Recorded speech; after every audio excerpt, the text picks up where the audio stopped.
All right, hello, Spec. Great to see you. Thanks for being here. Yeah, we snuck one more stream in. How's it going, everyone? I hope everyone had an amazing holiday if you celebrate. We're back with A Link to the Past, which is, I'm hoping is going to be the finale. I'm hoping that we're going to finish it tonight. I think we're on schedule. We're on track. We're on track to finish it. Yeah, thanks for being here, Spec. Let's see. Where did we leave off? It's been a week. It's been a week since playing A Link to the Past. Of course, we have the player's guide over here that we're continuing to play along with. I think we have two more. Well, I guess we have like 3 dungeons left. I think there's 2 maidens left. Vaguely remember seeing Dark Dungeon 6. Yeah, I think that's the last one that I did. So I believe you definitely could beat this night. Yeah, we've been doing 3 dungeons every single night. So we're on track. And plus, you know, I'm on vacation from work, so I don't have to be up early tomorrow. So I'm planning to go a little late tonight. So I think it's gonna happen.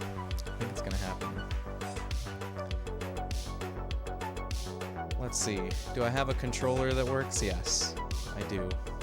I have the wireless 8-bit controller. Hey, I got some really cool stuff. Not necessarily as Christmas presents. They're more like presents that I got for myself for Christmas. Let me show you guys. Let me show you one thing that I got. I bought this official reprint of Wild Guns for the Super Nintendo. I haven't opened it yet. It's still sealed. I'm thinking if we do beat A Link to the Past early, I might open this on stream and we can play this game for the rest of the stream. Yeah, this is from Strictly Limited, which is a company really similar to Limited Run. Yeah, it's an official reprint. It's a Natsume game. There's a few games that have gotten this treatment. Limited Run has done a bunch of them. I also have Limited Run Ghoul Patrol up on the shelf. It's not reachable right now. And there's a lot of Genesis ones. Another Super Nintendo one that I have is Undercover Cop, which never came out in the US originally, but it got an official localization for this reprint. A lot of them are done by Retrobit, the company Retrobit, as well. Basically, it's Retrobit, Limited Run, and Strictly Limited that do these. That do them through official routes. I mean, of course, there's plenty of bootleg repros out there, which I would not recommend going down that route. All right, why don't we get into A Link to the Past? Let's do it.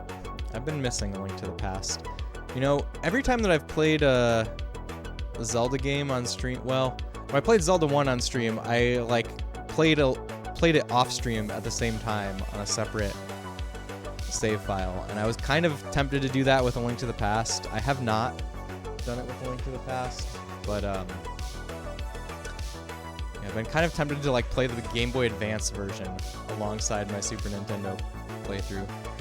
Baron, what's going on? Welcome. Great to see you. Thanks for joining us. Let's see. The RetroTink is in the wrong setting. Gotta load my profile over here.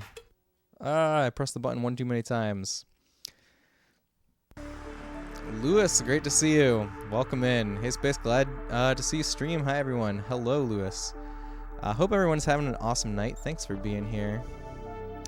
Yeah, last time I had said that I didn't think that I was gonna get to stream again before the new year, but because my parents were visiting this week, but they left last night.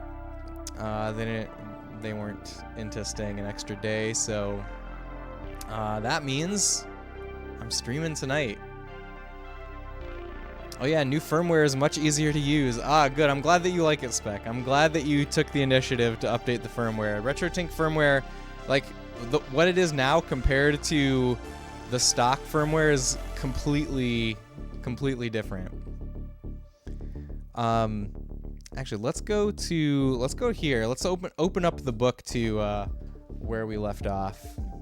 Only 1.5 years in the making. Hey, you got there. That's what matters. All right, Misery Mire. We've gotten through Death Mountain. Why is it saying? Why is it Death Mountain? Is it? Oh, it's also Death Mountain in the Dark World, huh? Okay. Every place other than Death Mountain has a different name. Light World and Dark World. It's interesting. Death Mountain has the same name. Let's see if I can adjust the camera view ever so slightly.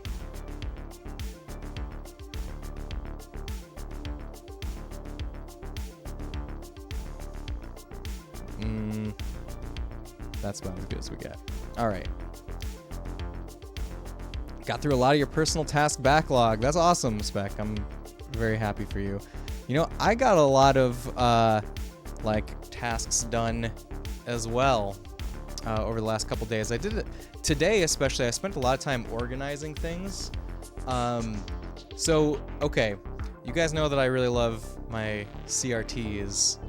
I have 2 CRTs that are basically just, I'm keeping them for the day when the one that I use every day here dies. And they were kind of in awkward places, and you know, they're difficult to move, but since my dad came, my dad was here, he helped me get them on some new shelves that I built in my garage recently, and that cleared up so much like closet space over here. So I've been like being able to put stuff that I wish fit in the closet into the closet. That's what I did a lot of today. Death Mountain in the Dark World is Pony Mountain with all the little laser ponies. For a second, it took me a second to know what you were talking about. You're talking about the Lionels. The Lionels. All right, let's do it. Let's go fight some Lionels and other things.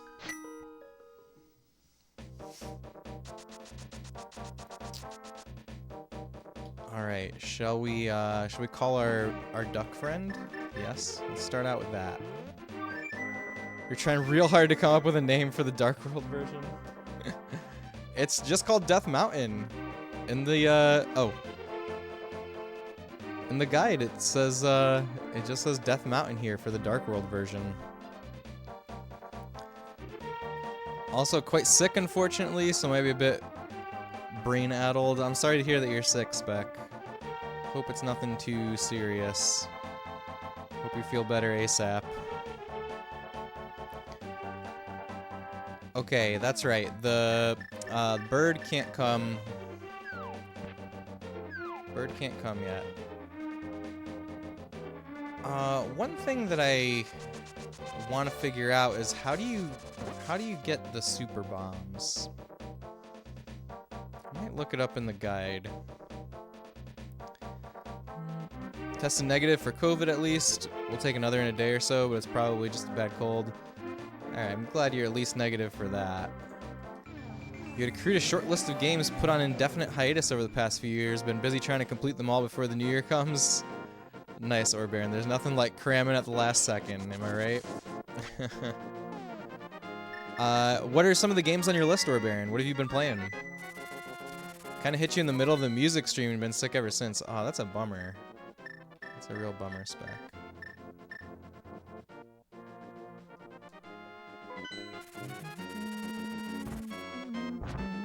Alright, we're gonna try to get up to the top. There's a warp point up at the top. We will use that. There's also like so much to explore in Death Mountain. There's like so many caves here. Maybe we'll spend the first little bit here exploring some of these caves and see if I can, I don't know, see if I can find anything cool. I'm sure that there's heart pieces to find in here. I always get so lost in the Death Mountain caves, both the Light World and the Dark World. But maybe we'll give it a little bit of a try here. 2 DLC packs for GTA 4, already done with those. Also beat Dead Space Extraction on the Wii this morning. Oh, nice. Was that your first time playing Dead Space Extraction? I really like Dead Space Extraction. I have no idea what like the general consensus on that game is, but I thought it was really fun. I don't know if I'm going the right way. I have a feeling we're going backwards. Ah, yeah. What does this guy do for us? Space, I think the wizard connected the 2 worlds somewhere around the castle. All I can do for you now is to comfort your weariness. Come back here anytime. Okay, he heals us. Nice. He's kind of like a fairy. I have been playing a few games as well. On Christmas Day, I finished the DLC for Final Fantasy VII Remake for the first time. I was never able to play it because I didn't have a PS5 until very recently. It was so good. I loved it so much, and it made me remember why I loved Final Fantasy VII Remake so much. I don't think there's ever been a video game where the characters felt so much like real people to me. I don't know if anybody else gets that feeling from FF7 Remake, but yeah, it just feels like they're real humans that are like my friends that I'm hanging out with when I play that game. I don't know if that sounds really dumb or not, but that's how I feel about it. And the DLC was just like that. It was just like that. So was your first time playing Extraction? Yes. It was short but sweet, pretty solid experience all around. Yeah, it's a very arcade style game, so it's not super long. I would love to play through that game again. It's been a while since I played it. What am I doing? Continue game. I'm trying to see what I have in my bottles. Okay, we got room for some juice. Let's juice up.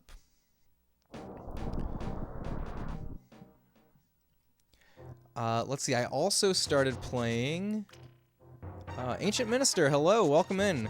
Great to see you. I hope you're having a great night. I also off stream I started playing Phantasy Star 2. I don't know if I talked about that last time. I don't remember if I had started it yet. But it was about a year ago that I played Phantasy Star 1 for the first time. I played that on the Switch, and I really loved Phantasy Star 1. It's like, I think it's my favorite 8-bit RPG that I've ever played. And I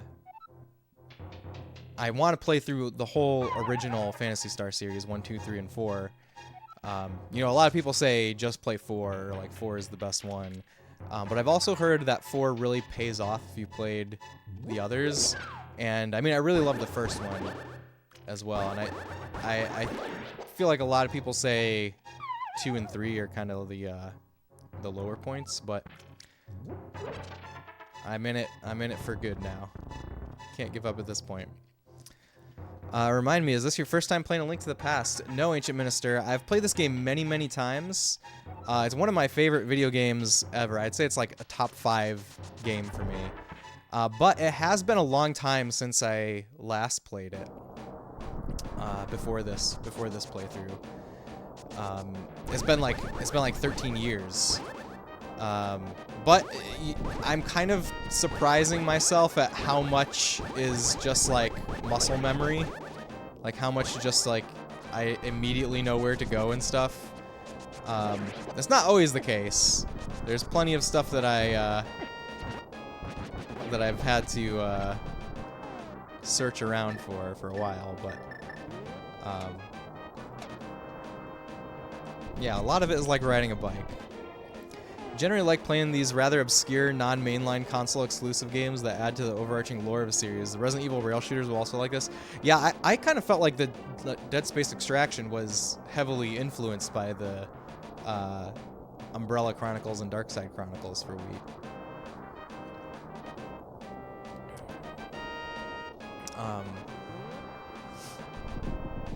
Yeah, I like those. I like doing that too, Orbaron.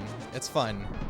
It's fun, especially if it's a series that I really love. You know, I like when I get really into a video game series, I want to see everything that it has to offer, and a lot of the really successful series have a lot of really obscure games, like Resident Evil for sure. I mean, Zelda has tons of obscure games. Yeah, there's just a lot out there to explore. This was your first Zelda game, Ancient Minister? That's awesome. This was not my first one. My first one was Ocarina of Time, actually.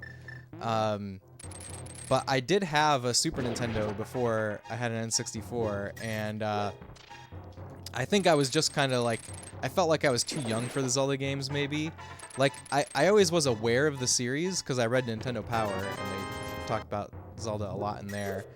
But I didn't actually play A Link to the Past until after Ocarina of Time. But like I got so obsessed with Ocarina of Time that I went back and played all of the other Zeldas that existed up until that point.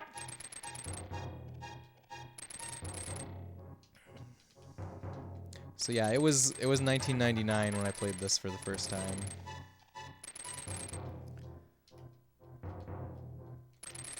Still able to buy it new in a store at that time.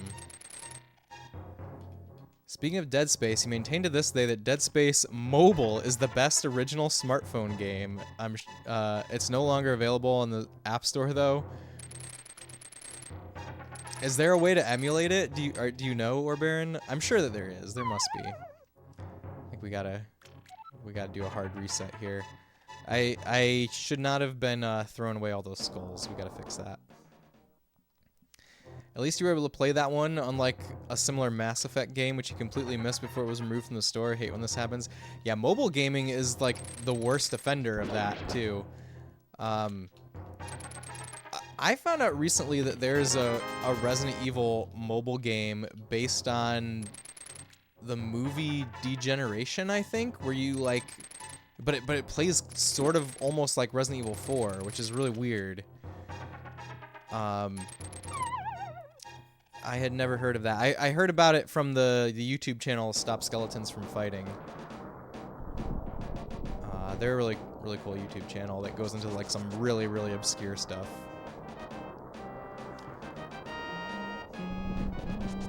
Here's our dungeon. Before we go in here... Actually, maybe we should just go in here and get it over with. Is there an 8, by the way? No, Ganon's castle is 8. Alright, let's just get this over with. Space, do you possess the medicine of magic? If not, I recommend against going any further. The medicine of... Oh, okay. I know what they're talking about. I don't have that, but we're just gonna see what happens. Ow. Whoops.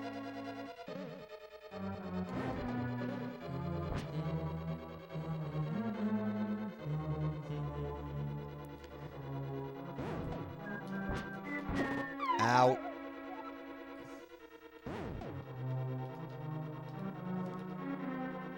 Okay, I can't just walk off the edge of my Cane of Samaria platform. So did anybody get any cool gifts for the holidays? I'd love to hear about that. I bought myself a Lego set. that I bought it and I gave it to my wife and said, "You can give this to me for Christmas." But it's a it's like it's the El Dorado Fortress set, and it's like inspired by... It's kind of like a remake of a set from 1989. So that's what I got, and I've been putting it together the last couple days. Got 3 manga volumes and Electric Razor. Ooh, that's what manga are you reading, Ancient Minister? What manga did you get? I will be right back, real quick. Just a second.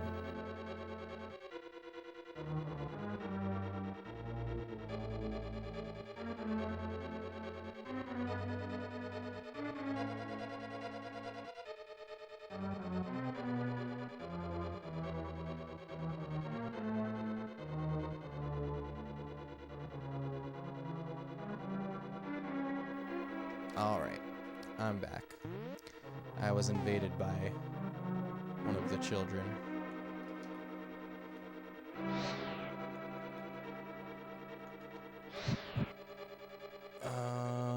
Okay.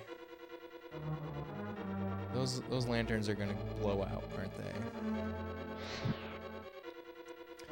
Got the first of Fist of the North Star volumes 4 and 5 and Berserk volume 4. Oh wait, what did I think I blended that sentence together.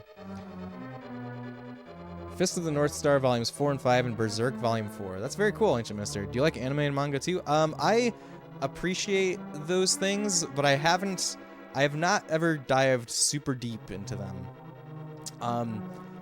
You know, I've watched like a lot of Dragon Ball.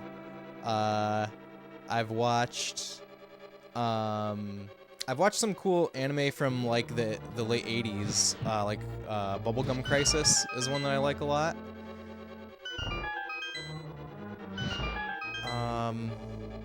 What else?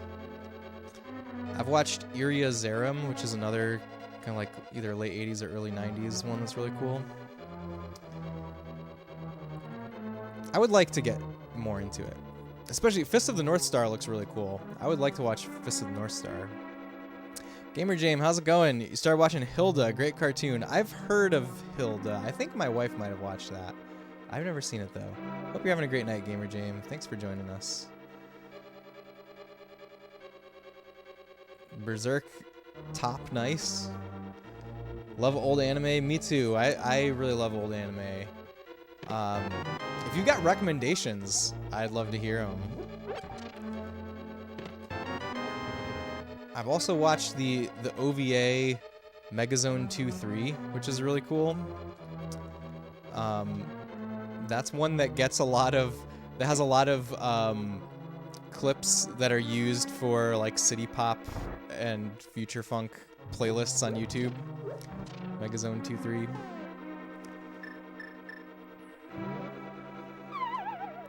Yeah, let me hear him, Ancient Minister. One that gets recommended a lot is the Evangelion series. I guess that's on my list.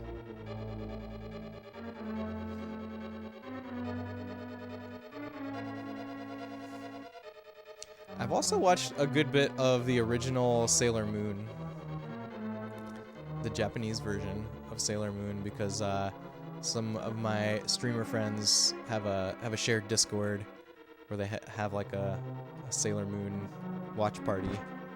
It's a good time. Robotech is great. Okay, so I have not watched Robotech, but I have actually watched a little bit of Macross, which is one of the shows that that Robotech is like smashed together from.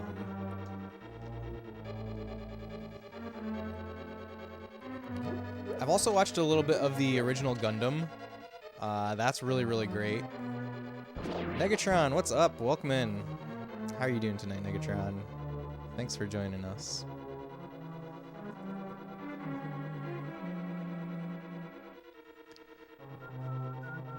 Hunter x Hunter, Hellsing Ultimate. I've never heard of that one.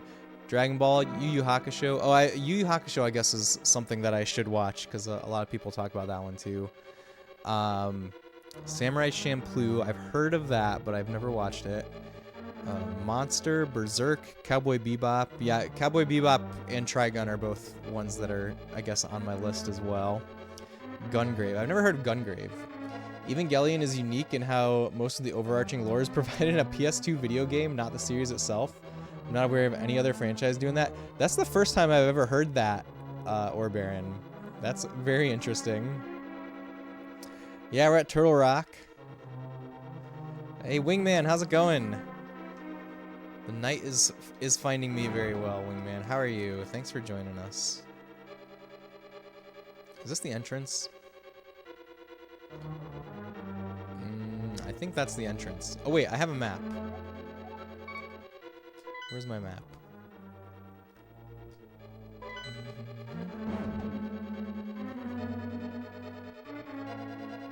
Samurai Champloo does not get enough love. You personally feel it's the greatest anime of all time. The anime style is so good.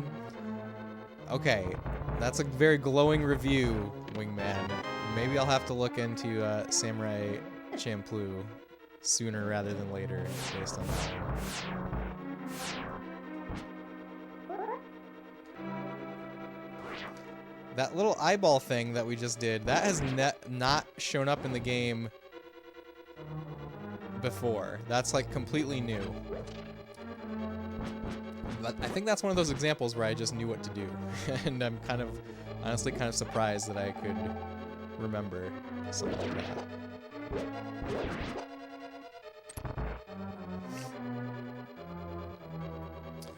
Tuenton, welcome in. Can't argue with any anime that has a baseball episode.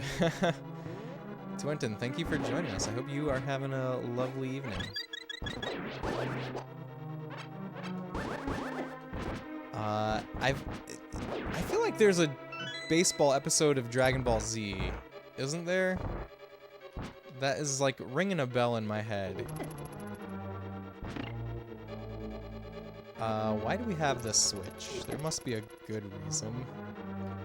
Wait, I used 2 keys already? I completely forgot about there being chain chomps in this game. It's kind of fun. Heard Dragon Ball Super has a baseball episode. That could be what I'm thinking of.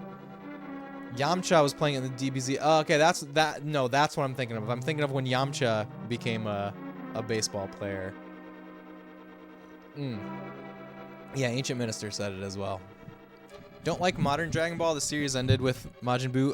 Really, Ancient Minister? I think Dragon Ball Super is amazing. I think Dragon Ball Super is like some of the best in the whole Dragon Ball franchise, actually. That's fair, though. You know, everyone's entitled to their opinion, of course. Chain chomps, yay. Also, these guys hurt. They sure do hurt. I did not realize that they were literally killing me. Oh, I'm locked. Whoops. Cat Crasher! What is going on? Here, let's go over here. Cat, thank you so much for the raid. Welcome in, raiders. If you don't know me, I'm Space Robot Arm. I stream retro games of all genres, and my goal here is to represent classic games authentically, explore video game history with you all, and just have a cozy, nostalgic time on the couch. And we are playing A Link to the Past, Legend of Zelda: A Link to the Past. This is my final stream of 2023, and we're trying to beat the game before 2024. That's the goal for tonight. Oh, and we are also playing along with this Nintendo Player's Guide from back in the day. Thank you for all the follows, by the way. Thank you, everyone. Let me catch up on chat here. Also, everyone that's been over here, please give our good buddy Kat a follow. You're playing BioShock Remastered. That's really cool. I played through BioShock like once. Pretty sure I played BioShock 1 exactly one time. And it's memorable. It's memorable. I feel like 10 years ago, BioShock was a lot more like in the zeitgeist, you know? I guess that's because there was a new BioShock game 10 years ago, right? The third one. I never played the third one. I hope your stream was awesome though, Kat. Thank you so much for the raid. And if you need to go eat some food or get some sleep, please go do those things. But if you can hang out, we'd love to have you. Let's see. CH45E213. Is there a better way to pronounce your name? Please let me know. If not, maybe I'll just call you CH. But welcome in. Thanks for welcoming the raiders, everyone. Shirol Benji, welcome. Started with Zelda, and after the 4 stream back at Zelda. You oh, did you like ride a raid wave from Zelda to Zelda? Is that is that what you mean? That's very fun. Introductory spiel never gets old. Thank you, Urbaron. I'm glad you like it. Do you prefer DBZ or DBZ Kai? I've never watched DBZ Kai, Ancient Minister. I never actually watched that. I watched the entire thing of Dragon Ball Z, though, in recent years. Like, I watched through it with my kids, which was a really fun time. Hope it's going smooth. It's going great, Kat. It's going great. Bioshock 1 is one of those you go back to every couple of years. Love it. A lot of people rate Bioshock 1 very, very highly. I definitely enjoyed it when I played it. I'm curious what I would think if I played it again. It's crazy Bioshock 1 is 16 to 17 years old. Yeah, it's definitely a retro game at this point. That's true. Also, Eggroll, I have not said hi to you yet. Thank you. Thanks for being here, Eggroll. I hope you're having a great night. Call him Chase. Thank you, Kat. Thank you. Welcome, Chase. Yesterday you started a huge war in chat calling Bioshock retro. Listen, if you were calling it retro, then I'm on your side in the war, Kat. I think retro is a rolling definition that, you know, there's a certain amount of time behind the present where retro starts, and anybody that wants to define it differently, you know, you're welcome to, but I think it's really showing lack of acceptance of age. That's what I feel. No robot arm agrees with me, at least. It's true. Safe haven here. Well said. That's what you meant? Cool, Cheryl. I'm glad that you found Zelda again and found us here. CRT Rex, that is my favorite username of the night so far. Thanks for joining us. Zelda to Zelda today. That's awesome. And welcome in. I hope you're having a great night. Just spent like 12 hours flying, got home after visiting family. Hope you're having a great holiday season. Eggroll, I hope that you're able to get some rest after that long flight. Flying can take a lot out of you. I hope your flight was good. Hope your travels were easy going. Get some rest, that's what I'm saying. I feel like DBZ Kai is the best way to get newcomers into DBZ. DBZ Kai is a faster-paced, filler-free version of DBZ. Yeah, I'm familiar with what it is. I've just never had the opportunity to watch it. Yeah, that's kind of like what I know about it, basically, is what you said. That's pretty much like all I know about DBZ Kai. You got plenty of rest on the flights? Nice. I wanted to fight it differently, and I feel hostile to anyone that disagrees with me, and I'm a very important man. Alright, CRT, you're free to disagree here. You're free to disagree. Retro is in the eye of the beholder. That's fair enough, Tuenton. Fair enough. Wait, 360 games are retro now? I would say that 360 games are definitely retro. Yes. Xbox 360 came out 18 years ago. Xbox 360 would be an adult if it was a human. Hey, thank you so much for the follow.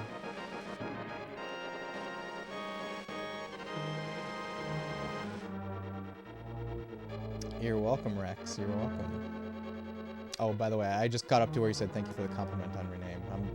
I'm getting caught up. Once we get all caught up on chat, we'll jump back into A Link to the Past. We're in Turtle Rock right now, by the way. Did you watch the Dragon Ball Superhero movie? I have not, Eggroll, but I want to. Kai has a little Ginyu Force song that rules. That sounds great. Only the 1972 Magnavox Odyssey is retro, you big babies. That is the most retro game console. That's for sure. I will not argue that it is retro. So if 360 is retro, then what is NES era? Vintage and Atari ancient? I would say we can call all of that retro gaming.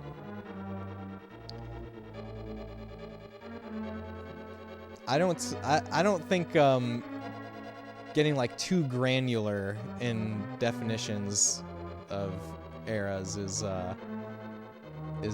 real meaningful. I mean, obviously the NES is 8-bit the 8-bit era, and the 360 is the 7th generation. Or NES is the 3rd generation, 360 is the 7th generation. So that, like, we have the vernacular for that. Yeah, speaking of raiding and running, it's 2 a.m., so you're going to make ground beef tacos and you'll come back, though? All right, enjoy your tacos, Cat, and thanks again for the raid. They're still retro, don't worry. There you go. The war has begun. Oh, no. The PS5 is retro. It's over 2 years old by now. Okay, so my actual rule of thumb, and I'll explain why I think this way, is my rule of thumb for defining retro is any console that is about 15 years old or more. And so I was like around and on the internet and stuff during the PS2, GameCube, Xbox era, and you know, it was, people used the word retro gaming then to describe Super Nintendo and Genesis, the 16-bit era. And you know, the 32-bit era wasn't old enough yet to be called retro. But that was about a 15-year difference. And then so basically that's why I've always considered it like 2 gens previously is retro from that personal experience. But I also have a magazine from the 90s, from like the early 90s, where on the cover they say there's an article in here about retro gaming. And the games that they're talking about in that article are the like early 80s arcade games, like the Atari arcade games, like Centipede, Pac-Man. Okay, I guess like they're not all Atari games, but you know what I mean. Yeah, like Pac-Man, Donkey Kong, that kind of stuff. And at that time, it was about that was a 15-year difference. So I really think that it's only been in recent years that people have proposed different definitions for retro, and I don't know, I guess you might say that I prefer the retro definition of retro. Anyways, that's my thought process.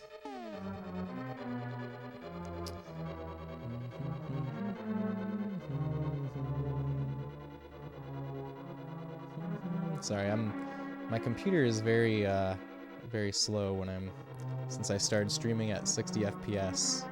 The laptop, I don't know if it can really hold up, but we're trying it. And I'm trying to scroll up in chat right now. Maybe I need to get a different chat window. I'm trying to find where I left off in chat. Somewhere you heard that officially media is retro after 10 years, but you don't believe that. I don't think there's any official definition. I mean, it's all language that's very flowy and evolves over time, and you know, there's no official board that deems things retro after 10 years. For you, retro is if you can't buy it new in a store anymore. Well, there's a lot of stuff that you can't buy new in a store anymore. Like it's not very, stuff is not in stores for very long.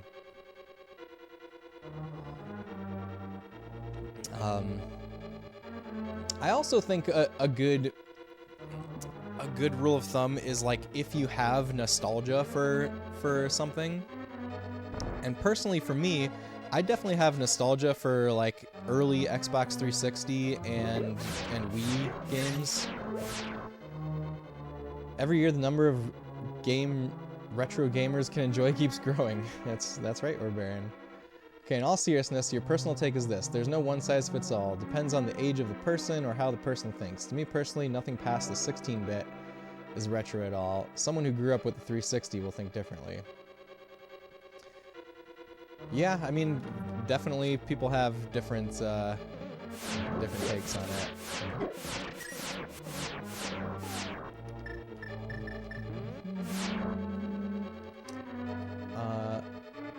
which would make Wii U retro by your personal definition. Wii U is getting there, I think. But that would also make like lots of early Switch games retro. You can still buy PS2 games off the Square Enix store. That's true. You'll never be able to tell my 70-year-old father that a 360 is retro. It's too late for talks like this. You're gonna go to sleep. Need to get up in 4 hours anyway. All right, Cheryl, thank you so much for stopping by. I hope you have a great sleep, and hope to see you again sometime. Are there really Switch games you can't buy? For sure there are Switch games you can't buy. 100%. Okay, like anything well, you know, obviously anything that's released by limited run you can't buy. Well, okay, there's lots. You might say you can get any Switch game digitally. Super Mario 3D All-Stars. You can't buy that anymore.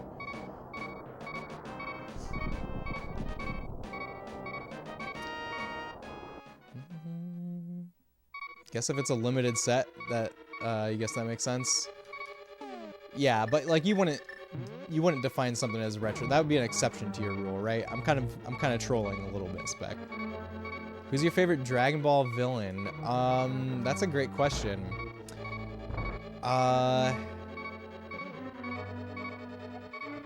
It's hard. They're all really good. I kind of feel like sometimes I think that the Cell Saga is the best part, and then sometimes I think it's the Majin Buu Saga.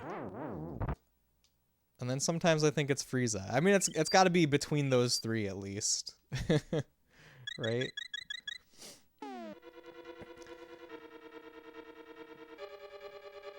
You were told it was limited, but you still see it? Well, it's definitely, it's still sold at your local shop. Yeah, they're definitely not producing it anymore. And you can't buy it digitally anymore.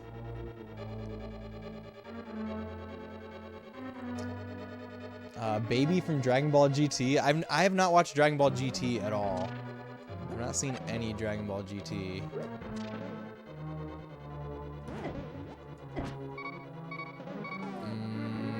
This is not great. I'm not in a great situation right now. Should I be using arrows on these guys?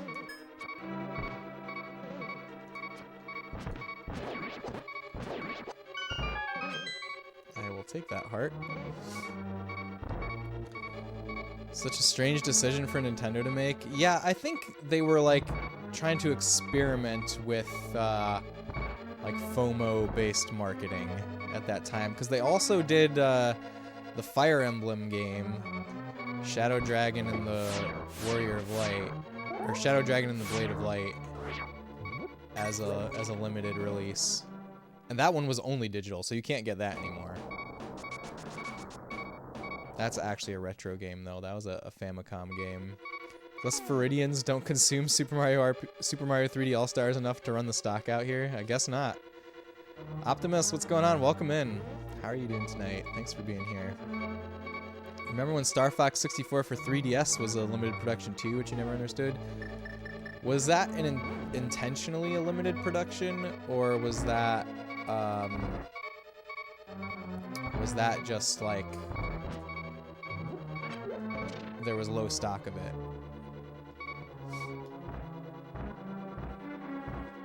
Yeah, Merry Christmas and Happy New Year, Optimus.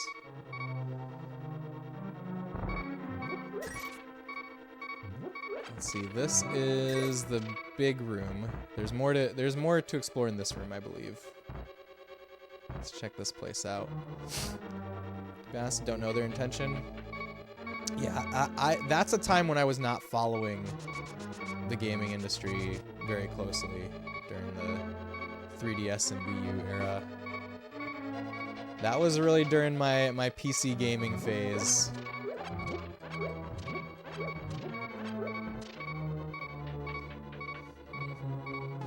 Watching football and you tonight. Made it to both your fantasy football championships. $780 might be in your pocket. Wow, what are you gonna spend that money on if you win, Optimus?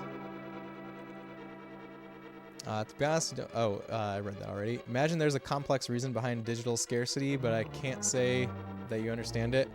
I think the reasoning behind digital scarcity is literally just a marketing ploy to like try to get more people to buy this by saying that they're not going to be able to get it later.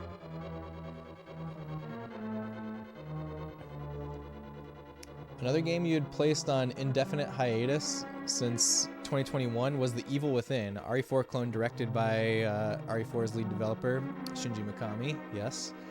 Did a no upgrades challenge run too, probably the most fun way of playing it. I have not played Evil Within myself. I'm definitely interested in it. But I've not given it a proper go. I've not given it any go, I should say. I've never even, like, booted it up. I don't even own it. I do own a lot of games that I have not booted up though. I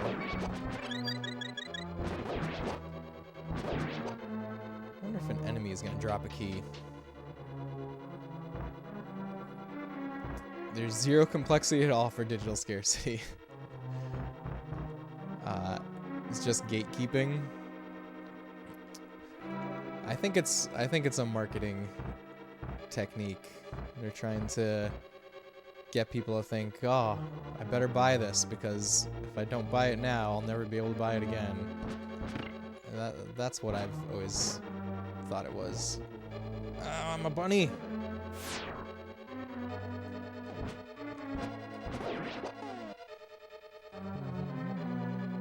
Digital scarcity in your eyes is just piracy fuel. I mean, yes, definitely.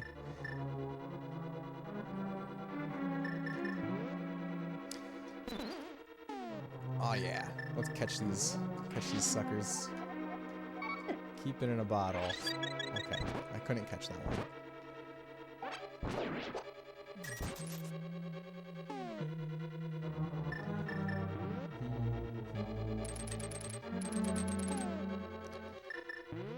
Let's see, is there a weapon that can damage this bouncy thing other than the sword? Oh, 2 more fairies, potentially. Okay. We're fully healed.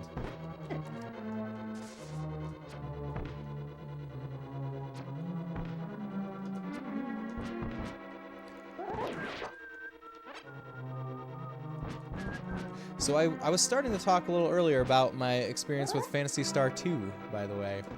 Have any of you guys played the OG Phantasy Star games?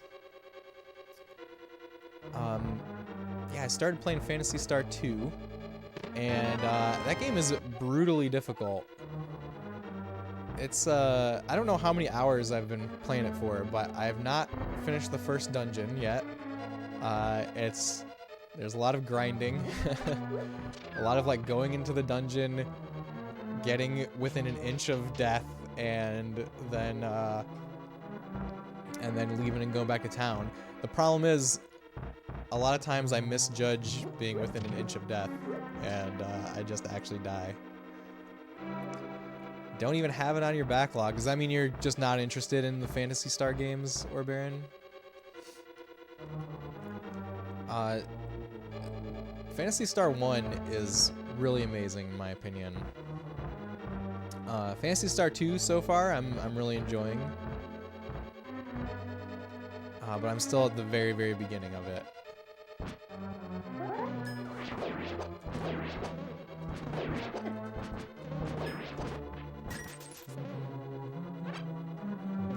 And then of course I'm still playing Alan Wake 2, and Alan Wake 2 is incredible. It's everything that I ever dreamed it could be, and I'm pretty deep into it now. I haven't finished it yet. I don't know. I'm probably maybe like 3/4 of the way in. I'm just kind of guessing. JB, how's it going? Welcome in. Good to see you. Alan Wake 2 is your game of the year, to be honest. It's really incredible so far. Also, you guys should give our buddy JB a follow. Wait, I don't know what happened. Don't follow Job42. I don't know who that is. But follow JB. JB, I was lurking while you were playing Bomberman 64 the other night. Job is your doppelganger. I was lurking while you were playing Bomberman 64. I really want to play Bomberman 64. It looks so fun.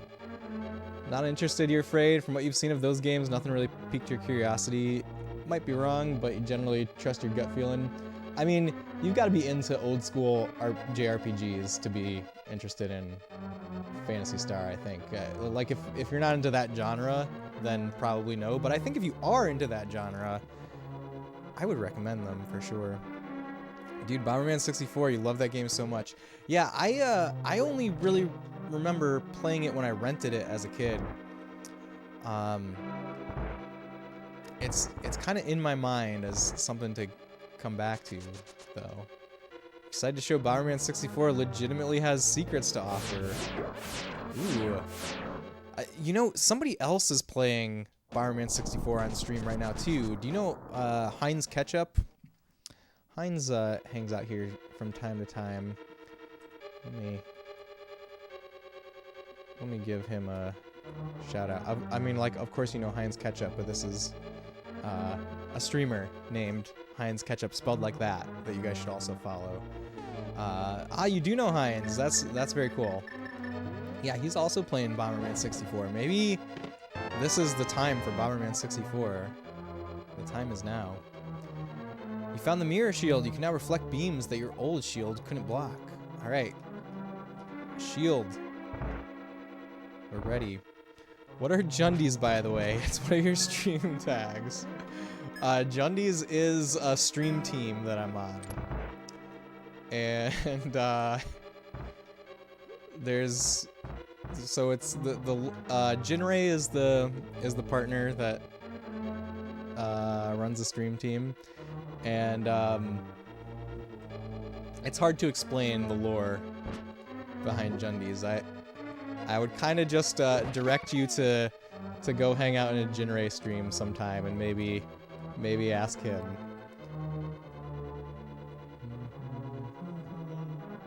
If you want to seek out the Jundies lore, that's the place, Lord Baron. It's a good question though. Please don't be mad, but I actually loved that Bomberman game on the Xbox 360 arcade. You played that game for tons of hours. The like mature, realistic Bomberman Optimus. You have big love for the 360, I think. Special undies. There, yeah, that's kind of what it is. I have not played that game. I'm not gonna be mad at you for liking that game, Optimus. I'm morbidly curious about that game. It's really funny how that game looks. It just looks nothing like a Bomberman game. But it looks like it plays just like a normal Bomberman game. It's one of those things that is more like you see it and get it more than anyone explains it. Yes, thank you, Spec. Thank you for for explaining Jundies. We played other Bombermans, but for some reason that one was really good. It's a unique take, I think, Optimus. Bomberman on the 360 made you upset. You had exactly one life to beat the entire game, no continues or saves. You know, JB, you're the first person that's ever actually described the gameplay. Sorry, I can't explain why I'm on Team Jundies. Well, that wasn't what the question was, Eggroll. The question was, what are Jundies?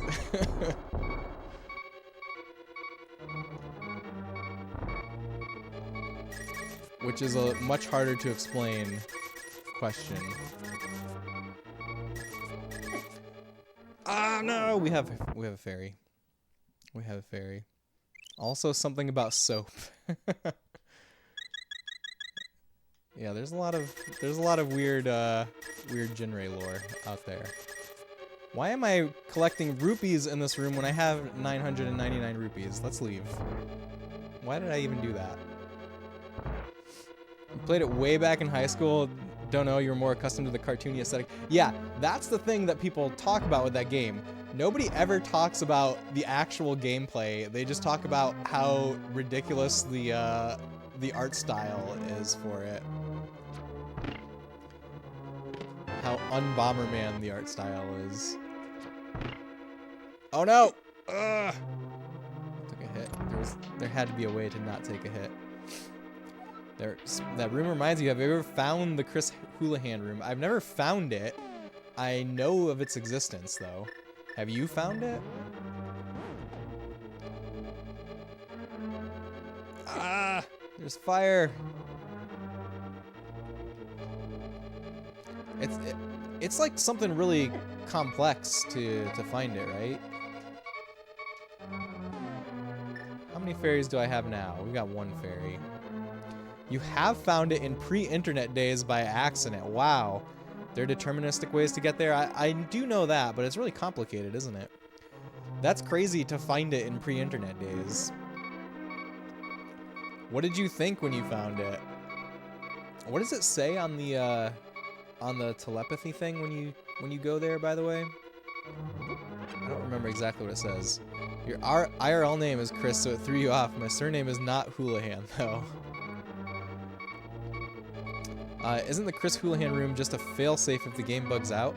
JB, the theory, I think the prevailing theory behind the Chris Houlihan room is that there was a contest in Nintendo Power, like a sweepstakes, where they said the winner would be in A Link to the Past.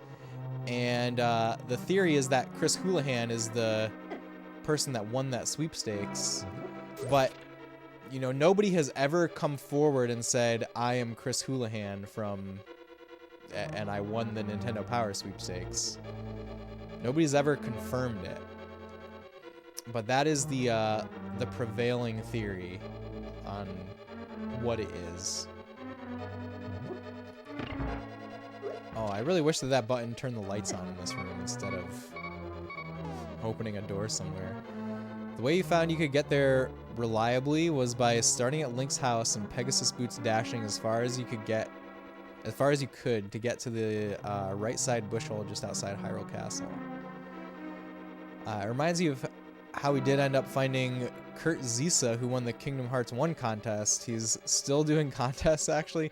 I admittedly don't know much about Kingdom Hearts.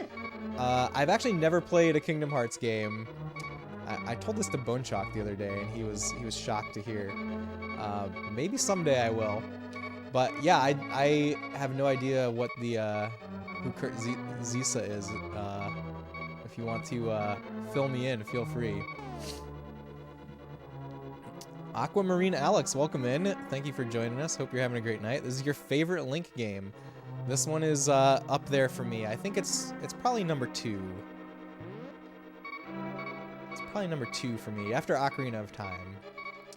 Ocarina of Time is my first Zelda love, but, you know, this game is so similar to Ocarina of Time, and it's similarly great. Uh-oh, am I gonna die? Am I gonna survive? Where are the doors? Where's the door that I opened? Is it this one? I think it is. Kurt Zisa ended up being an optional boss. The name stood out, but it otherwise wasn't that noteworthy. Oh, so it was somebody... Was that the similar deal where somebody won a contest to be featured in the game? Spec, enjoy your food. Hope it's delicious. You tried playing the original Kingdom Hearts circa 2012. 20 minutes in, you said, I'm too enough and old for this, and never looked back. That's fair, Orbaron. That's fair. I think that I would probably like Kingdom Hearts, but I'm real iffy on Disney. I'm not a big Disney guy.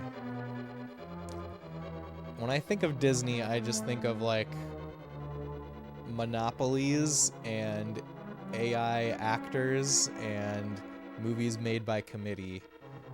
And I'm sure that Kingdom Hearts is none of that, but, you know, it's just an association in my brain.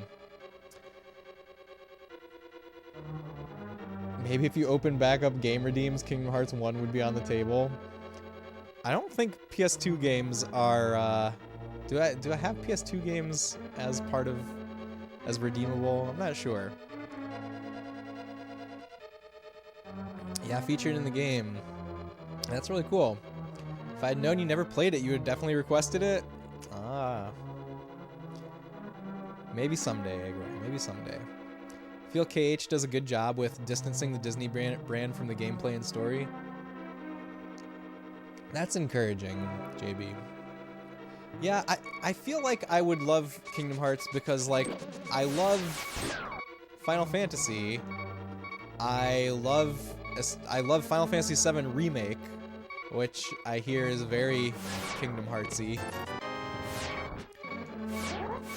Okay, when I hold my... Oh, the shield... Okay, here we go. To figure out which way I can stand to hold the shield. You included some PS2 redeems like Shadow of the Colossus and Shadow of the Hedgehog, but you're like, I would enjoy one Shadow over the other. Yeah, but I think, you know, that was, I think for the standard channel point redeems, it's, I think PS2 in general, I can't do. I can't just do any PS2 game. It's because of the technology. Oh no, I almost made it. What if I just Pegasus boots? That works. We should do it.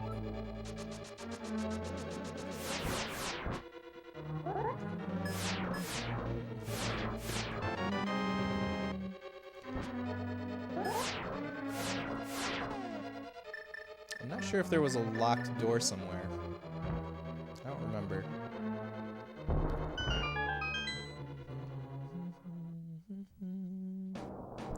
What? Why? What a troll space. I don't see any possible legitimate reason for that. Oh yeah, there's the locked door. It's not very far away. Boop. I booped him right to his death. Will there ever be a need for a PS2 EverDrive situation, or is it that kind of redundant? There's definitely a need. Hold on a second. Let me concentrate on getting a fairy here and not dying. Okay, so what exists now for PS2 is homebrew software called Open PS2 Launcher, or OPL for short. And what that lets you do is it lets you boot games from other storage devices. Like some examples, the most popular examples are it lets you boot from a hard drive if you have a fat PS2 where you can have a hard drive attached. It lets you boot games over an Ethernet cable, like, so if you have a hard drive on a computer that's on the same network, you can boot games that way. Or a USB drive, or what I have is a memory card thing that plugs. It's like a memory card with a micro SD card slot in it, and it will use the memory card bus. So that exists, but depending on the game, it can be really glitchy. Like some games don't work at all with it. So it's not like a one-to-one, you know, it's not one-to-one with the way that the DVD drive works in the PS2. So there's definitely a desire out there to have a true optical drive emulator for the PS2. So like that exists for PS1. There's like a few options for PS1. There's multiple options for the Saturn, GameCube as well, Dreamcast. But nobody has yet made that for PS2. So yeah, right now people are mostly using that OPL, and yeah, it's not a perfect solution. Did you hear about the Switch flash cart? Are you interested? I have heard about the Switch flash cart. I'm not interested in that. That's straight up piracy. Please don't use that nefariously. Use it to play backups of your own games if you must. You have the memory card thing for the PS2 and the hard drive, but you need the correct back attachment to make it work. So you need the hard drive adapter for the PS2, I guess. Yeah, somebody is making a Switch flash cart, but that's like, I don't see the utility for that other than pirating games that are currently being sold. You know, for retro games, I feel like it's a lot different of a situation because most of those games aren't being offered by people that actually own the rights to them. Oh, we gotta use these rods, huh? Maybe. Yeah, there we go.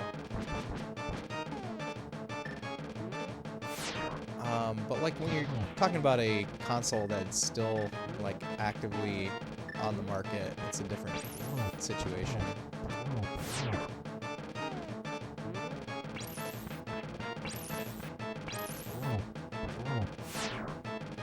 And apparently for the Switch flash cart, you know, you need a hacked Switch to back up your own games anyways. So there's not the legitimate uses for it are very narrow. You know, if somebody does have a legitimate use for that, I, you know, definitely give them the benefit of the doubt. But I think that mostly is a piracy tool.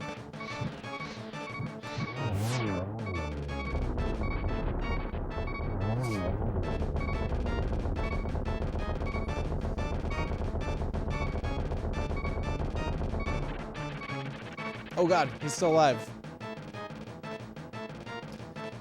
Let me catch up here. Space, have you played Grandia or Grandia 2? I have not, Orbaron. It's risky to jailbreak the Switch, as is too. Nintendo does not mess around with their firmwares. Yeah, I think... Yeah, if you did want to hack... You know, if I was gonna hack a Switch, I would make sure I was not logged into my Nintendo account on it ever. While you're not interested, a lot of people want to play retro games on the Switch, so retro games are also part of the appeal for that flash cart, if you may chime in. Huh, I did not realize that, Rex. I think that's, you know, that's a very legitimate use for it. Like, playing homebrew is a legitimate use. I just feel like there's so many other better ways, easier ways to play retro games on a handheld console. I didn't even think about that, but, you know, I'm sure, yeah, playing homebrew on your Switch is a perfectly legitimate use for it. You used to have the PS2 version where you had a hard drive and would load games into the PS2 and then boot them off the hard drive from boot disk. Oh, I didn't know that was a thing that you could do except for with Final Fantasy XI. You know, the PS2 hard drive exists because of Final Fantasy XI, I think. I guess the Super Mario 3D All-Stars would be the exception then? Sure, yes. If you want to use it for Super Mario 3D All-Stars, you have my blessings. Or if you want to use it for Fire Emblem, Shadow Dragon, and the Blade of Light. No, Eggroll, we didn't beat it yet. It's still alive, and I'm almost dead. Preemptive GGs. Used to rent games and save them to hard drive.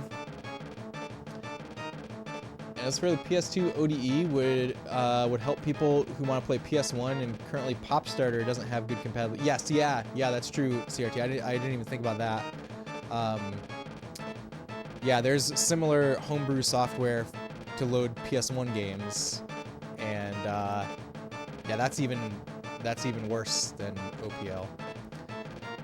You don't have eShop games online. The ID that is assigned to any eShop purpose would be blank on a pirated game, and that's a quick ban off the Switch Online.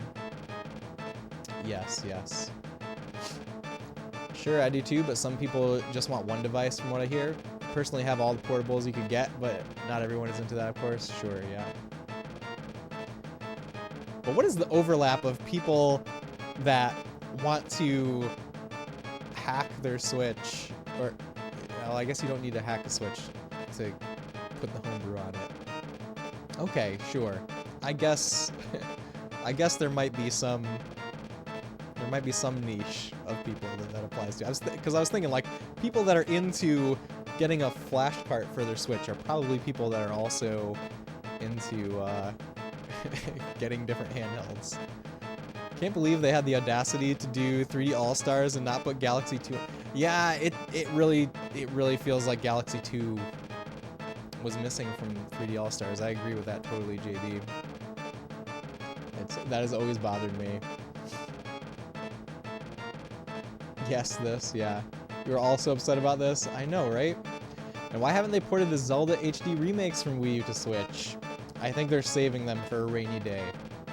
I think Nintendo has a lot of stuff that they just have on a shelf, waiting for the time when, you know, they have a quarter that's not so good and need something to come back with. You know, I think it kind of stems from the Wii U. Like, Wii U was a rough time, but you know, they came back.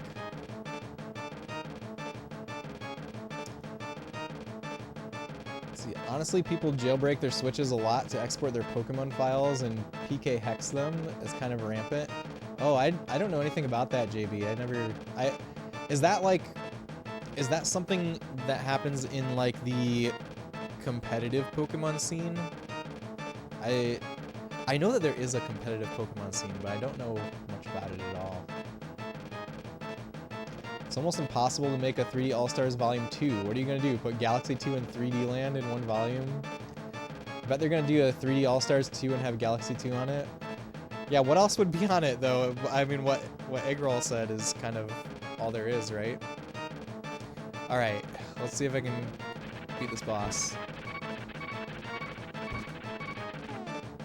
Let's try bombs. Actually, should I try... Does this magic hurt bosses? Oh, I don't have any magic left. Ah! Damn it.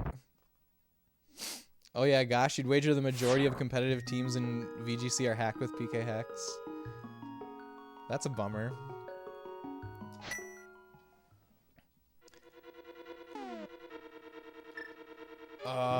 Do I need to go...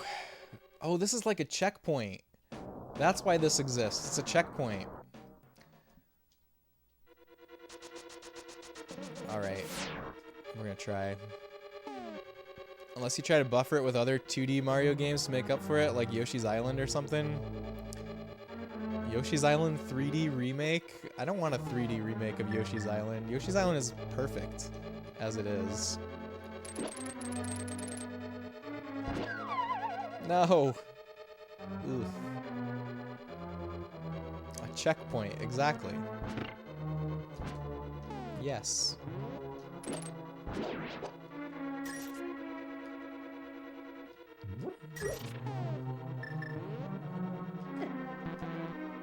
Oh, I don't have any magic to turn these into fairies either. Ugh. We're in a sticky situation. I don't know if I'm gonna be able to, I don't know if I'm gonna be able to get full up. Because I need magic too. I need magic to do anything in this fight that's coming up.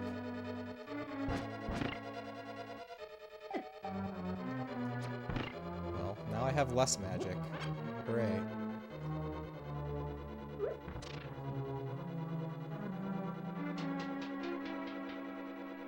Yoshi's Island is too good of a game to follow up on.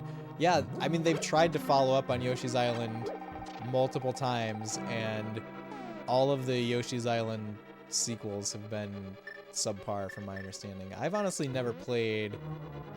I mean, I played Yoshi's Story, and Yoshi's Story was definitely a disappointment for me as a kid. New Yoshi's Island was a day one purchase for you, and it's one of those eternal stains on your life. Oh, no.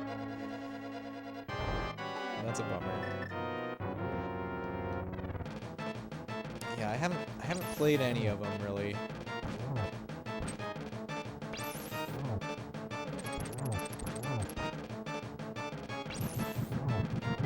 Oh, come on. Why am I already beeping?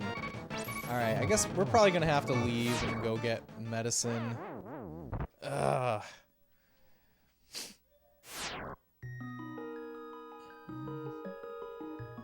Which Mario 3D games are left besides Mario Galaxy 2? 3D Land, and that's about it.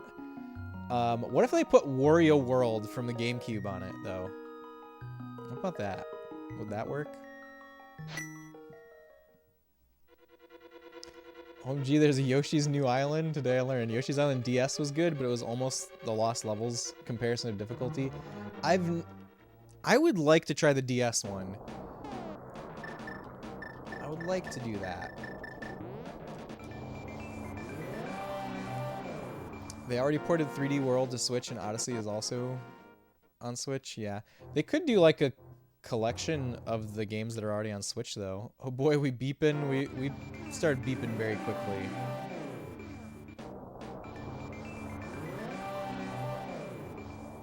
Don't play it, it's terrible. Mamma mia. So maybe Volume 2 would be just 2 games, or maybe Wario, like you said. Mario 3D All-Stars Volume 2, but it's got like 4 WarioWare games to make up. No, Eggerl, Wario World is a 3D platformer. For GameCube. Do you know which game I'm talking about? I wouldn't complain about a compilation of WarioWare games. You know, I've never actually played a WarioWare game. To be honest. I've never played any WarioWare. The one for Wii? No, it's for GameCube. It's called Wario World. Alright, we're just loading up on this, on the blue juice.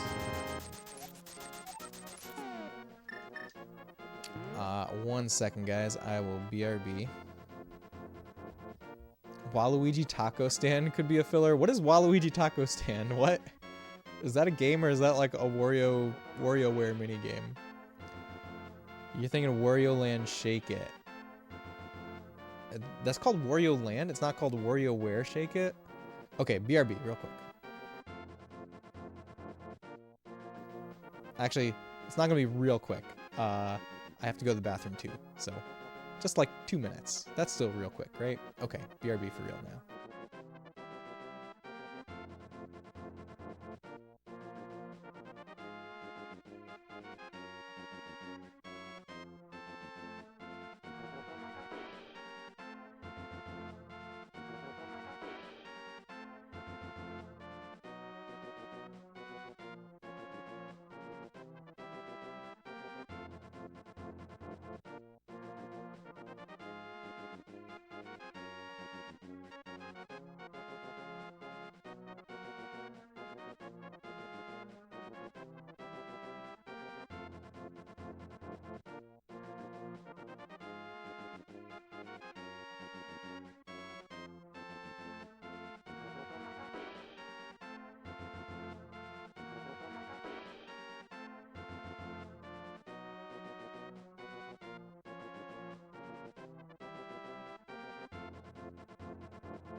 I'm back.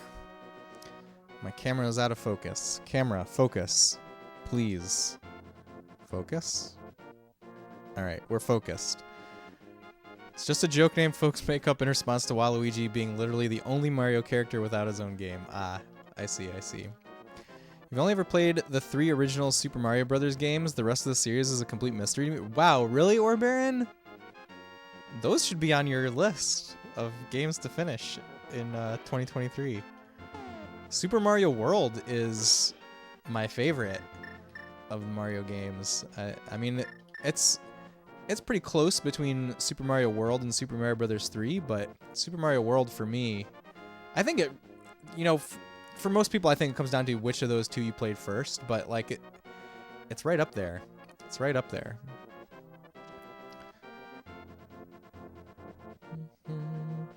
Super Mario World is the gold standard IMO. Yeah, I agree, JB. I agree. It's kind of weird to you that Luigi doesn't have a platform game. You know, Mario is Missing has the controls of a platformer. I don't think you'd call it a platforming game. That Wario World game is kind of pricey. I'm glad you got yours way before that. Yeah, it is a pricey one. Like all first-party GameCube games, pretty much. Just the Mansion series. And Mario is Missing, Eggroll. Don't forget about Mario is Missing, please.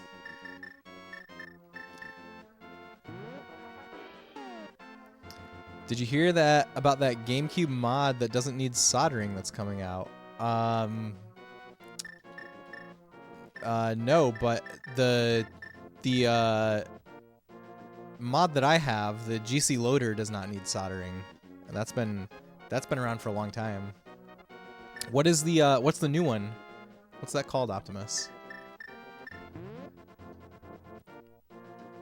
Peach got 2 platformer games before Luigi got his own.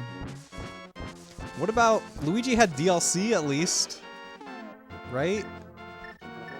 New Luigi U or whatever.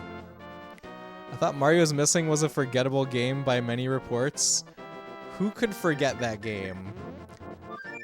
I think anyone that has forgotten Mario is Missing surely never played it themselves. It's an unforgettable game, in my opinion. I legit have a lot of nostalgia for Mario is Missing because I had it as a kid. You know, most people felt like they were really scammed by Mario is Missing as children because they were expecting it to be a platformer. And it's an edutainment game, by the way, for anybody that doesn't know. It's like Luigi has to go around to different famous cities around the world and like learn about the landmarks there to save Mario somehow. I had that game as a kid, and I don't know. I have nostalgia for it. It's definitely not a good game. It's not a game that I would call good by any stretch of the imagination. You actually learned quite a bit about geography by Mario's Missing. Yeah, I think I did too, JB. I think I knew what the famous cities of the world were because of Mario is Missing. The warp is somewhere around here, right? Wasn't it Charles Martinet's first VO role, or was that Mario Teaches Typing? It was Mario Teaches Typing, Eggroll. And so Mario's Time Machine and Mario is Missing both came out. They were both PC games that got ported to the Super Nintendo and the NES. I think both of those are on the NES.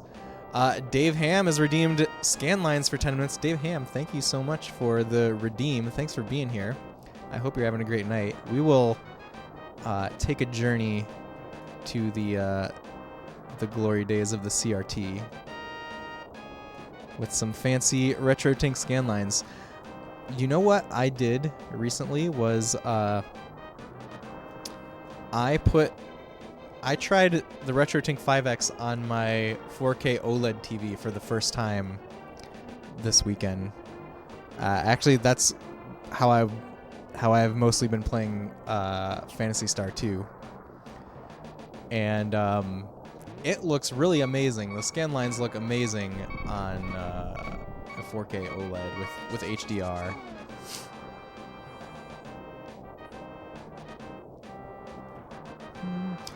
You learned about Sahelanthropus from Mario is Missing.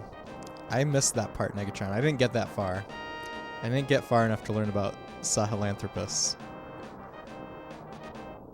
Post in Discord, but this is the gist of it. Announcing Flippy Drive. Okay, I have seen stuff about Flippy Drive, but I don't know what it is. No solder open source disc emulator for GameCube, featuring SD and Wi-Fi disc loading, audio streaming, PicoW based, and BLE/file in menu config, faster than all mem card slot, blah blah blah methods.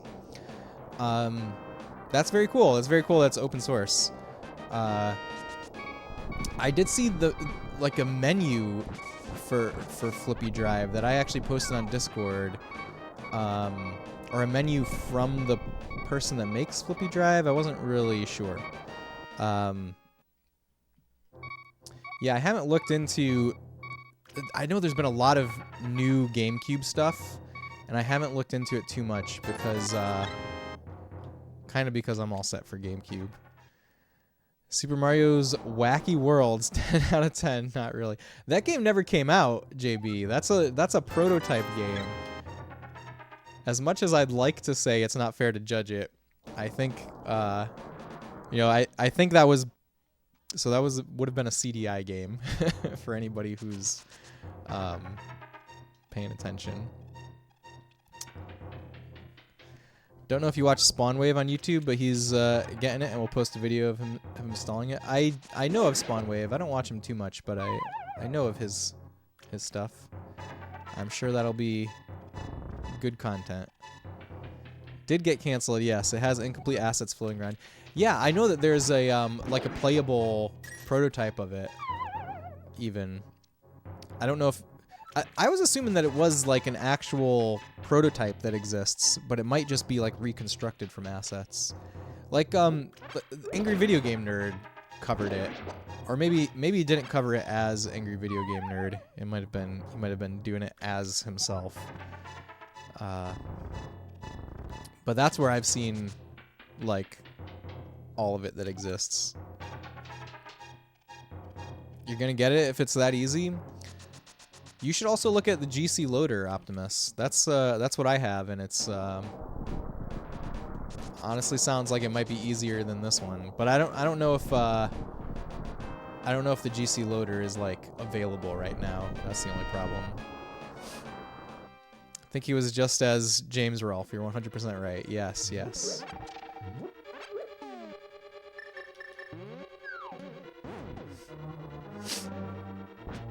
GC Loader boots off disk. Wait a minute. What is Flippy Drive again? It sounded like Flippy Drive was a disk drive replacement. Yeah, disk emulator. That means it's I think that means it replaces the disk drive, which is the same as same deal as GC Loader. So you can't use discs anymore with it.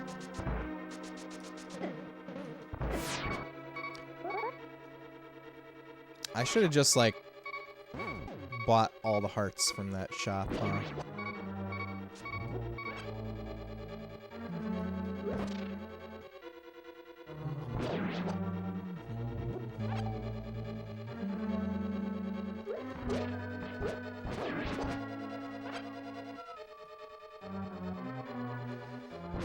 It feels like it's gonna be a pain to get back to the boss.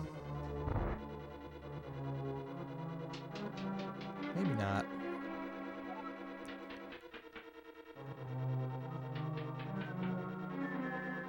Oh, that one dark room where we have to like float around on the platform in the dark, that's gonna be a pain.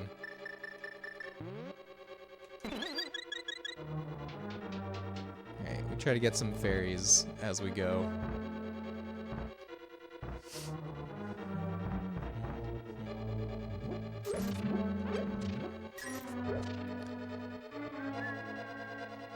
one is it? Don't remember. It's not this one. It's the other one.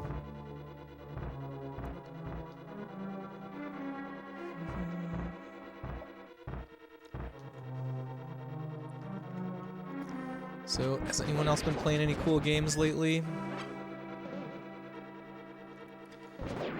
I feel like there's something else I was playing. Oh yeah, I've been playing FX Unit Yuki, which I've talked about this like the past couple of streams, but this is a PC Engine game that was developed in 2018. So you know, it's like a modern game for a retro console. I had been playing it on the Switch, and I actually got the PC Engine version of the game. I don't have the actual CD attachment. I have a optical drive emulator for PC Engine, but this is a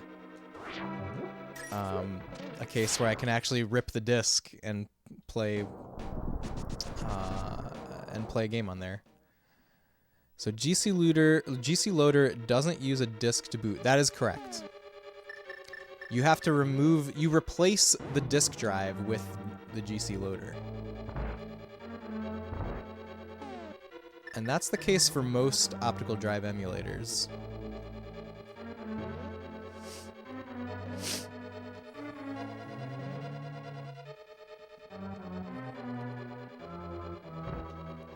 Super SD System 3, Terra Onion, or the new HD one, the blue case one? I've got the HD one, the blue case one, CRT.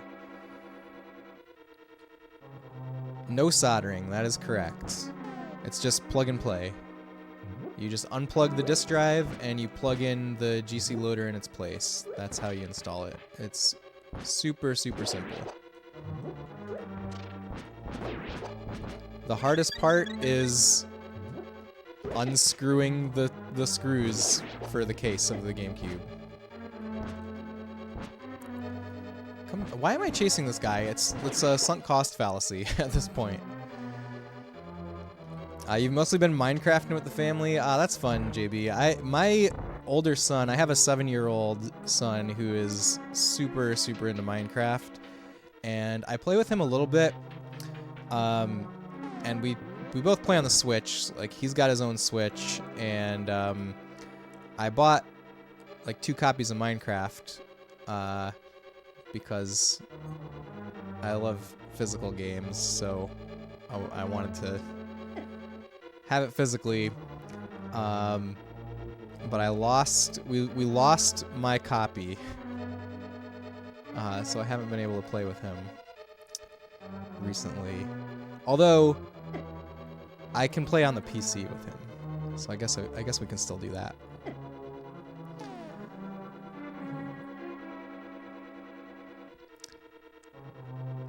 Nice, you got the old one still. Great product. It enables RPG to boot. Yeah, the RGB.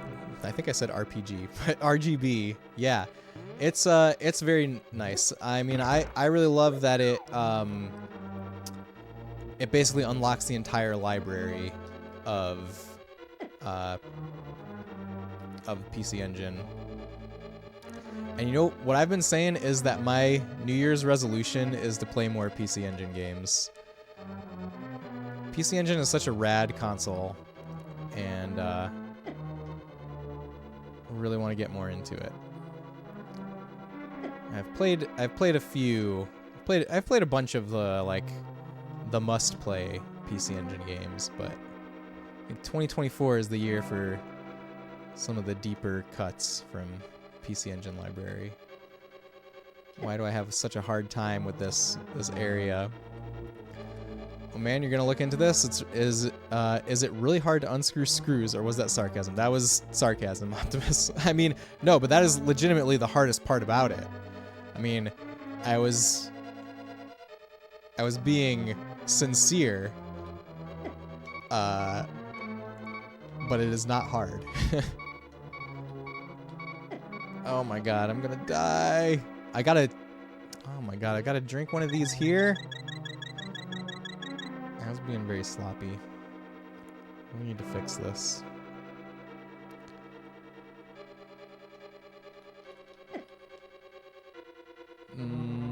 Where the heck am I?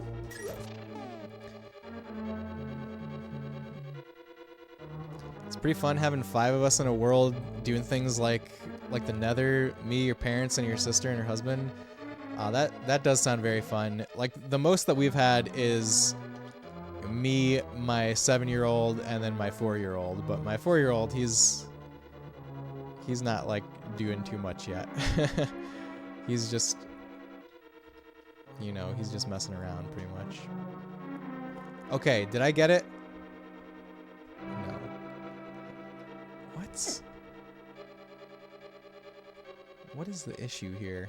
Why can I not... By the time I figure out where I'm going, I can't see anymore, and I forget what's going on. This is like the hardest part of the game for me right now. Hardest part of Link to the Past.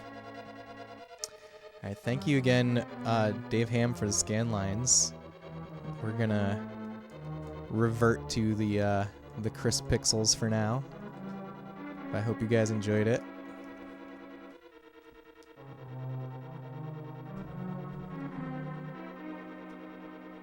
Thought maybe there were like screws in a tough area or something. Nope, nope. It's very, very simple.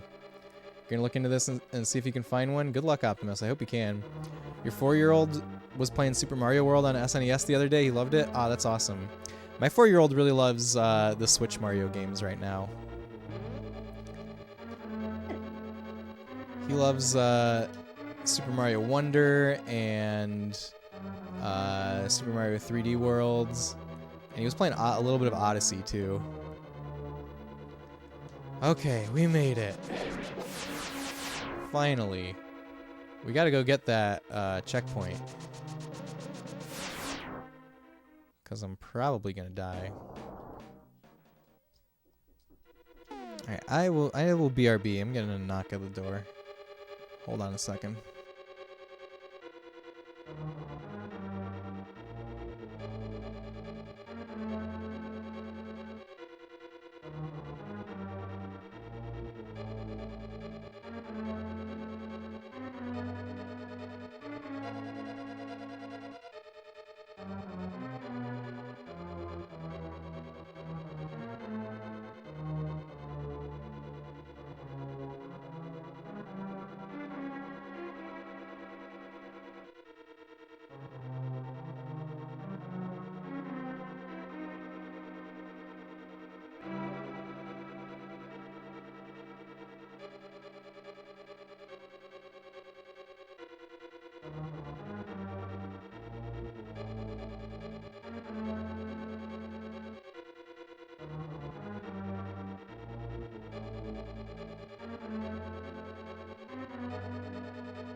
Alright, I am back.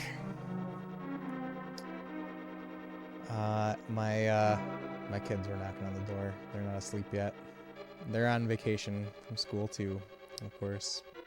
Okay, question, are there different versions of this GC loader for GameCube?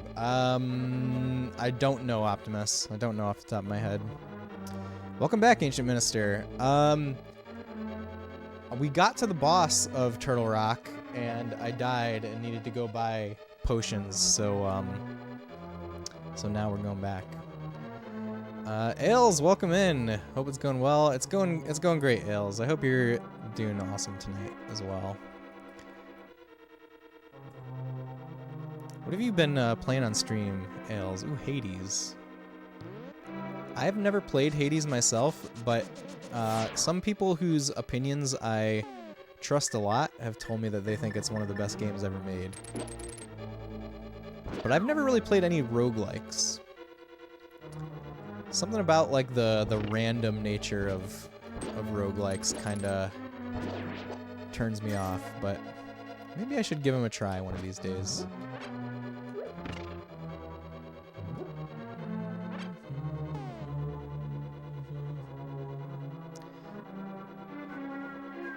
The boss is tough. Yeah, I just didn't have many resources left. That was my problem. I didn't have any fairies or potions. Kids being on vacation is the same as parents not being on said vacation, right? Yeah, exactly, Ails. You have kids, Ails?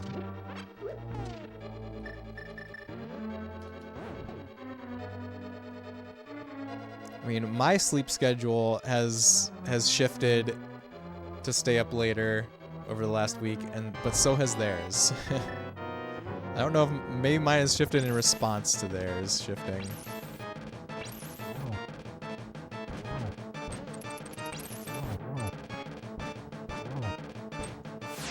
Ow.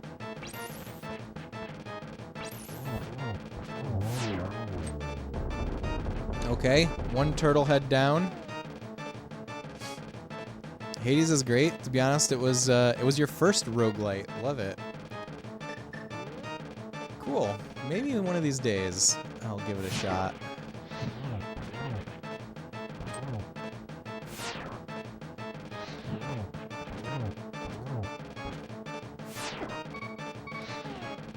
Okay, is it time? Is it time to drink some juice? It sure is. It sure is that time.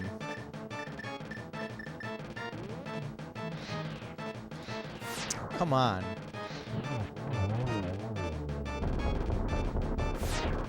Ow. Got the one, love him to death, but it's rough going still. Yeah, I know how it is, Ails. I know exactly how it is. How come you don't have the golden sword? I have not figured out how to buy super bombs yet.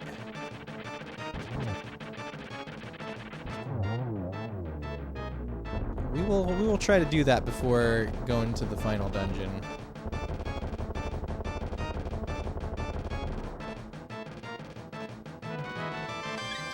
We have our player's guide, of course. I think my second camera has died, unfortunately.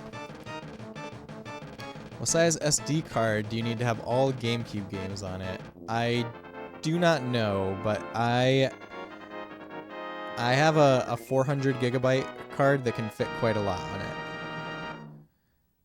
But I don't know what you need to put the entire library on. If you remember correctly, you can get it after the 6th dungeon.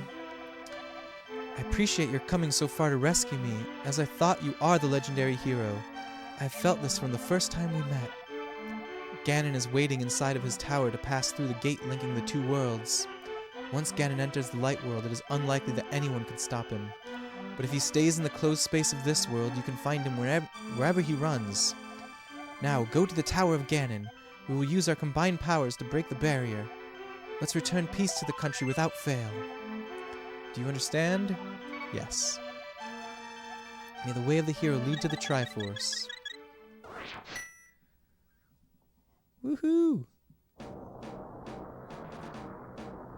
Thank you for the GGs. Figured you wouldn't put the entire library on it anyways. I'm pretty sure you could fit the entire library in a terabyte. Don't quote me on that, but pretty sure.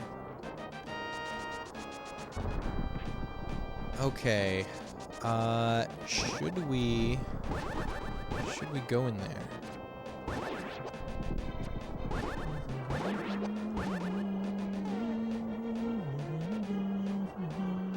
Ponies.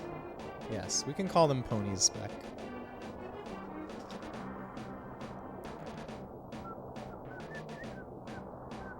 I'm gonna reboot my phone. I use my phone as the second camera for looking at the guide, and when it's doing the camera thing, it drains battery faster than it can charge. You're right, by the way, GC Loader isn't available anywhere, just eBay for a hefty price. Ah, I see. Well, then maybe Flippy Drive. Does it overheat for you ever? I don't think it overheats, it just uses the battery. The rate of electrons discharging is greater than the rate of electrons charging.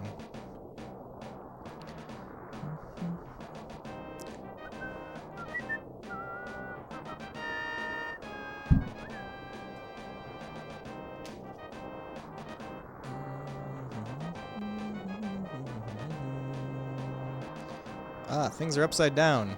All right. We're going to look up about the golden sword.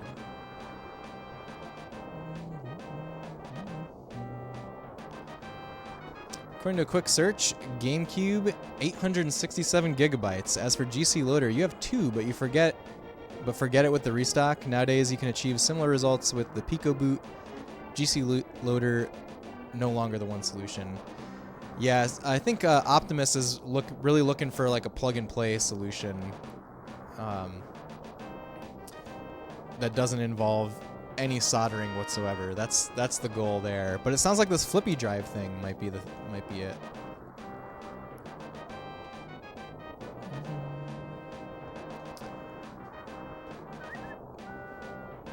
Let's see. We're looking for mentions of.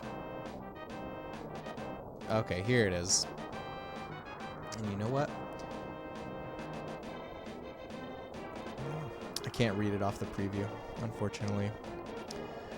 You had a lot of luck with your DOL001 and SD to SP2 plus Swiss. The thing with that is, Spec, is that the like trying to play actual GameCube games from that, FMVs, it's not fast enough for FMVs, and also a lot of audio streaming.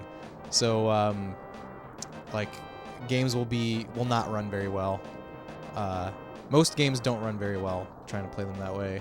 I mean, it's great for homebrew like the GB interface, but it's not great for games. Really, true. Probably gonna head out for the night. Take care, all. Ancient Minister, thank you so much for hanging out. Hope you have a great rest of your night, and hope to see you again real soon. What would be a good game to test it with? Any game that has like an FMV intro.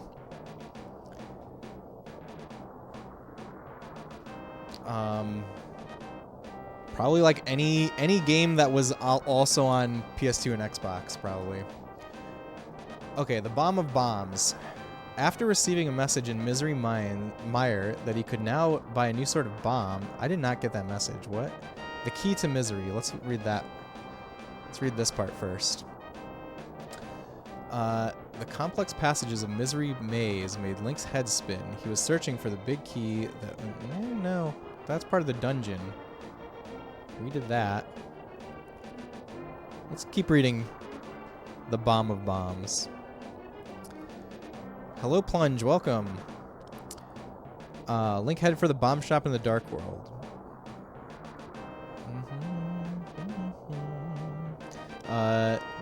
Better yet, the odd-looking shopkeeper had a super bomb in stock. Okay, I guess we can just go there and buy the bombs. That's what it sounds like. Soldering has always scared you, even though you know it has been the best solution for a lot of modifications for you in the past. Yeah, I mean, soldering can definitely be scary, especially to like learn, but it's a great skill to have, especially for retro game enthusiasts. IMO. Figured since you got Rogue Squadron running real nice that it would cover the basis, but I don't know if it has FMV intro. Well, that game definitely has FMVs. Like, that's got footage from Star Wars movies in it. But I mean, it changes game to game. I would try something that is like, gee, I don't know. What's something that I've tried that way? Try like Sonic Adventure, maybe. I see. Then it's waiting the next decades for the GC loader or the next hope. Strongly suggest learning to solder. All due respect. You dove in 5 years ago, and man, it opens doors. It's not as hard as it looks. I mean, I agree with you for sure, Rex. But apparently there is another plug-and-play optical drive emulator coming out called Flippy Drive. Plunge, how are you doing? I hope you're having a great night. So, let's see. Thank you for the shout, by the way. Of course, Ills. Of course. Sonic Adventure. Okay, yeah, let us know how it goes, Spec. Get crappy old broken equipment, watch some videos, practice. You'll be doing basic soldering in less than a week. Enough for most mods. Yeah, that's very true. Wonder also if the speed of the SD reader circuit thing is a variable in that performance. I think it's limited by the data bus of that port, not of the stuff that's on the PCB.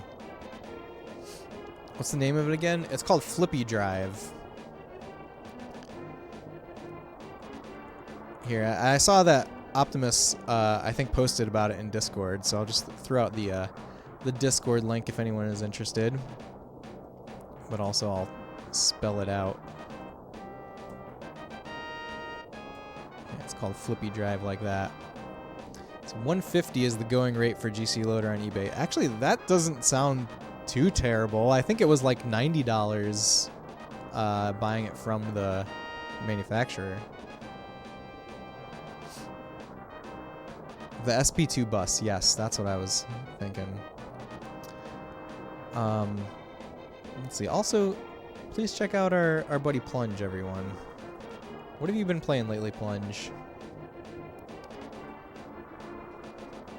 Plunge does a lot of retro game shufflers, so he's got like an emulator that randomly swaps between games at random times, and very chaotic, but fun. Is it just one board? Nothing else supposed to come with it? Yes. Yes. Started Neverwinter Nights 2 recently. Ooh. Did you play Baldur's Gate 3, Plunge? And did playing Baldur's Gate 3 inspire you to play Neverwinter Nights 2? I'm curious. Because when new games come out like that, it makes me want to play what came before. 150 even you would buy another one. Good price. It's a good device, but the restocking is terrible, and when that happens, other stuff comes along. You looked up Flippy Drive, thanks. Yeah, also it's the guy that made GC Loader is doing other stuff now. I don't know if he. It sounds like he's probably very busy with Pixel Effects. Have you got fun plans for New Year's? Yeah, we're having some friends over. Some friends in our neighborhood who also have kids. One of their daughters is the same age as my older son, and they're into gaming and stuff too. So it's, we're probably gonna play board games with them. It's gonna be a great time. That's what we're doing for New Year's. What about you, Ailes? Or everyone for that matter? You're on Act 2 of Baldur's Gate 3, and Neverwinter Nights 2 was on your list already. Ah, I see. Played Neverwinter Nights back in the day. I played Neverwinter Nights. I can't remember if I played 2 or 1. I think it was 2 that I played a little bit, but I never really got into it. You also play the first one at some point. What about the Neverwinter Nights MMORPG?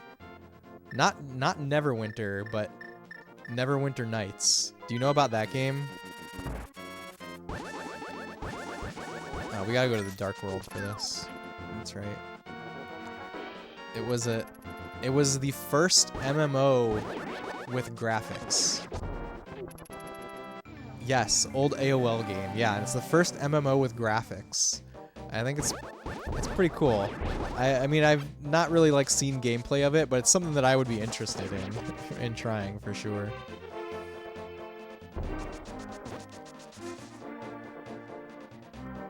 What's the best way here? Can I just walk this way?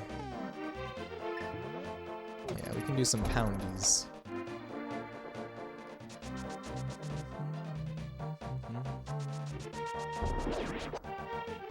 Here we go. Can we just buy new bombs?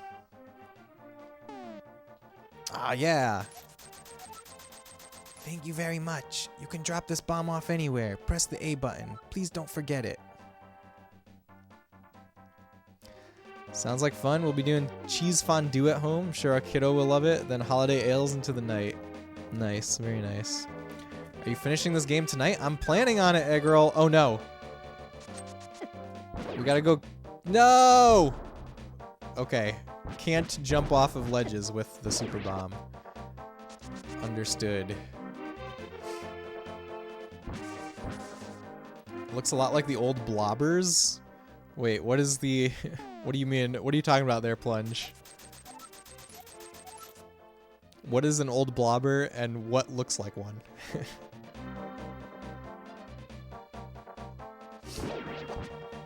Yeah, my plan is to finish this game tonight. My plan is to finish this game before 2024. That would make me happy. And this is my final stream of 2023.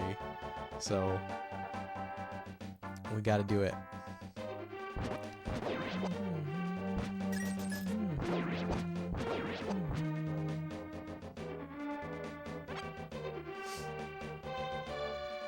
A bet? What's the bet? Oh, about Persona 4. I remember that bet. Did you did you finish Persona 4 or are you gonna finish Persona 4, girl? Good question. First person dungeon crawlers like Wizardry, Eye of the Beholder, early Ultima games. Oh, I thought that Neverwinter Nights MMO was top down. Is it like top down in the overworld and first person in dungeons? Or something like that? Blobbers are games where you have to make a map. Ah, so like Phantasy Star is a blobber. I never heard that term before. Thanks for educating me, Plunge. Okay, this is the place, right? I sure hope. Still have 3 days, and you should be playing it right now, but you want to hang out for the end of Zorlda. Thanks for hanging out, girl. Mysterious pond. Won't you throw something in? Throw an item. Where's our sword? There we go. So we have layered bets now. There's the main Tuffy bet, and then there's bets on the results of that bet. Who have you bet with the result of that bet on? Hello there, did you drop this? Yes, I like an honest person. I will give you something better in return. We're gonna have a 2008-esque crash if you don't beat that game in 2023. Oh no, Eggroll, save us, please. Looks like the combat is isometric. Oh. So like all the exploration is first person and just combat is isometric? That's interesting. Tacos hitting just right now. Kat, I'm so happy that your tacos are good. It makes me kind of hungry. Your sword is stronger. You can feel its power throbbing in your hand. All right, golden sword. We are upgraded. What about upgrading the there's another set of armor that we can get.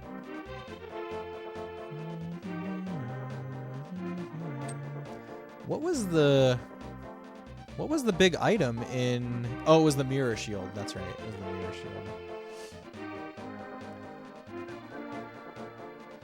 The Staff of Burna. I don't have that. This is something that you can miss, I think. Okay, let's go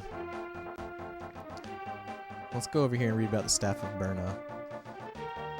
You really don't want a short egg roll stock? Let's see. The Staff of Burna. The Staff of Burna was said to contain powers of protection, but it drained magic power according to the length of its use. Like the magic cape, Link literally stumbled upon it. After warping to the Dark World at the top of Death Mountain, Link walked down to the edge of the cliff and off the side. From the ledge, he went into the cave and pounded some moles. Then he sprinted over the path of spikes to the chest with the Staff of Burna. Okay, we need to go find that.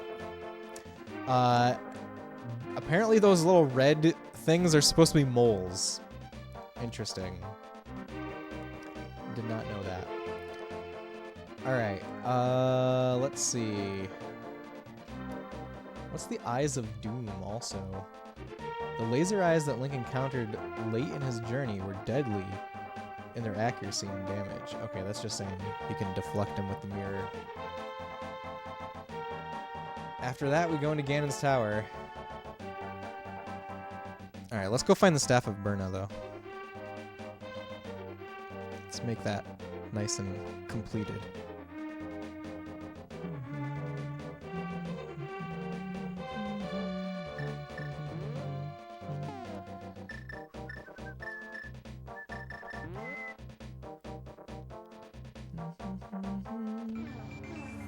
Hopefully this is a place where I can teleport.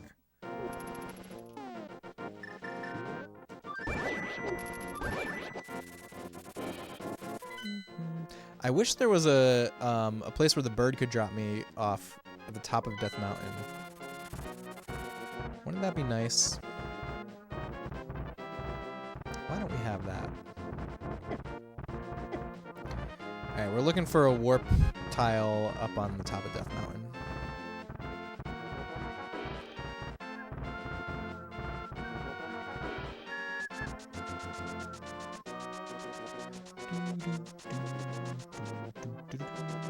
So I would really like to like look over the list of games that I streamed this year and kind of reflect on them also before we end for the night here. I should like pull that up. I have a spreadsheet of games that I've beaten that I've kept ever since January 2022, and I have different tabs for different years.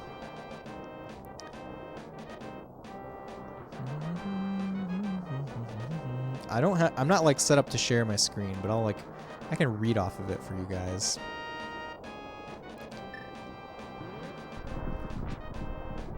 Maybe this is the ledge that they're talking about?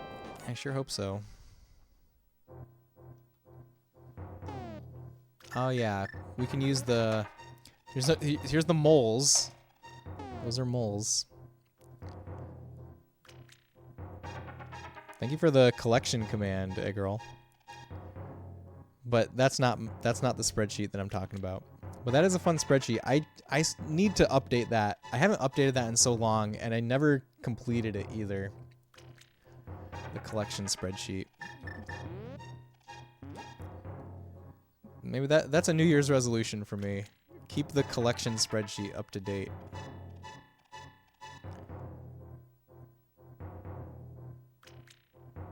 Wait, what? Oh, can I pick it up still? I can. Okay, we're good. There it is, the Cane of Burna. If you swing it once, a ring of light will protect you. Excellent, we need that. I need magic to get out of here, though. There's no magic. No. Well, I guess we're roughing it.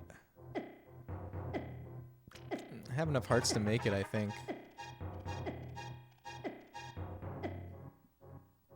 I think the first game that we finished on stream this year was Dragon Quest V, which, you know, we definitely played most of Dragon Quest V in 2022, but it was the first game that I beat in 2023, I think. Okay. I have my spreadsheet up. Oh, actually, the first game that I beat, I mean, this was off stream, but the first game that I beat in 2023 was Elden Ring. Still recovering from Elden Ring. But Dragon Quest V was so good. That's probably, you know, if that counts for a 2023 game, that has to be the best game that I played on stream in 2023.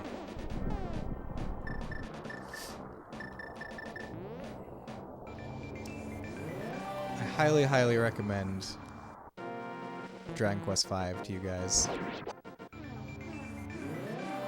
You added Elden Ring to your backlog for next year. Would you stream it, Eggroll? Have you played other Souls-like games?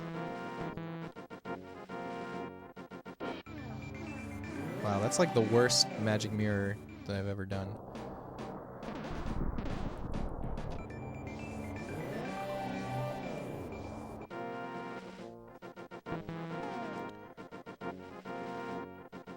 Yes, Eggroll ring. Yeah, Spec loved Elden Ring.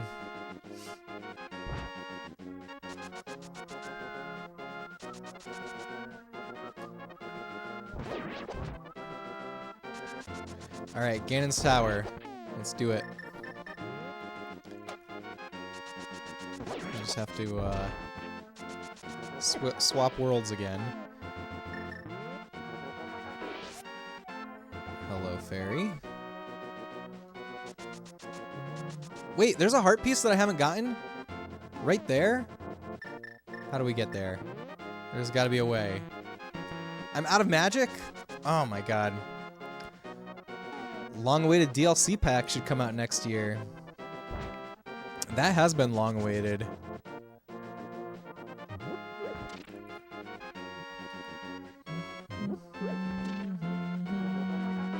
He tried/started Dark Souls 1 and 3 and Demon Souls in college, but for the most part, you lived the Soulsborne life vicariously through your college roommates and friends.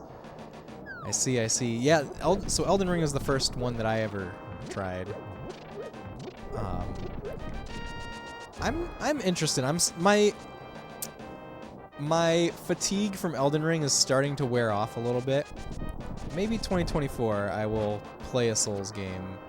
It won't be on stream though. I don't know if they fit the brand for playing on stream. You really like Elden Ring, but you're pretty bad at it, moving at a snail's pace. I played it at a snail's pace. It took me a year to beat almost. Okay, there's gonna be a way to come out of the ground over there, and I will use the whatchamacallit, magic mirror when I get there.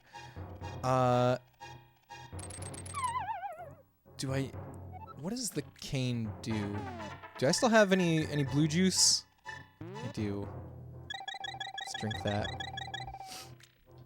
Isn't Dark Souls like ridiculously hard? Yes. Yes, it is considered ridiculously hard.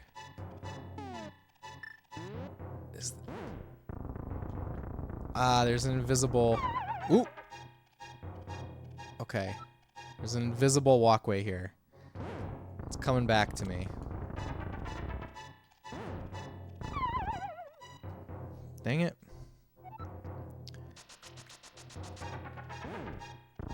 In fact, something that like attracted me to Dark Souls when it came out was I had read about people comparing it to retro games. Like the need to like play a sequence over and over and kind of learn it. And that really attracted me to Dark Souls, but it also came out during my PC only phase. And then the PC port of Dark Souls, at least initially, was really shoddy. And so I never ended up playing Dark Souls because of that, really. I have Demon Souls on PS3. Actually, while I was playing Elden Ring, I bought Demon Souls because at the time I was like, yeah, I'm really into this. I want to play the rest of them. But then, like, Elden Ring just way overstayed its welcome for me. So I haven't tried Demon Souls, really. I played, like, the first dungeon in Demon Souls, and that was it. It's not as hard as people tend to claim. It's easy to say that if you've played it a lot, though, Orbaron. Like platforming, kinda? Yes, exactly, Twinton. Calm Coalescence, what's going on? Welcome in. It's great to see you. I hope you're having a great night. Hope you had a great holiday. Alright. We got that piece of heart. What else is down here, though? There's so many other pathways to take. You had a buddy who was interested in playing Dark Souls but was not particularly good at it, so he'd invite you over and watch you play. Every time you die, we'd take a shot of Jaeger, call it Drunk Souls Good Times. That sounds like a blast. I mean, if there were some bosses in Elden Ring where if I did that, I'd probably be dead. Like, Fire Giant was one for me. If I tried to do, Drunk Souls with Fire Giant, I would definitely be dead. I'd always say that to people talking about how hard Dark Souls is. You try some new Mario Maker levels. You'd say try some new Mario Maker levels. Yeah, but like Mario Maker. Well, that's the thing. Like it is hard. Like, people say it's hard, and like, relating it to retro style games is the thing that really attracted me to it. So yeah, that's perfectly fair. Perfectly fair. Mario Kaizo levels are insane. Yeah, but the other thing is, like, those levels are not made by, you know, those aren't necessarily the way that the developers would present Mario games. But still, no, it's a fair point. Like, I feel like I heard Dark Souls compared to Ghouls and Ghosts, actually. When it first came out, that's a comparison that I heard people make, and that excited me. All right, here we are. 7 maidens, do your thing. Space, we're going to break the barrier of Ganon's tower with our power. Oh Lord, Ghouls and Ghosts. Maybe I should play that on stream. I've never gotten past the second level of that game, of Super Ghouls and Ghosts. Personally, you're seeing it as modern Ghosts and Goblins. You beat that game twice, your body is ready.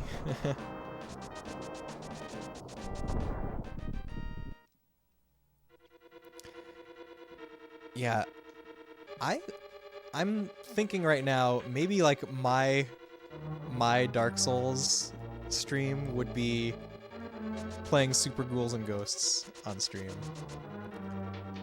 Because I've never been farther than like the second level in that game.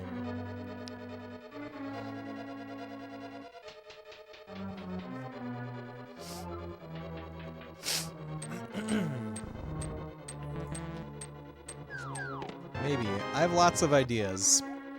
I have lots of games that I want to play in 2024. I really think that our next couple of games, though, after A Link to the Past, are going to be Panzer Dragoon 2 and Panzer Dragoon Saga. I've been wanting to play those for a while.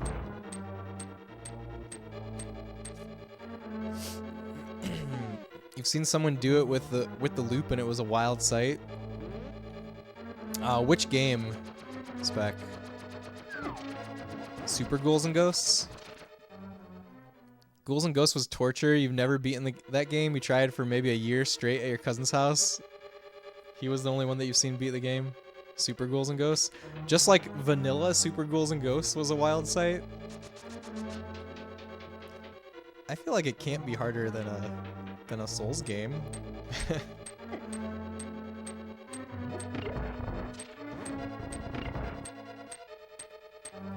Always been interested in the Panzer series, never played it, looking forward to it. I've played the first one. I played the first one on stream, and it was so good. Like, the world and the aesthetic of it is so cool. And from what I know, Panzer Dragoon 2 kind of does a lot more world building, and then Panzer Dragoon Saga is like the ultimate world building, because that's an RPG. Okay, I'm sure hoping that a key is gonna appear when all these tiles give up. You know, they recreate this stuff in Ocarina of Time, but in Ocarina of Time you can just stand there with your shield and block all the tiles coming at you. Alright, there we go, paid off. You're planning to do a very in-depth lore through of the entire Elder Scrolls series. Perhaps even including the MMO, but you might skip that eventually. Ooh, that's gonna take a very long time, I think, Warbaron. So you're gonna read all of the in-game books and stuff? They beat all 3 versions of it, 2x each, to complete the loop consecutively in a speed run. You were stunned. I think that's something that, you know, if you it's probably similar to Souls games. You know, for anybody that has not played those games, it looks incredibly difficult, but it is something that you can learn. It takes a strong degree of patience to do that. I mean, I agree, Spec. I'm surprised that you're like, as someone who like seemed to have like so much patience for Elden Ring, like way more than I did. I'm surprised that you're like, you know, like shocked at Super Ghouls and Ghosts gameplay, I guess. Stronger than Quest 64 patience. Elden Ring, to be honest, didn't take that much patience. At least it felt that way. Perhaps it's all relative. It's definitely all relative. Definitely. Yeah, it's interesting. It's very interesting. Cause like I could see myself playing Super Ghouls and Ghosts and having a great time. But I don't know if I can see myself playing a Souls game and having a great time just yet. Maybe one of these days, though. One of these days. Here's the thing that will get you to appreciate Ghouls and Ghosts difficulty. Play Ghosts and Goblins for a spell. You'll be thankful that you just want to beat Ghouls and Ghosts and glad you went back to it. Then probably beat it soon after. Which, are you talking about arcade Ghosts and Goblins, or are you talking about NES Ghosts and Goblins? Because I've heard that NES Ghosts and Goblins is like really broken and just like a terrible port. But the arcade game is considered pretty good, I think. Too slow with throwing my bomb.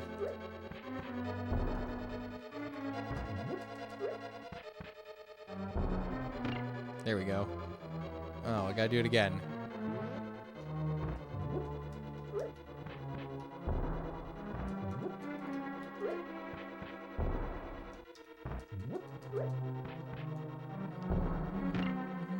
There we go. Either arcade or NES, both are terrible. The NES is not really broken. The game is. The arcade version is harder. Wow, the arcade version is harder. I'm curious. You know, I think Ghosts and Goblins has a Mr. Core. Well, I know that Ghouls and Ghosts does. I'm not 100% sure about Ghosts and Goblins.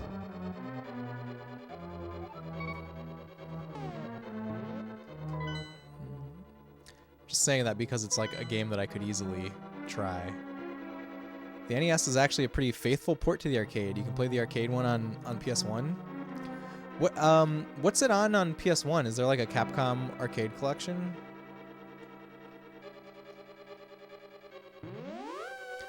Mike Matei from AVGN that grew up with the NES version spent 10 plus straight hours in one arcade level. Interesting. This is something that I want to try for myself now. I don't think I've ever tried. I might have tried it for like a very brief amount of time. I mean, I've only played the NES version for a brief amount of time. I might not have ever touched the arcade version at all.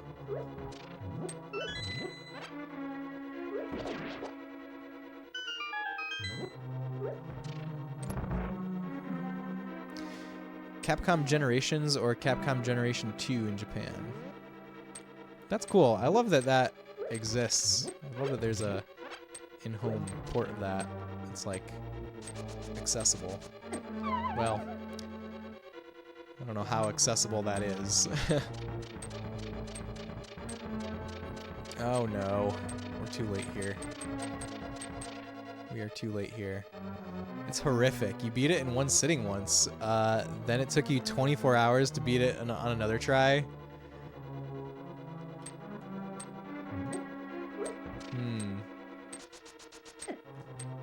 I need to try it. I need to see it for myself. Maybe 2024 will be the year of Ghouls and Ghosts and Goblins.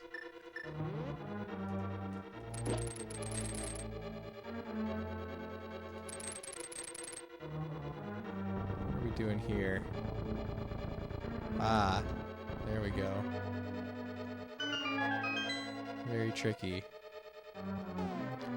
You've clocked 234 hours into Elden Ring, 100%ing it with a single character. Still feeling a bit fatigued, as fun as it was. That's about how long it took me to beat just to like beat the last boss, I think, Warbaron. I think I was around 230 hours of just playing the game through once. But it was my first Souls game.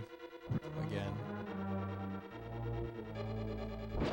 Oh, these are gonna disappear when that light goes out, huh? Both loops, of course. Try it out. Yeah, why not? It's so difficult. It's hilarious for a while. Capcom Arcade Classics on the Xbox Live Arcade has the arcade port of Ghosts and Goblins, you believe? Oh, I wonder if that version's any good. Is that still available right now? Also, also there's the Capcom Arcade Stadium, which it must be on. It must be on one of the Capcom Arcade Stadiums, right? I forgot that exists. It's a very cool release. Okay, there is obviously stuff to find here using the Cane of Samaria method.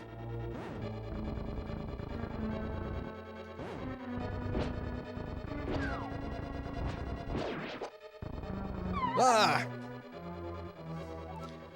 Once the block falls off, you like start walking faster. What? Okay, maybe there's nowhere to go there. The PS1 is available physical and it's cheap if you're into the console and physical. That is very cool. Overall, you were not particularly enthused about Elden Ring going open world, and beating the game did not change your mind. I will say, like, the thing that attracted me to Elden Ring, probably the reason that I picked it up, was the comparisons people made to Breath of the Wild, and I did really love the Breath of the Wild like gameplay that it had, but ultimately around the halfway point all that stuff went away and I felt like the game became really linear, and so that was one thing that I didn't like about Elden Ring. Actually, it kind of felt like a bait and switch to me a little bit.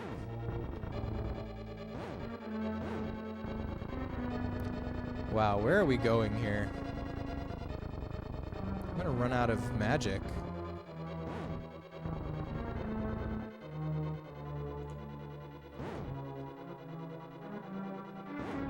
What?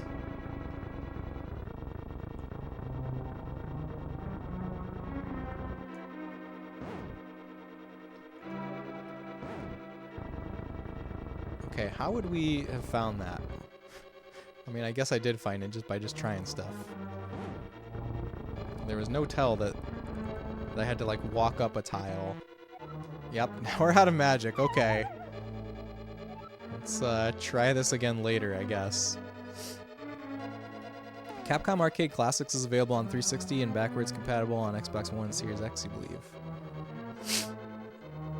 That's very cool. Very cool. Where does this lead me? Hello. Alright, so this room is blocked off, essentially. Good to know.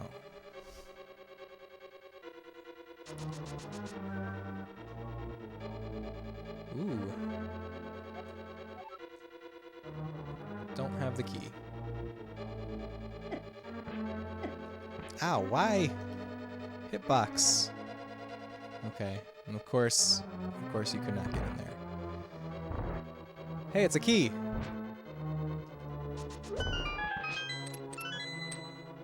There we go. Let's use it on this door that's right here.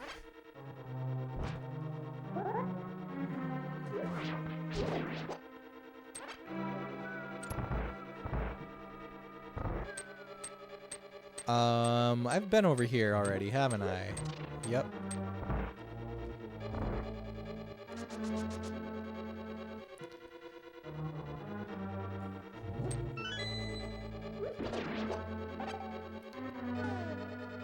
Alright, let's pound some moles.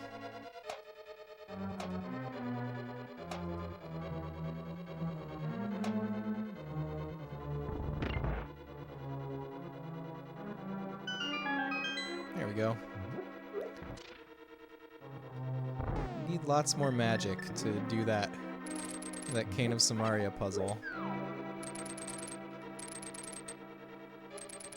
Ow!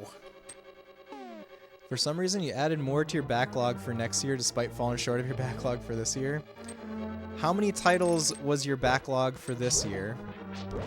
And how many titles is your backlog for next year? Oh yeah, speaking of that, I should list off a few more games that we streamed this year and tell you guys my thoughts. We played Godzilla Kaiju Daikessen on the same night that we finished Dragon Quest V and beat that in one sitting. That's a Godzilla fighting game for Super Famicom. That was really fun. I had that game for a while, and I don't remember if I actually beat it before playing it on stream. But I'm a big Godzilla fan. Saw Godzilla -1 in theaters, and it was incredible. Highly, highly recommend. Even if you're not a Godzilla fan already, it's definitely a movie that you don't need to be a Godzilla fan to enjoy.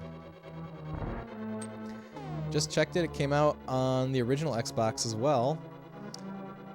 Physically even. You still like to see that movie? Tuentin, you definitely should. And its theatrical run keeps getting extended. Like, it was originally only supposed to be in theaters for 1 week, but it was so well received that they keep extending the run, which is great. I would definitely recommend seeing it in theaters.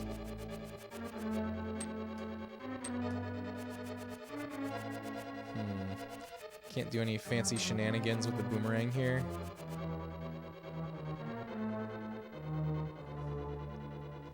Oh yeah, you finished -1. It was great coming from someone who hasn't watched much Godzilla. Yeah, it's one of the best Godzilla movies, for sure.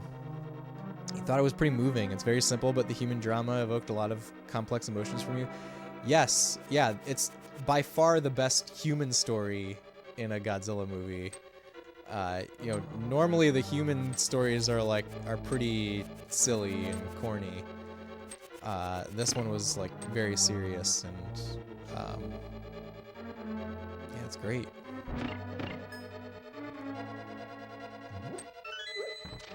All right, we have a key. Bombs can do this. Humans, yes, there are humans in Godzilla -1. There's usually humans in Godzilla movies, but you know, there's a human story and there's a kaiju story. Usually.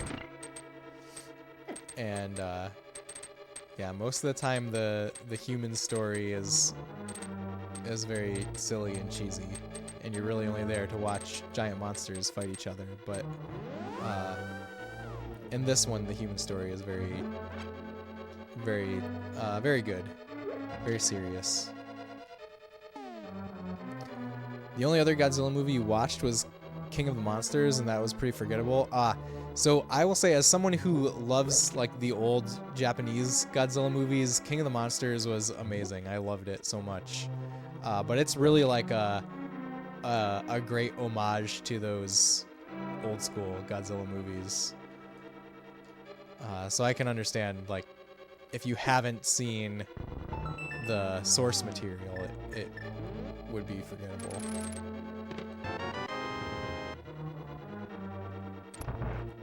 Yeah, the 2019 one. No. Yeah. Yeah, 2019. For a second, I was thinking of Godzilla vs. Kong, but that was 2021. You used to watch the old VHS with Mechagodzilla back in the day. You thought it was cool. See, if you're that Twentin, you would be the audience for King of the Monsters, Godzilla King of the Monsters, then. Alright, there's a maze here. Gotta run, SRA. Thank you for the stream. If I don't catch you again, Happy New Year. You too, Els. Thank you so much for hanging out. Hope to see you again real soon, and yeah, you have a Happy New Year too if we don't hear from you again.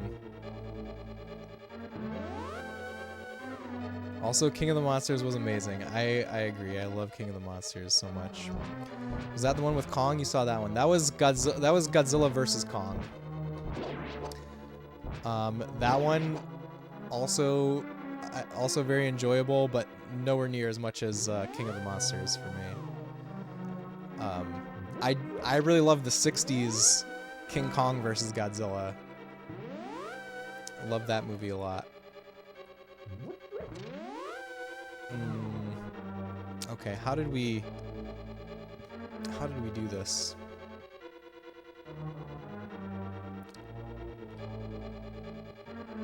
Wait, I'm back here?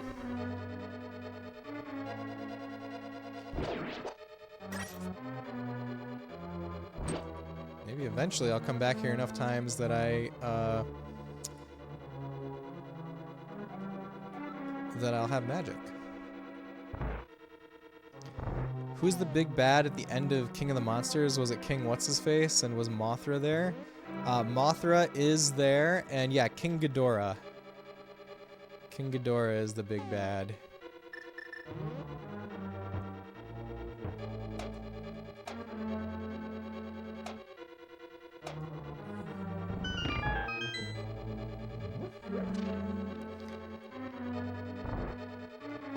Yeah, it's got Godzilla, King Ghidorah, Mothra, Rodan. I think those are all the classic monsters that made it into that movie, but it's an awesome lineup.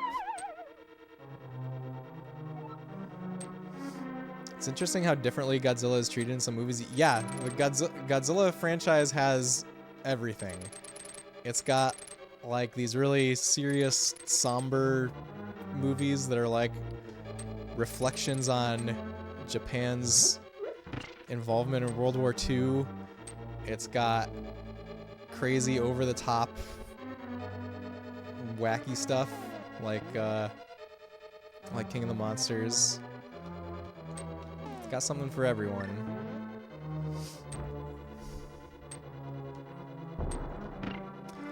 Like -1 was with him as an antagonist. Yeah. So -1 is very heavily influenced by the original 1954 Godzilla movie, which I would still say is the best Godzilla movie. Oh my god, I ran out of bombs. How did that happen? How? Ugh.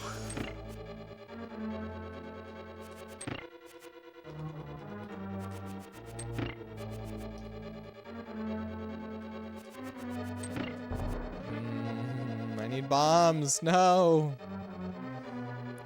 I think he was more of a hero in King of the Monsters. Definitely the hero in King of the Monsters, yeah. You want to see Son of Godzilla, where Godzilla scolds his son as if it were some sitcom? Yes, it also has that.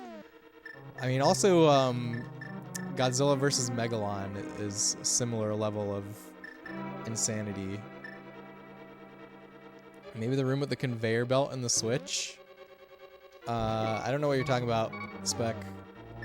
But, oh, to find bombs? Let's see. I'm gonna try the boomerang a few more times. I believe you can still solve this regardless of bomb count.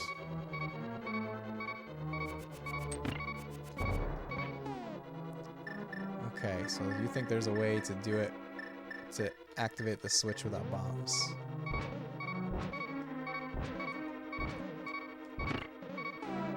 Do I have fairies? I do have fairies. I meant that's the room where you lost the bombs. Oh, I know what you're talking about. Tacos are good. Feeling like a king right now. Nice to see you, man. I like your stream quite a bit. Thank you so much for saying so, Kat. I'm so glad that your tacos were good. It makes me kind of hungry now, though. We just watched Godzilla plus Kong plus Mechagodzilla movie. What did you think of it, Calm Coalescence?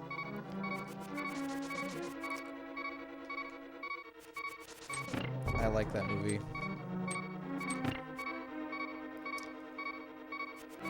I really like the current Hollywood take on Godzilla too. I like the insanity.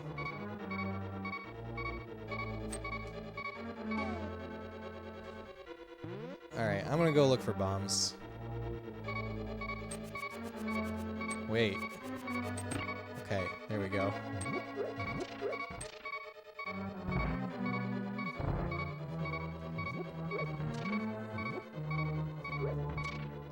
Uh-oh.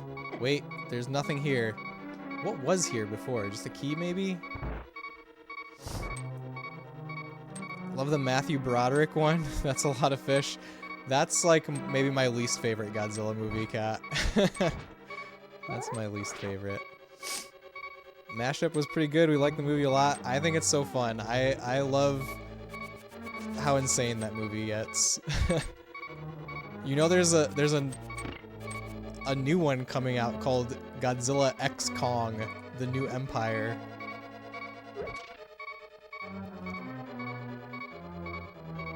I'm excited for that.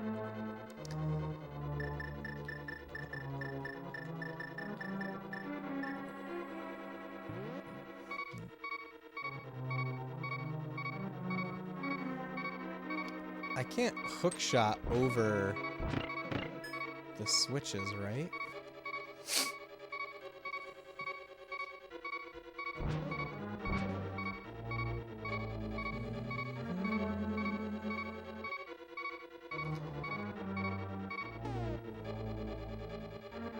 You gotta do what? I gotta believe. Thank you for believing, Spec. Yeah, what a mess. Sadly, it was the first Godzilla you saw, the Broderick one. Oh no. Was good enough as a small child? Yeah, I liked it as a kid too. But I saw it in theaters as a kid and then never saw it again.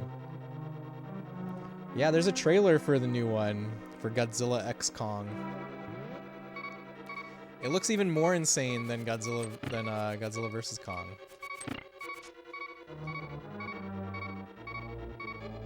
Wait, what if we did this? No, no.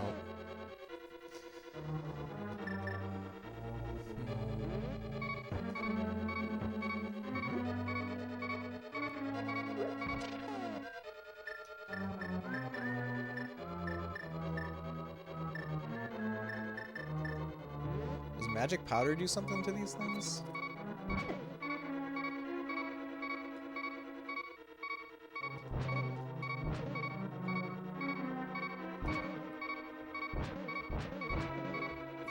It's weird how this makes your, how this makes my swinging my sword makes the fireballs come out. The Broderick one was what you saw as a kid too, and then the cartoons. I've heard that that cartoon was actually really good. I haven't watched it. Well, there's a cartoon like made to tie in with that 1998 Broderick one, and that's the one that I've heard is good. There's also a cartoon from like the 70s or something that I watched that as a kid, but I don't know if that's very memorable, to be honest. Ferris Bueller was in a Godzilla movie. That would be the worst Godzilla movie that there is, Eggroll. The cartoon with Godzuki, yes. Ah, okay, that's the one that you were thinking of too. Convalescence. Yeah, there's another one. There's one that was like a tie-in with Godzilla 98, and I've heard really good things about that. But I've not watched it myself.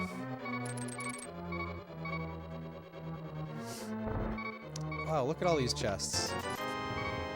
It's just money, isn't it? How about bombs? Do you have bombs? Oh, yeah. Got some bombs.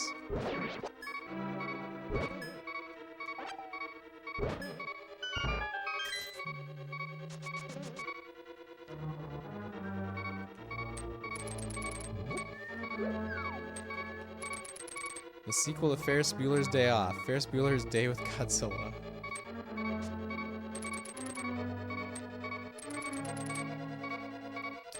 I don't know if I finished this thought, but I do think that the best Godzilla movie is 1954, the Japanese version specifically.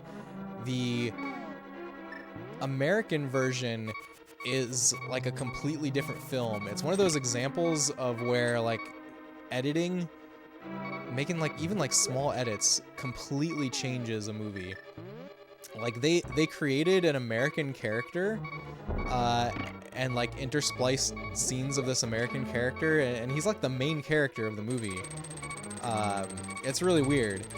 The Japanese version is so much better. It's like, you know, the American version is kind of just like a you know, it's kind of like a cheesy monster movie, which is what you might expect that movie to be if you don't know much about it. But the Japanese version is this like really somber, melancholic experience where it's, you know, it's a real reflection on World War II and like the trauma of atomic weapons, the societal trauma of that. It's really masterful. I was not the first time I watched it, I was not expecting it to be as serious as it was, as impactful as it was. You were thinking about Godzilla 98. No idea about other cartoons. I was saying yeah to what you were saying. Oh, okay, I got you. Got you, Convalescence. I really want to watch that Godzilla 98 cartoon. Yeah, it's more than dubbed over, Egg Roll. It's like they created a whole new main character of the movie. And he's like a reporter or something, and he's kind of like narrating what's going on, and that's kind of how they present it.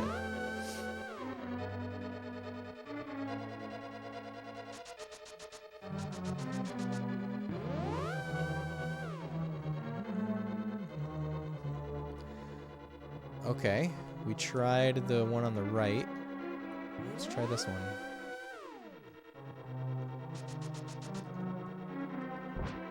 This is promising. I have not been here yet. Ow. Wait, no. This is the way that I can't go back, isn't it? Arrgh. That means we have to use bombs again. Okay, do not go to the bottom left. Gotta remember that. Do not go to the bottom left.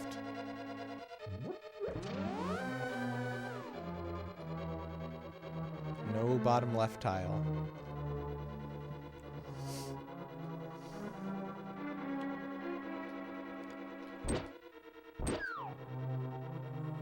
Maybe we could try...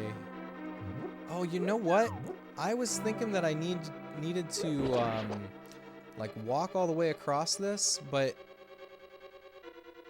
wait, can he? Is he gonna? Is there a path across? Looks like there is a path across. But I could just use the fire rod.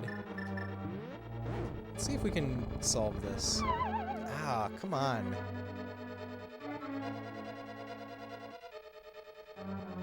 So the top 3 rated movies are Godzilla vs. Destroya, -1 in the original 1954, per Rotten Tomatoes, apparently. Versus Destroya is also very good. But that's like a more... You know, that's more of a genre film than those other two. I think 1954 and -1 are both movies that, like, anyone who loves movies would enjoy.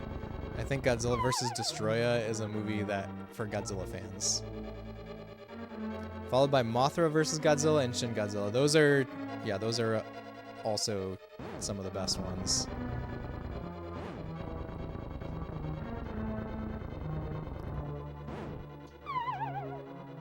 Dang it.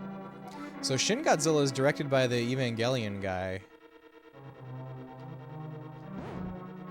That's its kind of claim to fame. I mean, that's a really strange, surreal version of Godzilla in that. And we're out of magic. All right. So much for that. Hideki Anno. I think so. I'm not 100% sure.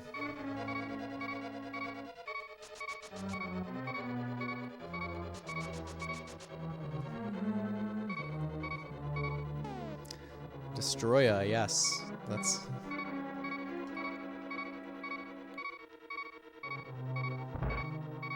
Destroya is a very, very cool kaiju. Have I gone to the right here? Yes. Have I gone up here?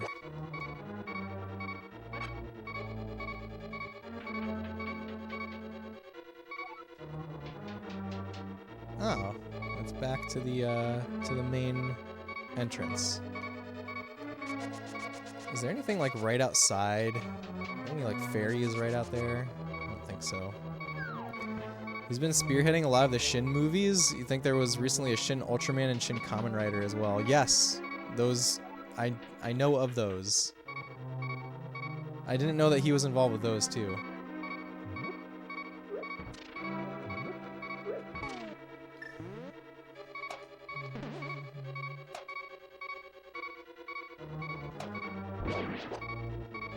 Shin Godzilla is really cool because the interpretation of Godzilla in that movie is just very disturbing. It's real weird. And that's what I like about it.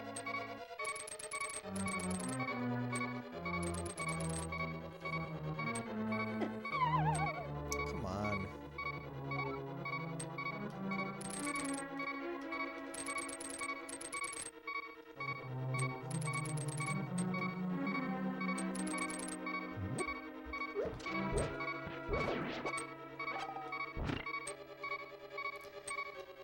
Do you prefer Godzilla as hero or antagonist, or just force of nature in general?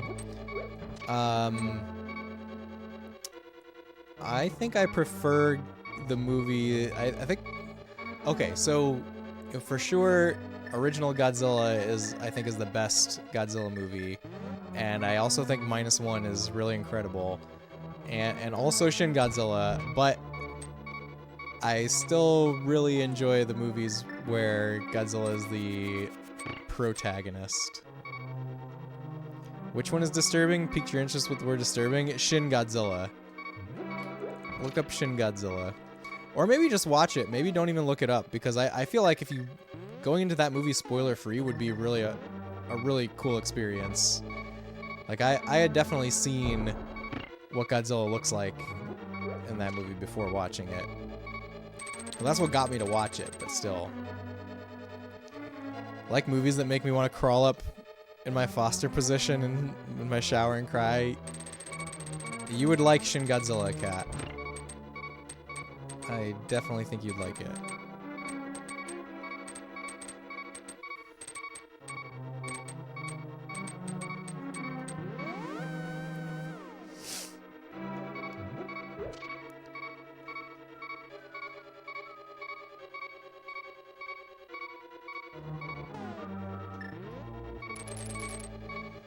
Alright.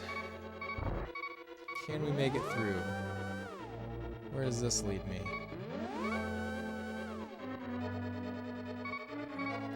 Add it to your list when you can. You avoid any clues to a movie so you won't look up details. I'll take your word. Definitely let me know what you think when you watch it then.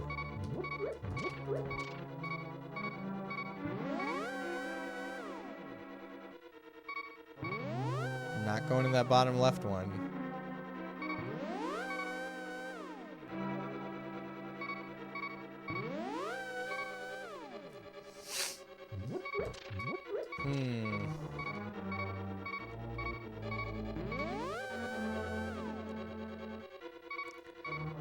Wait. Oh my god, I just realized that there's like there are correlated tiles here.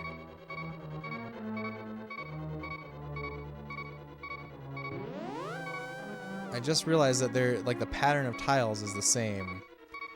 And they're like switched which ones are active and which ones are inactive in these two rooms.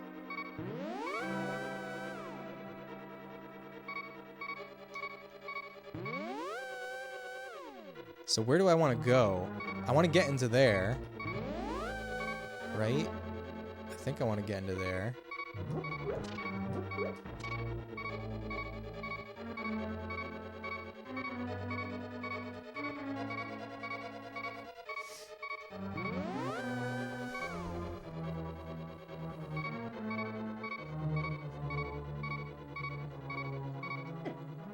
Ow. I'd love to ask you more about -1's ending, but probably better in Discord. Yeah, ask me in Discord, egg roll. No spoilers.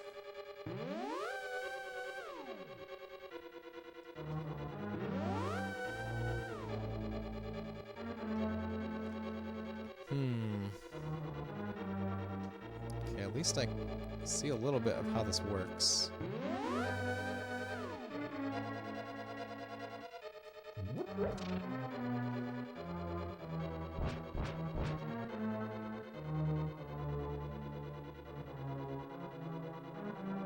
I think I'm wasting my time here. I don't think there's anywhere to go here.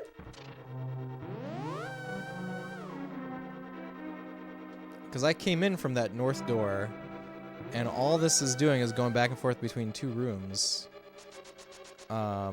There's no... Yeah, we've been wasting our time with this. Let's go up to the second floor, I guess.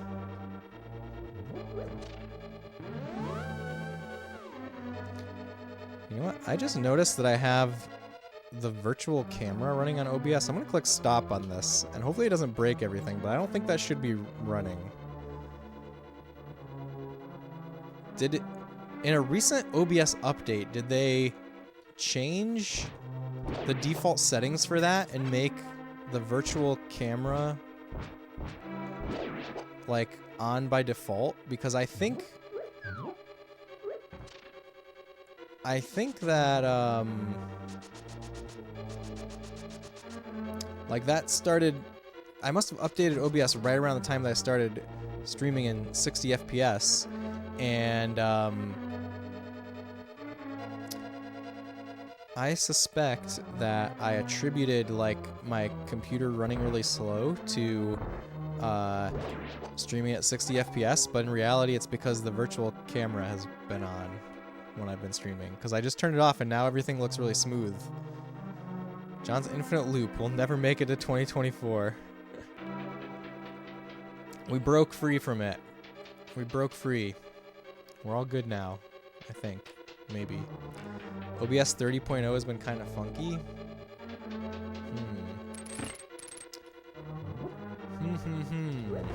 Seems that way, huh?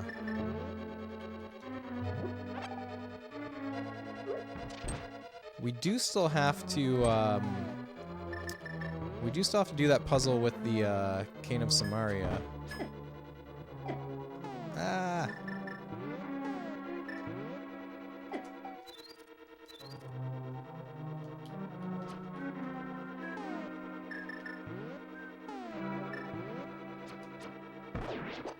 Got him.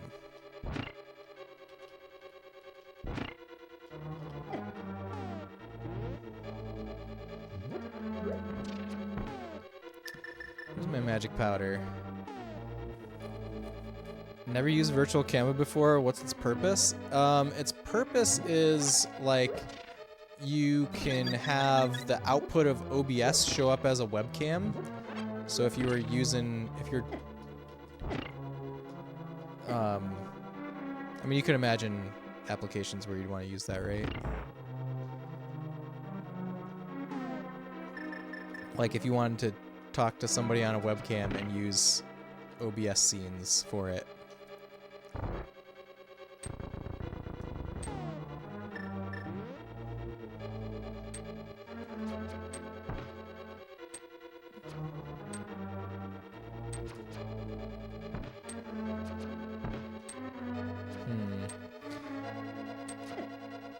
Oh, I can use this thing for help here.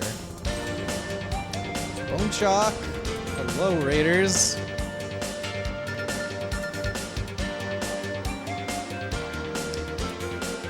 Bone Chalk Raiders, welcome. Hello, hello. Once more into the breach. Bone Chalk, were you playing Kudelka still? Did you finish Kudelka last night, or did you finish it... or did you finish Kudelka tonight, or did you finish that before? And also, thank you for the shout-out for Bone Chalk. Everyone please give Bone Chalk a follow. Bone Chalk is a great streamer. I'm Space Robot Arm. I stream retro games of all genres. My goals are to represent classic games authentically, usually on original hardware, and explore video game history with you all and just have a cozy, nostalgic time on the couch. So welcome in. We're playing A Link to the Past. I'm trying to finish it before 2024. This is my last stream of 2023. Bone Chalk, if you need to raid and run, if you need to eat some food or get some sleep, please go do that. But if you can hang out, we'd love to have you. Gotta get that original hardware. That's right, Calm Coalescence. He finished Kudelka tonight, showcased all the endings, and then moved on to UFO Robot Grendizer. Is that a recent game? What is UFO Robot Grendizer? Tell me about that. I feel like it is some kind of mecha game, right? So we're in the final dungeon right now. We're in Ganon's tower. And I just broke free of a psychological infinite loop that I was stuck in. I was thinking that there was more to a certain room than there was, and spending lots of time there. But it's alright. We're past it. The Golux. The game is recent. Whoa, hold on, my chat moved on me. The game is recent, but it's based on an old anime that was very popular in certain non-English speaking countries. It's a newer game based on Go Nagai's Super Robot series of the same name. I think I saw trailers for this game. It looks very cool. I hope you enjoyed it. Are you going to be doing a full playthrough of that game? Also, how was Kudelka? Had you played Kudelka before? I forget if that was a first playthrough or not. That one scene that I watched, that one cutscene, was so good. I've been thinking about it. Kudelka seems really, really good.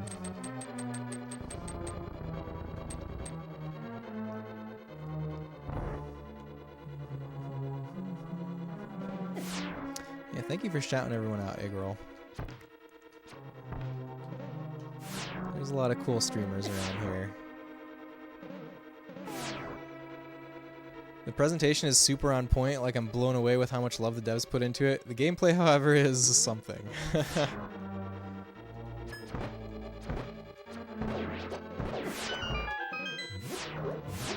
It looked like, if it's the game that I'm thinking of, it looked like a pretty, lower budget kind of game. Eggroll, I don't pay you. Don't lie to people. I think it's one of your top PS1 games now. Wow. That's high praise. That's very high praise for Kudelka. Okay. All that's left, I think, is the Cane of Somaria puzzle. That's what we need to go do.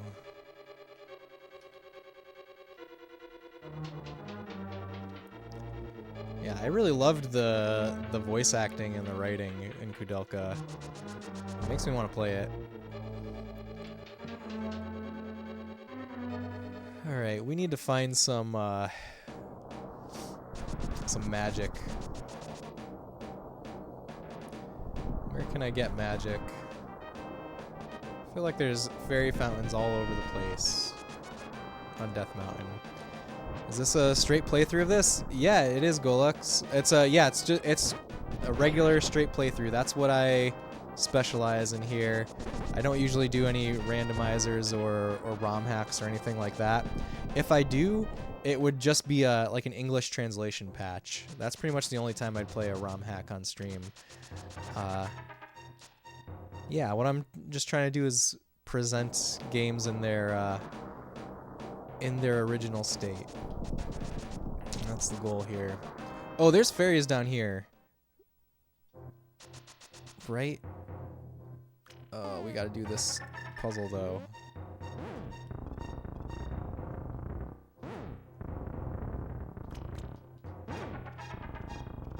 Ooh.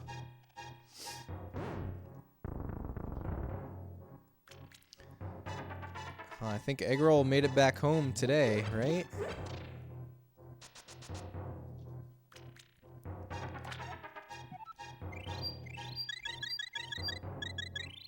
Oh, she doesn't give me magic? Really? Ugh. Lame. I'm gonna need to take another bathroom break in a minute after we catch some fairies, I guess.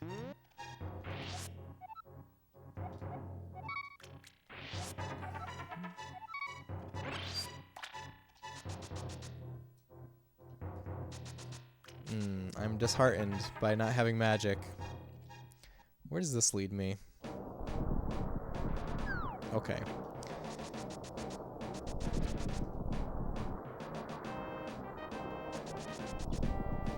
Hey, your host Joe.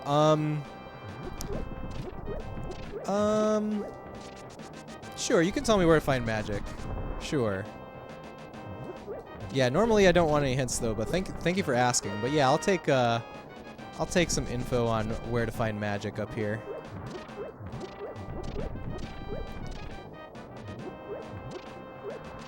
Going to Turtle Rock. All right.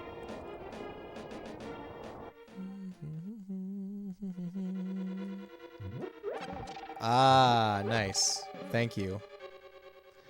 I think you only get magic from magic decanters, so find some pots or grass. We found one.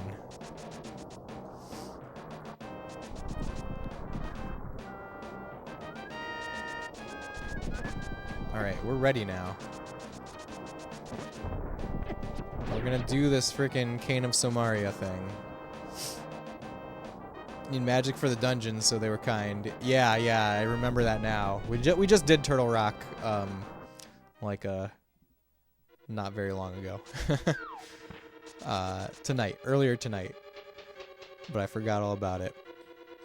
Also, your host Joe, welcome in. I hope you're having a great night. Thanks for joining us.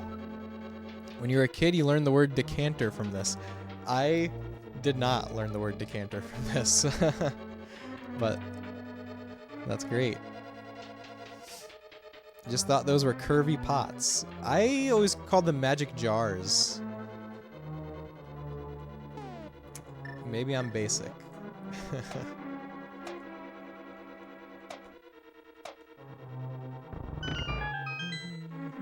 Decanter is a great word. I agree. You're the kind of nerd who read the instruction manuals and guides. Nice. Well, we have a guide right here, but I didn't look up the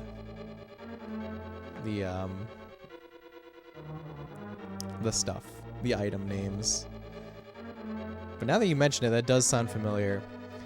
Yeah, our second camera died, unfortunately, so I'm gonna move that off of the overlay for now. If we need to look at anything, I'll show you guys on this camera. Like words, one of your special interests, language. That's a cool interest, Cat. Very cool interest.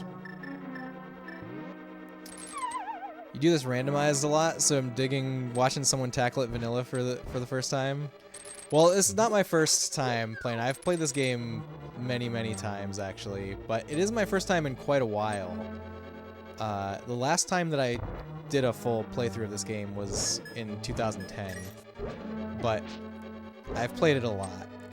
Like a lot does come back to me, but it has been a while, so I've been long overdue. This is like a top 5 video game for me.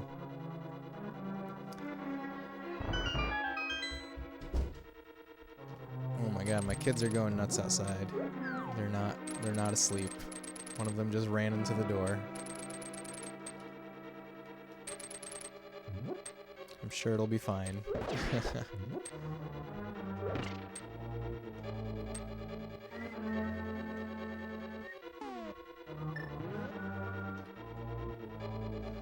Hope your kids are having a great holiday break. They sure are, Eggroll. I think they're having a great time.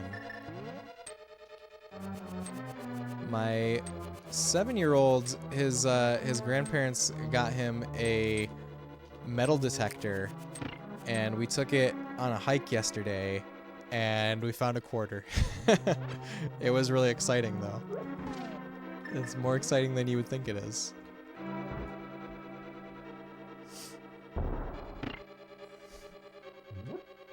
It's a cool gift. Yeah, it's really cool.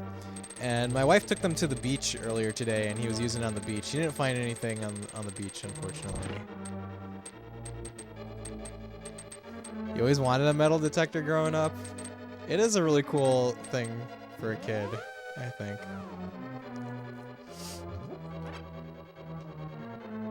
Where am I? Why did I go this way again?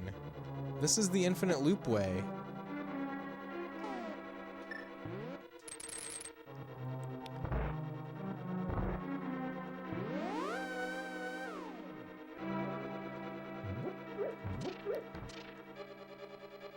Okay, we're almost to the room with the actual puzzle that we need to solve, though.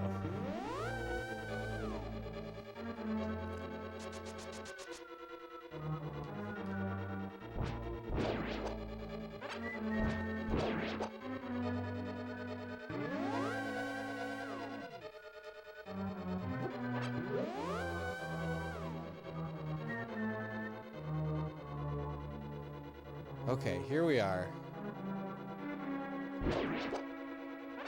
I'm hoping that we get the big key from over here. You have lots of woods by your house. Would be cool to go searching. You also want to go into the woods sometimes to find Indian arrows. I guess there are a lot of them in Ohio. That would be very cool, Wingman. I've never played this, but you think you'll have to, or your mod No Signal Found will unmod himself. You definitely need to play this game, Cat. This is part of the video game canon for sure. Highly recommend. Arrowheads, I gotcha. No!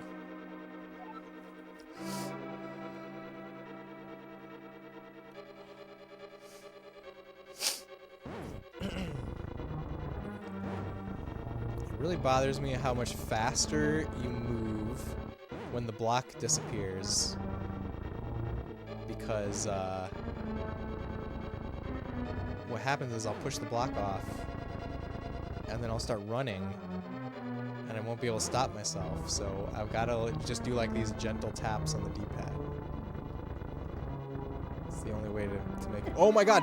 We found a passageway over. That's right, I found that before. Okay.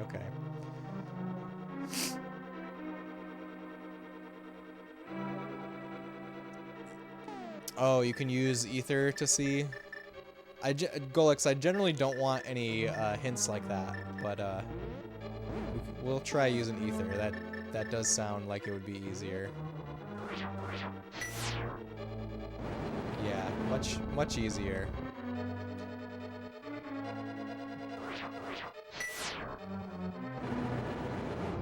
That's alright, Golix.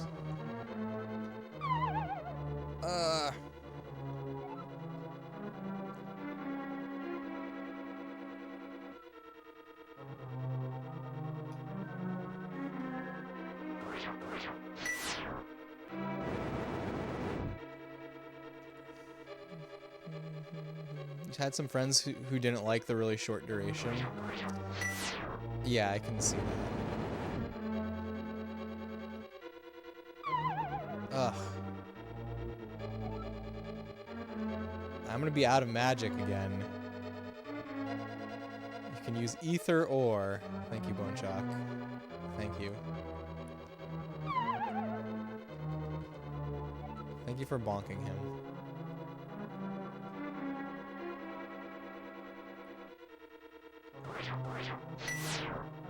Alright, we are definitely not gonna have enough magic to... Nope. Have you tried using Godzilla -1? What? What, Eggroll? What does that even mean?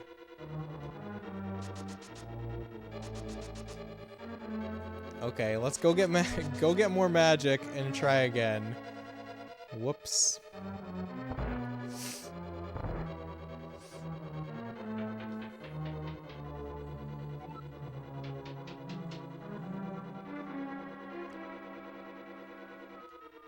Alright, maybe we should just go back to Turtle Rock for more magic.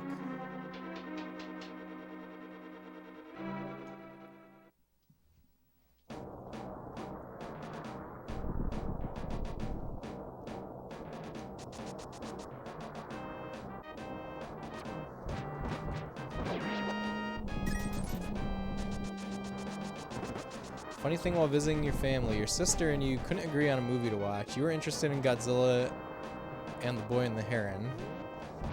And what'd your sister want to watch? I also want to see The Boy and the Heron. I've heard really, really good things. Carrying a green potion might help too, but most of the convenient places for those aren't here. Yes, I would have to leave the mountain and come back. Maybe if we need to replenish magic again, we'll go get magic potions. She wanted to watch Aquaman and Wonka. I think you made the better pick, Segroll. Clearly you watched Godzilla, right? Kwame, hello. Thank you for lurking. I appreciate you being here. Positive now that this pathfinding puzzle is a metaphor for the Garden of Eden. Thank you, Bone Chalk. Thank you. I'm sure that you're right. Watch Godzilla without her? She had to head back home earlier than you did? Ah, I see.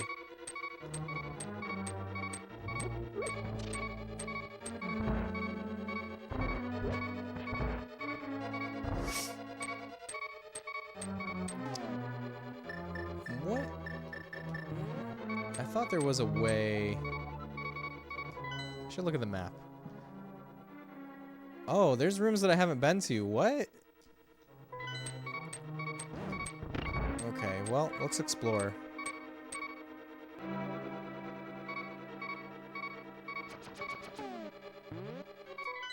We've been here, obviously.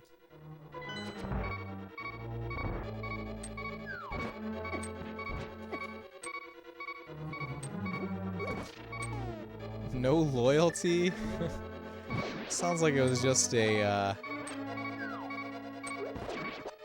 circumstance.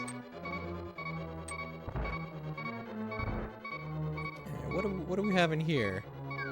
Surely we have something in here.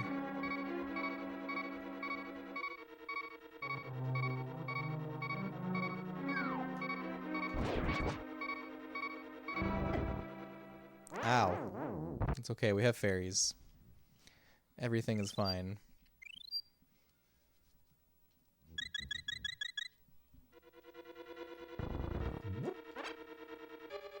So there's magic down here.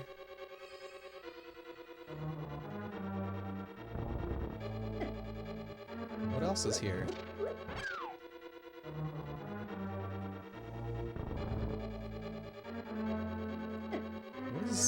What is this room? Is this room just a place to replenish magic? This is so weird.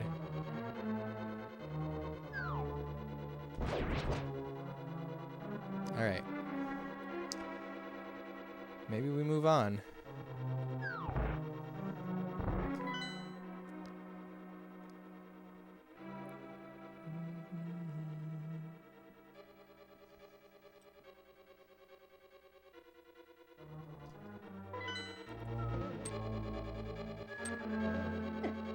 Ouch.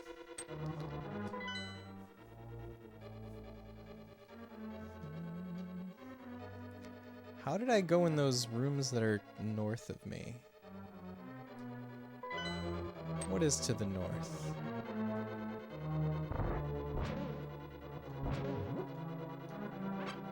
Oh, that's the teleporting room. Okay. I understand. Oh, I missed it.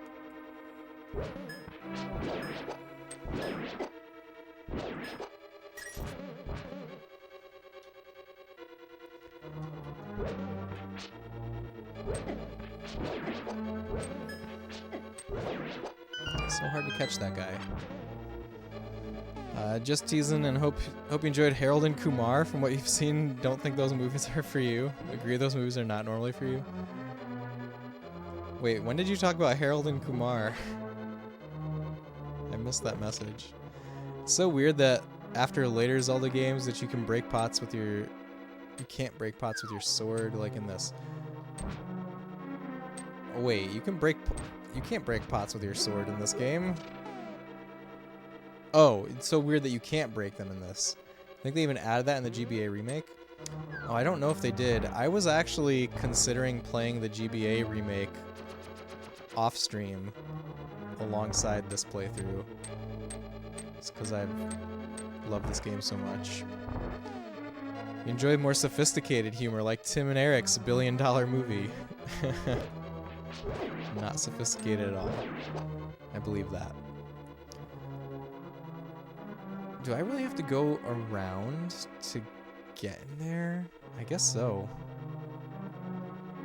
No, there's no way. There had to be another way to get in. Oh! I had to light all the torches. Okay. That seems easier. Seems easier to do that.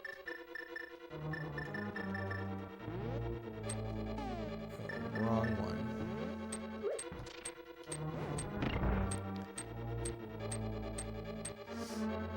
The added pop breaking in almost every other top-down Zelda after this. Yeah, I gotcha. That movie is legit probably in your top 50 of all time. Man, love Tim and Eric. I mean, I don't know how good top 50 is, to be honest. Well, I guess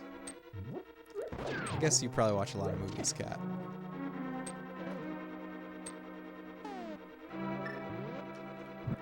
But I think if I was going to make a list of top 50 movies, there would probably be some on there that I don't think are that great. Just to get to 50.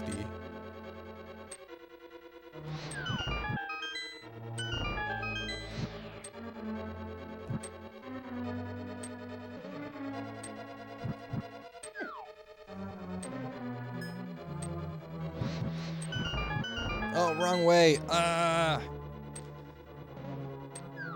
I should really push that block, huh? I think we need to do that.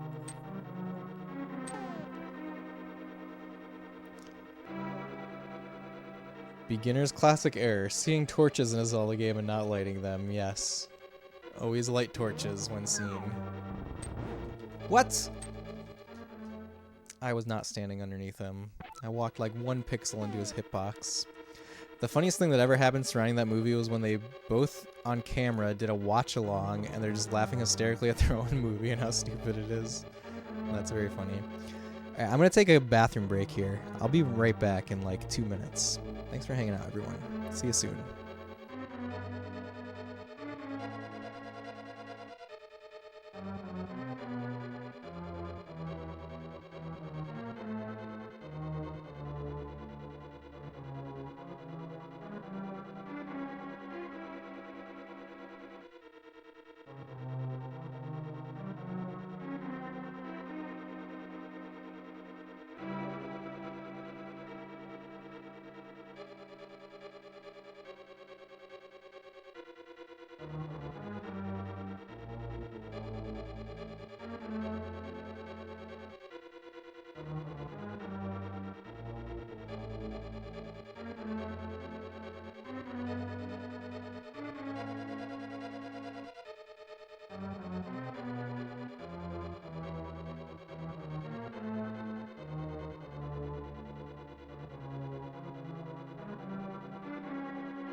Alright, I'm back.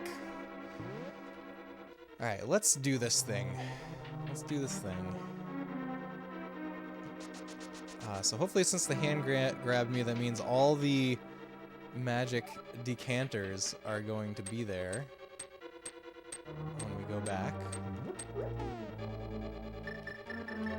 And I'll be coming at this with fresh green juice.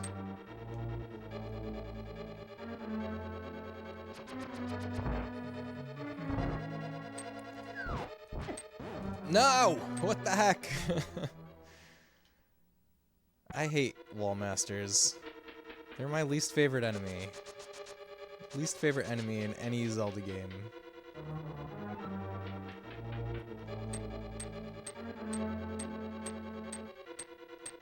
So, I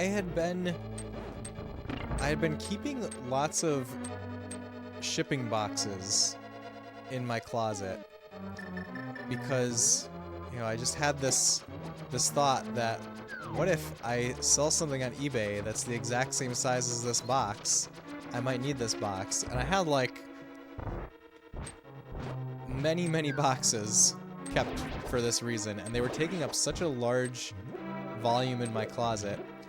Last night I finally started to get rid of them and break them down, and I freed up so much closet space. Feels very good. If any of you have been keeping boxes similarly and looking for a sign to get rid of them, to accept that you're not going to use them to ship anything, this is your sign. It's now the size of a New York one-room apartment. Yeah, there's a lot of space in this closet, actually.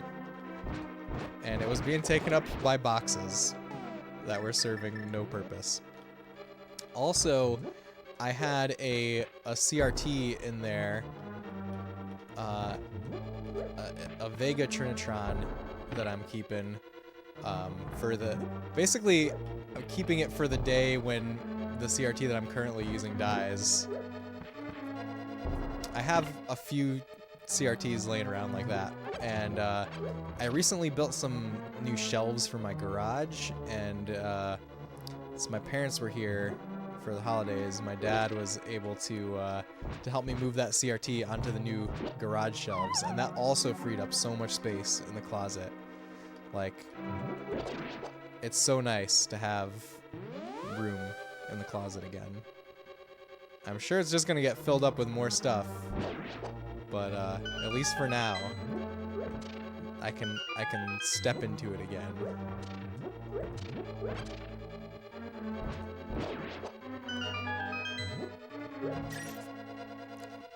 And the two CRTs in waiting that I have are this Vega Trinitron and another 90s Trinitron. The 90s one only has composite video, but it's still really nice. Muffin Killer moved the yoke on his new Trinitron today, and the Madman, I don't have enough guts to open yours up even. I have I recapped my PVM. That was my first time actually opening up a CRT. I've actually gotten shocked from a CRT, and my life definitely flashed before my eyes when that happened, but I was fine. My hand just felt really funny for a couple days. Do I need to heal here? No, come on! I'm trying to power through here. You recapped? Wow, I sure did. And also, my CRT that's in my arcade cabinet, I had to do a tube swap of that, because I got an arcade monitor that came out of an actual old arcade machine, but the tube was dead. So I took the tube out of a consumer set and used that. So that was actually like more involved than recapping the PVM. Sounds scary, SRA. I'm glad you're okay. Thanks, girl. I mean, it was scary, yeah. It actually was.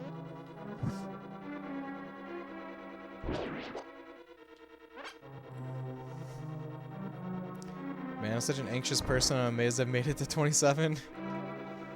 You're doing great, Cat.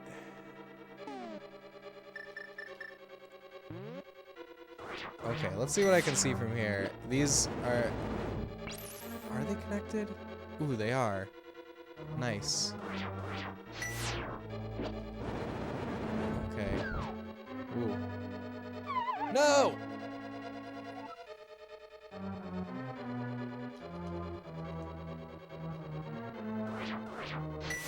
Okay.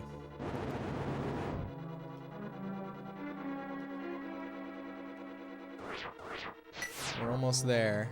Oh no, we're not almost there. we're still a long ways away. You have so much of my respect for getting that involved with CRT maintenance. Seriously, these babies deserve it, that's for sure. Love your Trinichons. Thank you, Kat. Thank you. Yeah, I think CRT maintenance is fun. I haven't done any, like, inside CRT stuff for a little while, but I'm really glad that I developed the skills to do that.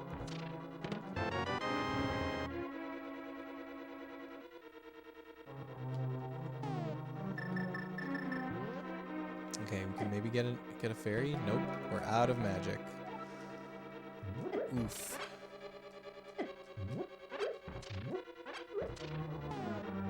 Alright, which floor tile am I gonna fall through? I guess it doesn't matter, I haven't been down there at all. If it matters which corner I go through, I'm gonna be sad. I'm choosing this one. Wait, maybe they're not bombable? Hello, Keith Raiders. Hello, hello.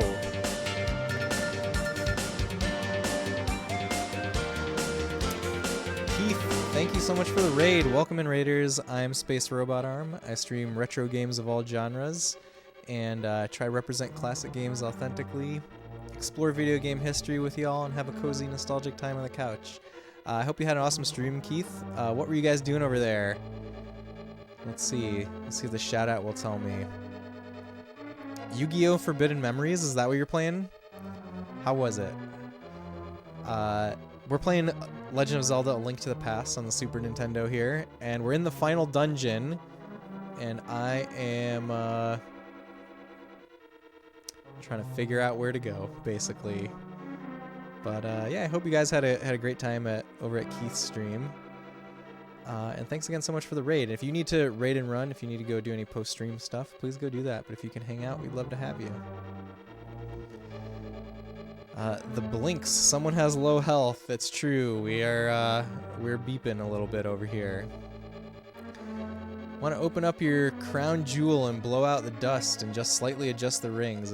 It's bowing in on the sides ever so slightly, but it looks really solid as is, and you've learned to let it go more and more as well, and not look in the service menus until you go blind and actually play your games. That is, yeah, the service menus are really useful, but yeah, I also, when I initially got my PVM, I definitely spent like almost as much time in the service menus trying to make it look perfect as I was playing games on it. I can empathize with you. We're talking about CRT maintenance over here, by the way, those of you who came in with the raid. Yep, some classic Yu-Gi-Oh! Went okay. Pegasus is annoying, but otherwise fun. Just some grinding to get better cards. That's very cool. Very cool. Yeah, I think it's very easy to like hyperfixate on geometry on of a CRT. Oh, I see. This one has more cracks. This is the one that we can blow up. Okay, hopefully that works. Yes, it does. Yeah, I think every CRT owner can relate to it. Okay, these guys need some arrows, right?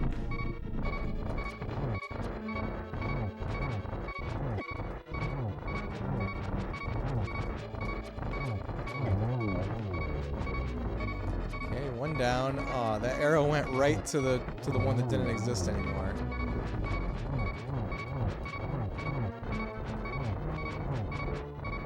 Sorry for all the beeps, everyone. I'm sure there's some who couldn't care less, and I'm happy for them. Well, the thing is, like, what I have learned to appreciate is that the geometry has never been perfect on any CRT, and it's those slight imperfections that make it a more organic experience. By the way, I've never tried adjusting the rings or anything like that, the convergence rings. That's something that I have no idea how to do. I would like to learn how to do that. But maybe I'd get obsessed with it and not be able to stop. Alright, we got the big key. Hooray for that. More bombs. Hooray for that, too. I know that we've seen the big chest, but I have no recollection of where it was.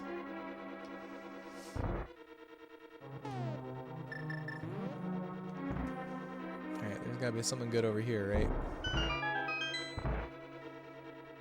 I knew it was gonna be fairies.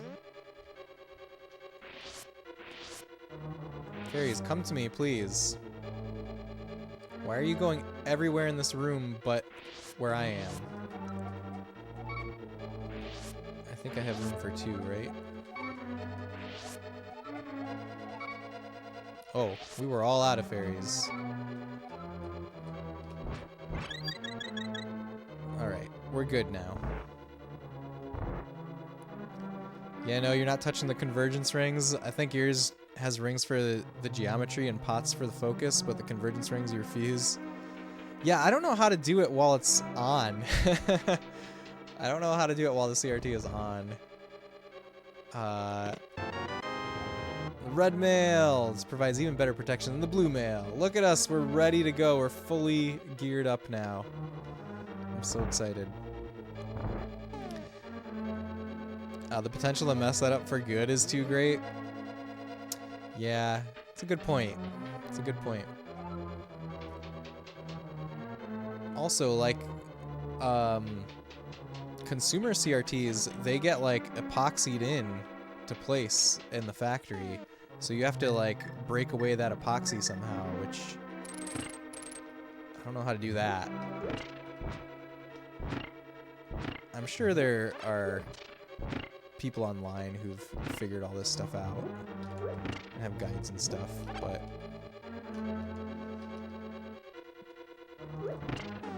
I don't know.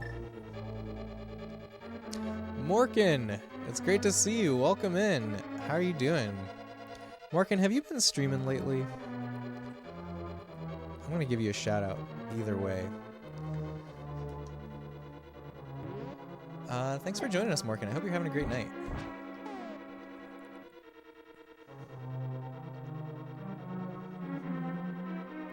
The rings aren't made out of metal, so it should be fine to touch them while on. Yeah, but it would be so easy to slip and touch something that's charged. That's the that's the thing, Cat. The potential. Yeah, I read that. Yeah, and reapply some goop. Not doing the greatest. And no, you took the entire month of December off. Great night, yeah. It's time for you to say good morning. Well, good morning, Morkin. Morkin, I'm sorry to hear that you're not doing the greatest, but I hope I hope that taking some time off for December has rejuvenated you slightly. I'm really happy to have you here, though.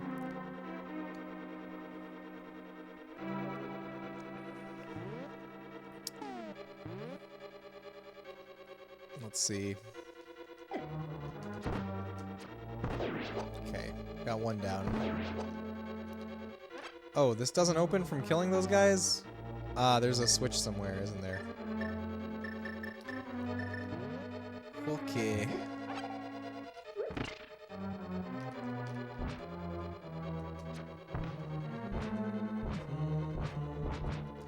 Well, I'm stuck. What if I didn't have bombs? Would I just be stuck if I didn't have bombs there? I'm doing great, Morkin. Doing great. I'm hoping to finish A Link to the Past tonight. It's the final stream of 2023. And we're on track to do it. I'm planning to make it a little bit of a longer stream tonight if I have to. I'm on vacation from work this week, so my sleep schedule has been I've been going to bed a little later than usual, and it's been nice.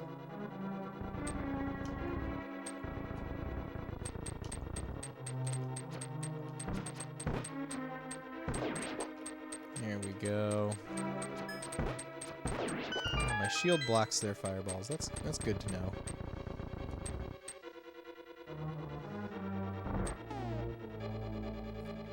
Oops, it's 5 a.m. here in Sweden.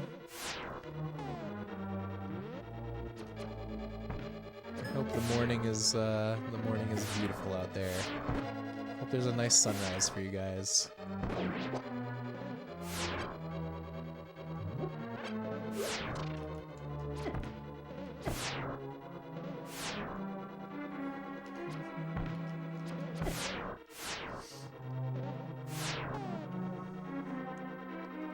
And yeah, time off from work, the time where I can go to bed at 2 a.m. and sleep as long as I want to. I know, isn't it so nice? Sunrises seriously cannot remember the last time you saw the sun. What even is the sun? Yeah, as soon as I said that, I was thinking, are you guys so far north that, like, you get very little sun right now?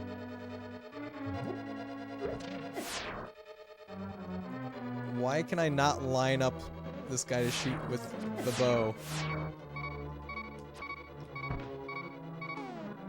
We have fairies.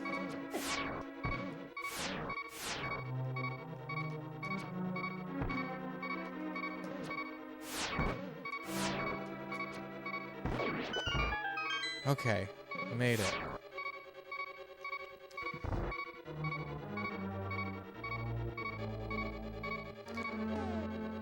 Don't get to see the sun until mid to late January. There's so little sun, and even when it's out, it's cloudy, so you cannot remember last time. Plus, I'm a night owl. Gotcha.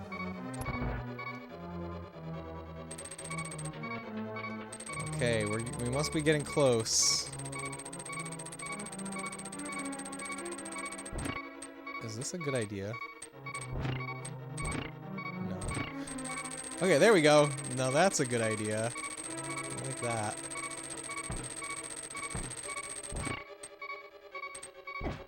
Oh, come on. What? We have fairies. It's okay. Aggressive beeping intensifies. Thank you, Eggroll. Yeah, Morkin's in Norway.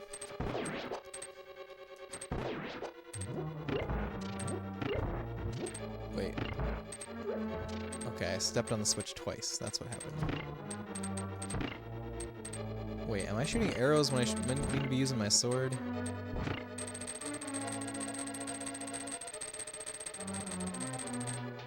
Alright, we're good. You live so far north that you're bordering with Finland and Sweden, but it's easier to travel and through Finland. I would really like to visit Scandinavia someday. You know, when I was in high school especially, I was into a lot of Scandinavian bands. Like Nightwish and Sonata Arctica, Children of Bodom. Actually, I think one of those countries is not Scandinavia, right? I kind of learned this recently, that a country that I always thought was considered part of Scandinavia was actually not. What are the Scandinavian countries?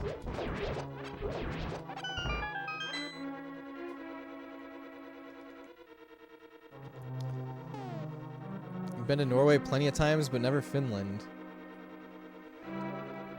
Sabaton from Sweden, you think they rule? That's a band, I'm assuming, Tuenton. I'm not familiar with them.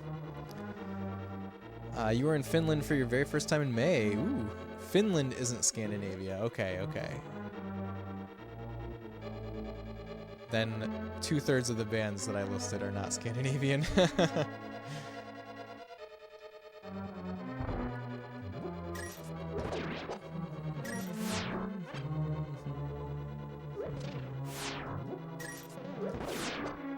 But a lot of metal bands from that region of the world are really great.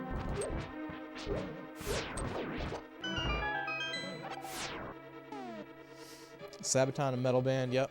Power metal, kinda. There's a lot of great power metal bands from that area. It's like across the bay from the peninsula or whatever. Bay, Gulf, Sea. One of those, I'm sure. I'm sure that one of them is right.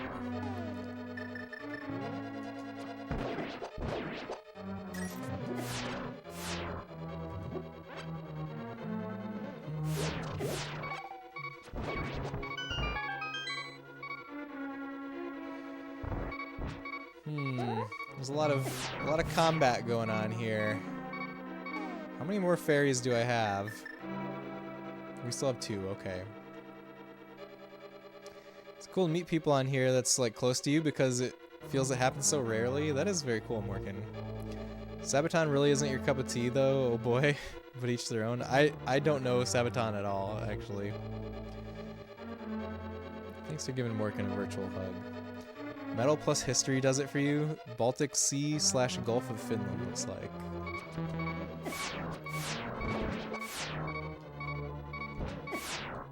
Ow.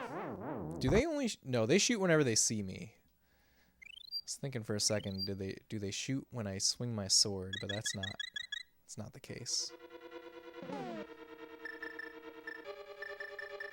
Okay, well now I only have 1 fairy. I should get that heart, but I'm probably going to take more damage trying to get paisanos! it. Megan, hello, welcome. I hope you're having a lovely night. Thank you for being here.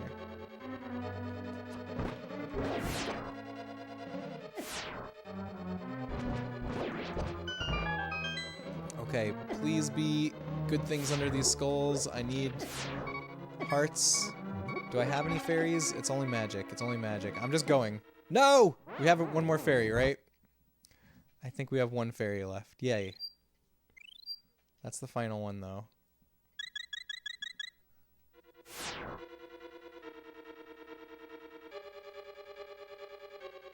Okay, you twirling yellow thing. Thank you for shouting out Megan. Megan is probably my favorite streamer ever. You guys should definitely follow her.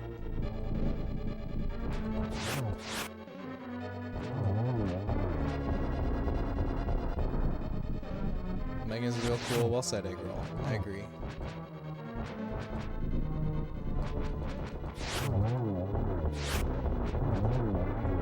Is there like a boss rush here? I kind of forgot all about this.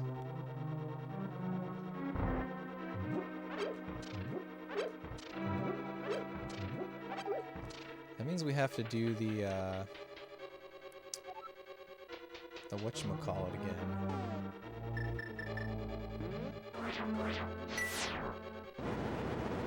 Okay. Alright, I'm over here. I made it across, but how do we take care of these guys?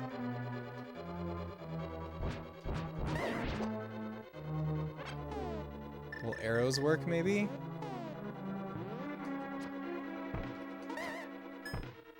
Ooh, I can reflect. There we go.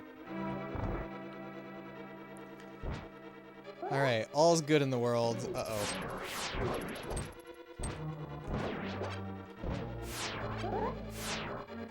Whew. I'm scared of dying now because we're out of fairies.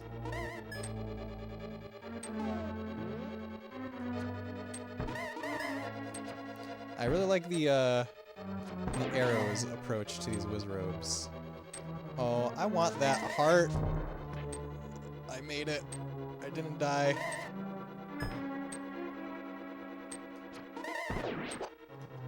There's another one.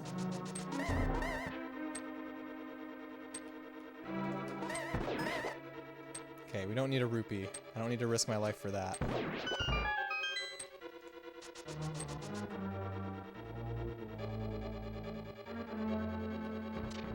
Okay, I thought that's what was gonna happen. Kind of makes me just want to Pegasus boots across here. Oh my!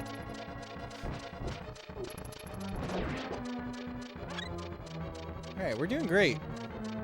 We're doing great.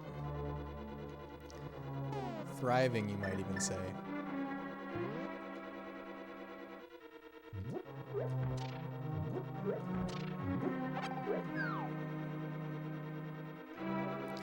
This is a dungeon that I really don't remember much of at all.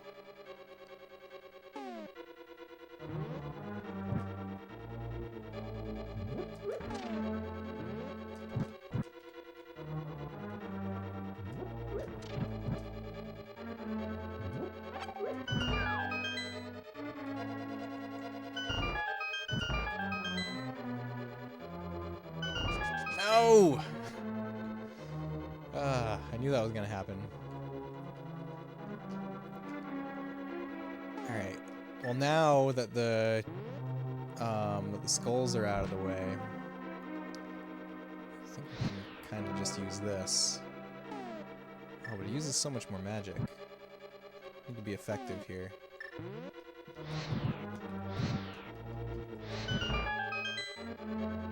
Thriving is another good word you like. It's a great word.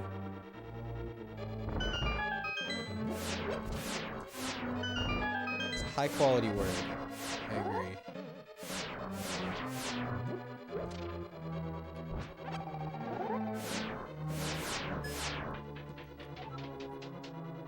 We're still going.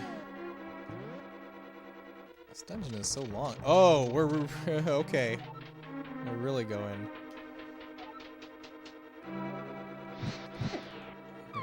Oh no! Well, I'm gonna fall right down here, right? Okay, it's not that big of a deal.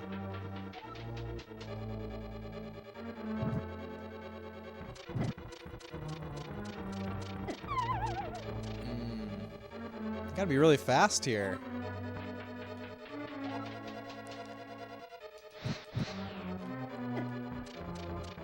Okay, I think I see something. I think I see a way. We're gonna wait until they do that. No! I'm gonna run out of magic. Am I able to, like, restock on magic right here? I don't think I am. Which means I have a very finite number of attempts here. I don't like it. I don't like the finiteness.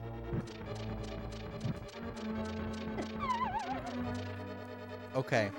It starts in the top right and it goes clockwise. So maybe I can just try to outrun it.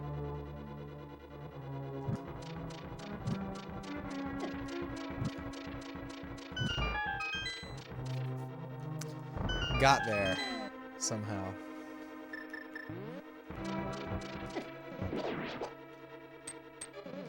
Hello. I want these things. Please give them to me.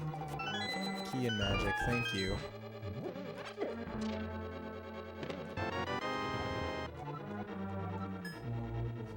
It would be really great if there was a potion in a chest, but I don't think that's ever a thing.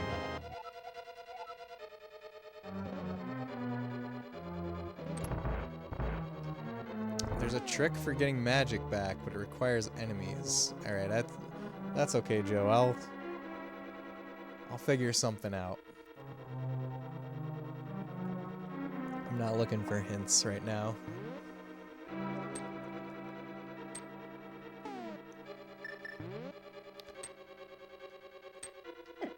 Ow.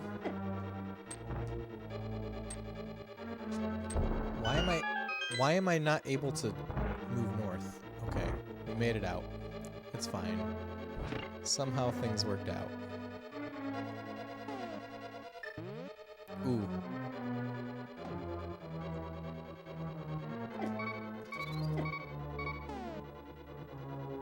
We don't have fairies, right? That's right. Ah!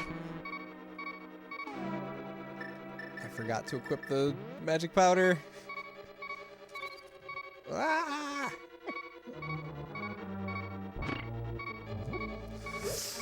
I need those hearts. I need all the hearts. Please give me all the hearts. I'm alive.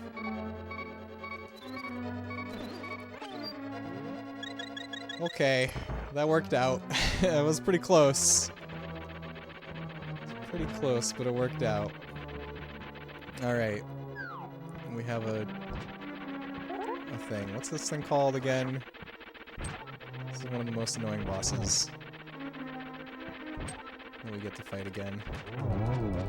2 hits though. Moldy worm. Thank you.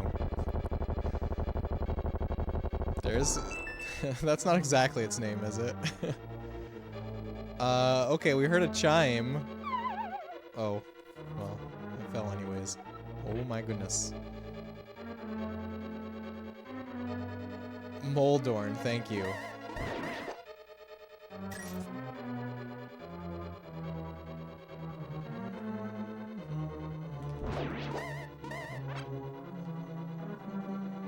Maybe I should kill all these Wizrobes because they drop hearts. They drop lots of hearts.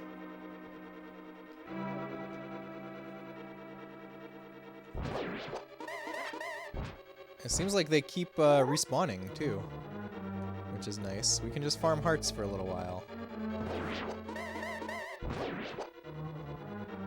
Maybe they stop dropping hearts.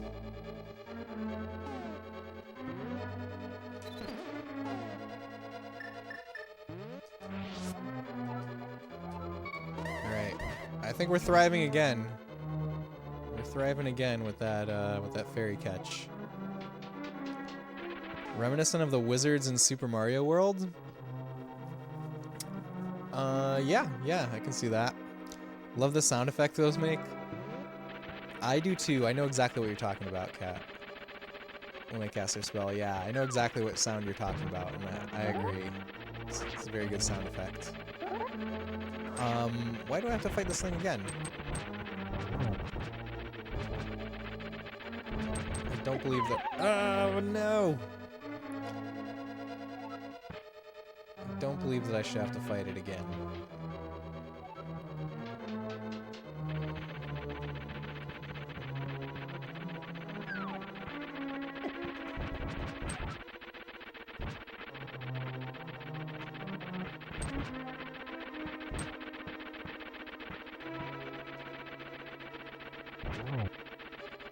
There's one hit. The chime is stairs appearing to the south. Alright, I really don't want hints, guys. Please. I'll see the stairs eventually.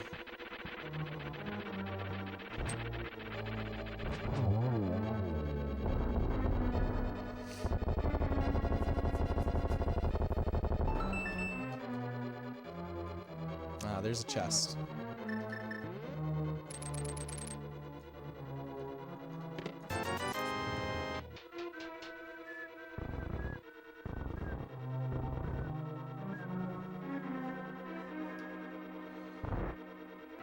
Ooh, move out of the way. Where's the hammer?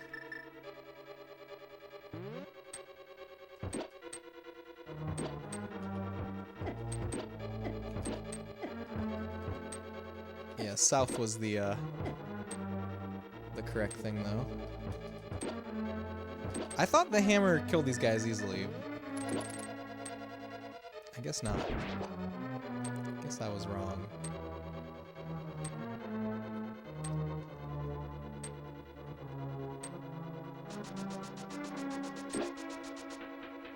Easy. Maybe I could have farmed some hearts down there. Maybe I should. The ice conveyor spike zone. What a time to be alive. You'd think since you need it for the boss version of them. Oh, what did I miss? Oh, yeah, the hammer. Yeah, I thought the hammer did. I'm probably confusing it with a different game though. Mothra again? No, it's Aghanim. Okay, it looked like a picture of Mothra, but I guess it was supposed to be Aghanim's eyes. Doesn't most other games that have homosaurs? Oh, okay. That's what I'm thinking of. Ho ho ho! It's great that you could come all the way here, Space. I'm very happy to see you again, but you'd better believe that we will not have a third meeting. Prepare to meet your doom.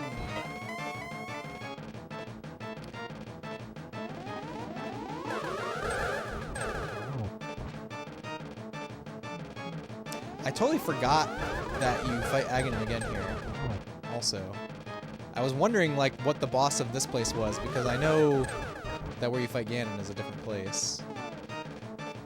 Mothra, let's call Godzilla.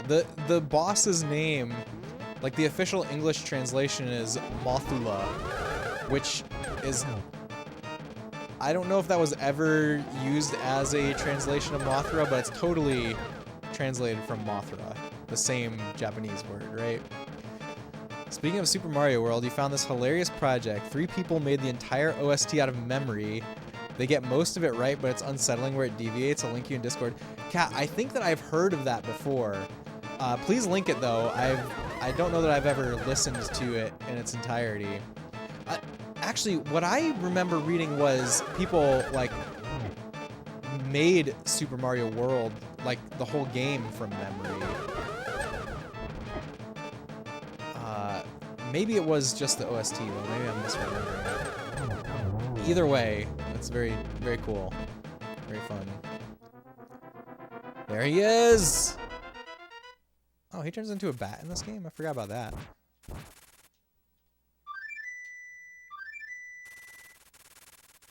Hey, the duck can finally come to the Dark World.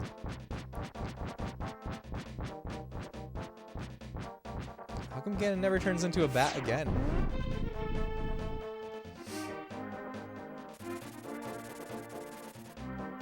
Alright, final battle. We're here. We did it. Well, I'll say that when we beat him. Oh, really? That would be cool too, but yeah, this is just the music? Okay, okay. Have you seen the mistakenly seen Aghanim art? I still can't really see it the right way. I don't know, Golux. I don't know if I've seen that. Some folks definitely remade the game from memory. You played it. Oh, okay. I'm not just misremembering that. Cool. I would like to hear the music also.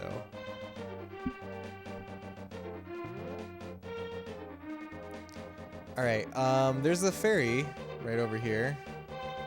Actually, like, it's no problem at all to go stock up on potions now. What happens if I magic mirror at the top of the pyramid? Well, you're right. The entire game has been made too. Search for it now. So, but that's a different project totally from the remaking the music that you're talking about. Sorry, links are blocked. I'm sure I can find it with Google, right?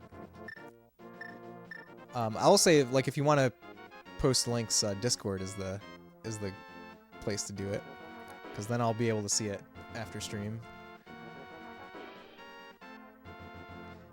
Should patch it into a Super Mario World ROM and play on real hardware? You should, Cat. You should. Basically, it's missing his turban band as a face and mouth. Interesting. All right, we're gonna go stock up on potions now.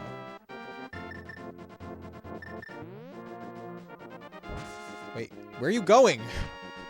Since when do fairies not just heal me when I release them?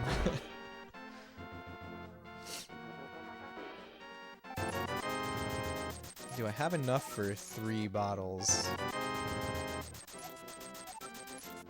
Oh yeah, we're good.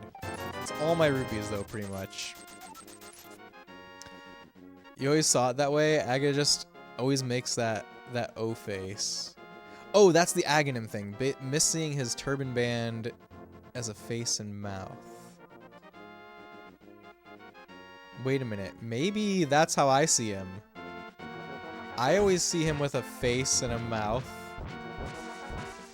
Okay, I'm gonna have to look at this, because I think that is how I have always seen Aghanim. Let me take a listen and see if the music is the same as the video we were listening to before. Yeah, that'd be interesting. It'd be interesting if it was a totally separate project. That's what I was thinking.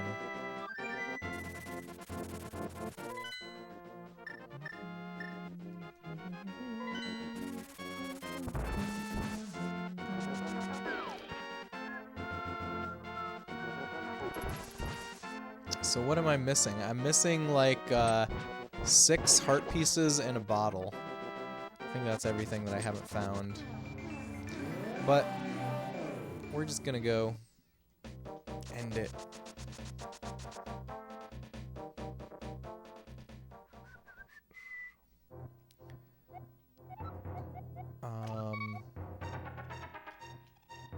What can I throw in here? We'll get her. Will she heal me no matter what?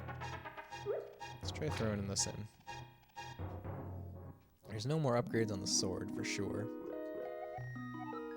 Yes, I dropped that. Oh, she doesn't heal me. What the heck? Alright, well, let's just go. It'll be fine.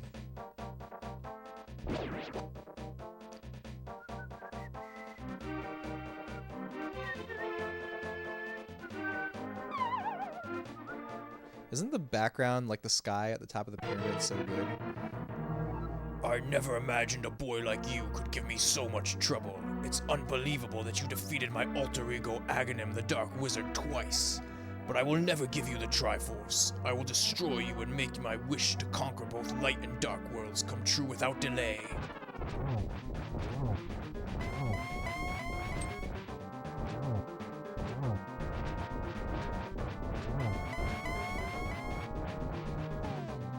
It's the same music. It was probably made in correlation with everything else then.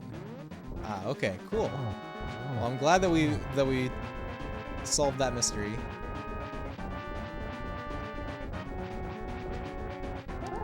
Yeah, I didn't know it was it was a ROM hack that they did, like the remaking the game from memory thing.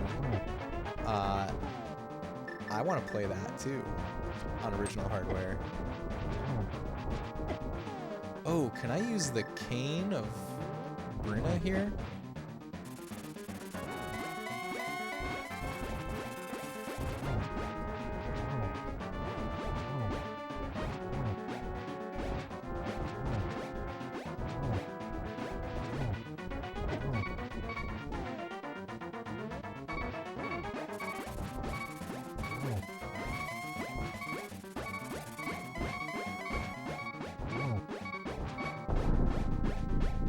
What's happening now? We gotta drink some potions. Just one potion. That's hilarious. Yeah, I need to play it on stream. I probably won't play it on stream. I you know, one thing that I try to do on stream is to like just play games the way that they came into this world. So the only times that I've ever played ROM hacks would be for English translations. But I want to play it. I'll probably play it off stream.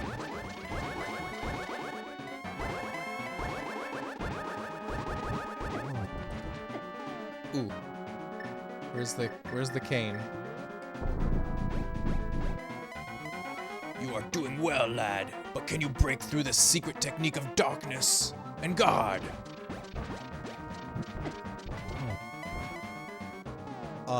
Yes, I'm pretty sure that I can break through the secret technique of darkness.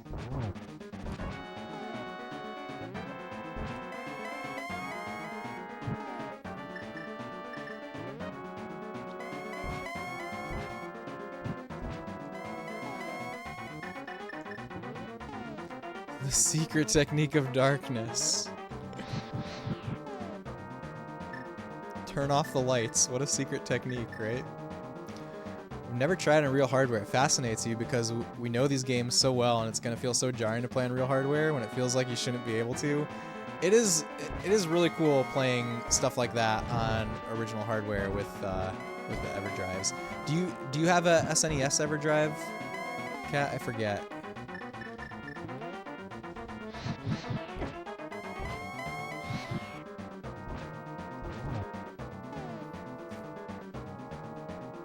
He turns blue. That doesn't mean I should hit him with the fire rod, I guess.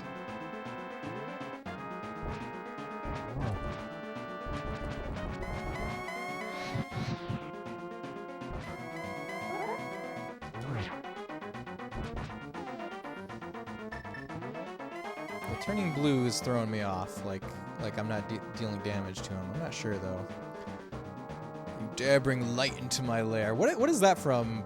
Oh, that's from the CDI games, I think. Is it from one of the CDI games? I'm not sure. It looks very familiar. You must burn. Oh, this fight must have inspired the Ganon dialogue from the CDI game. Oh, you said it right there. I just didn't scroll up. You do, yes, the knockoff one you and Fabian talked about. Oh, that's right. Which one? Which CDI game is it though? Which CDI game? I've played all three of the CDI Zelda games. I've streamed them all, even Zelda's Adventure, and I thought they were all really fun. I truly enjoyed my time doing that.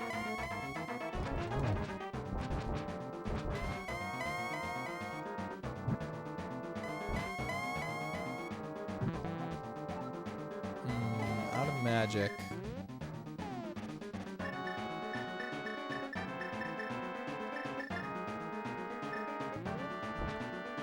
I think it's Faces of Evil.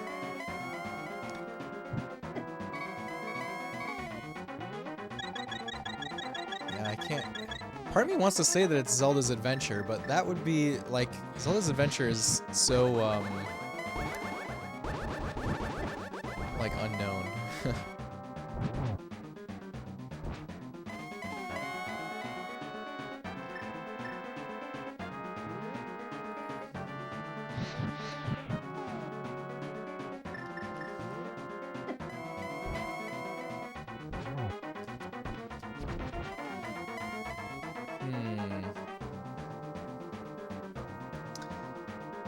It is a Wand of Gamelon, okay.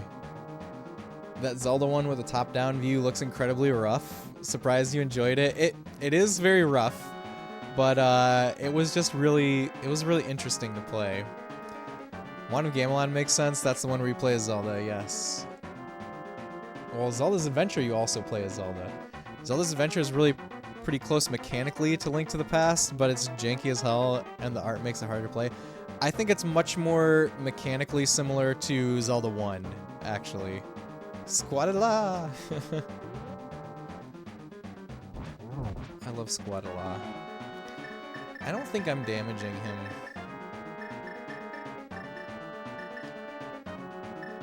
Maybe I have not seen through the ancient technique of darkness. The secret technique of darkness.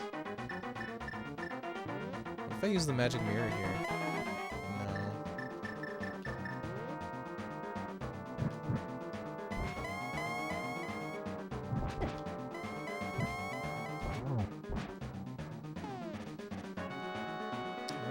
For him to turn blue.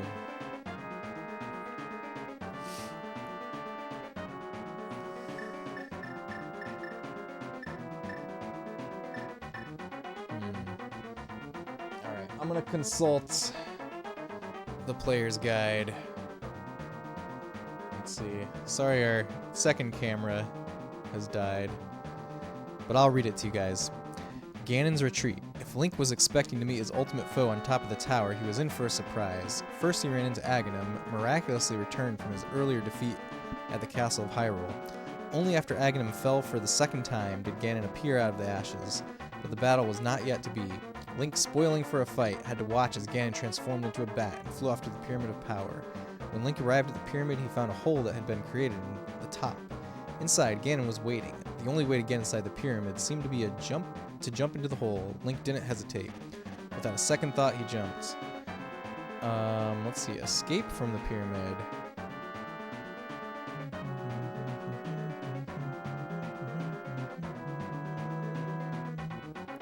Okay, it says, the battle in the center of the pyramid raged. Link's quickness was not enough to keep him safe from the tridents and fire bats of Ganon's attack. He used the Staff of Birna, an extra life and magic potion, but Ganon was relentless, appearing here and there in the chamber and never seeming to tire. When Ganon began stomping the floor, causing an abyss to open up along one wall, Link was standing on the very edge. A fire bat swooped in and the hero fell into darkness. As luck would have it, Link didn't fall forever but landed on a ledge deep in the pyramid. There he found a final decisive message from Sahasrara. Now he knew how to defeat Ganon. Okay, that's what we're doing.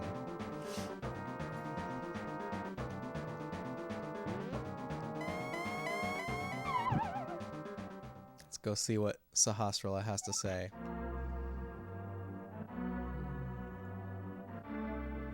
Spoiling for a Fight, lesser known good AC/DC song. I do not know that song. Here we go. When Ganon is stunned, give him his last moment with a silver arrow. Do you understand, Space? Oh. I vaguely remembered a silver arrow in this game. Okay. Let's see. I thought there was something like that. It's from Black Ice 2008, underrated album just in general. I've definitely never even listened to that. Technically, you can begin without the silver arrow, but it really isn't the intended way. What is the way to beat him without the silver arrow?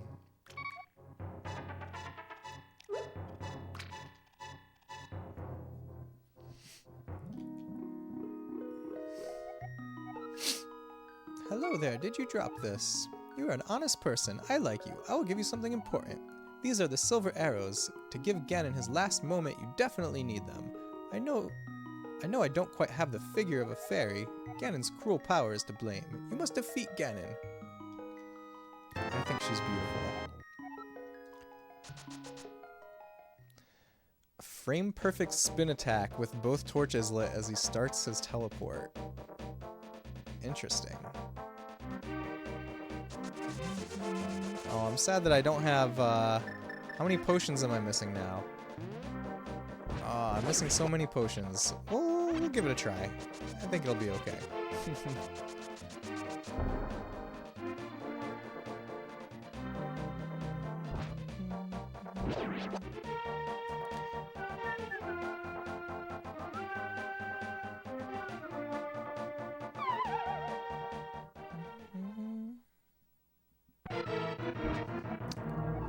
Okay, and we gotta do the battle from the beginning, unfortunately.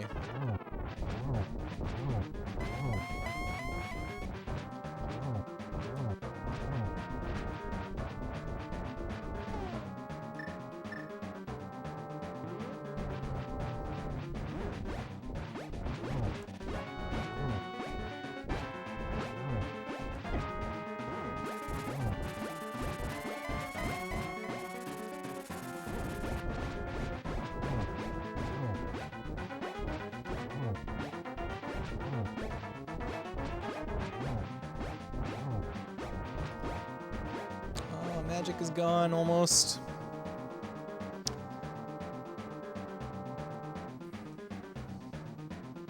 So I got one bottle from the merchant in Kakariko, one under the bridge, and I don't remember where the third one was from. So I don't know where the missing one is either.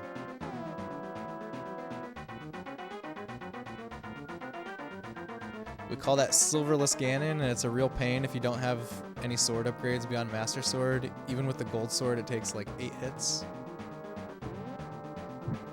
And I think speedrunning is really interesting. I've never tried to learn any speedruns outside of, like, you know how some games will have an unlockable for if you beat it in under a certain time. Like those are the only times that I've like done anything akin to speedrunning. But I do think it's interesting. Are there any other games that you speedrun, Joe? You're doing well, lad, but can you break through the secret technique of darkness and guard?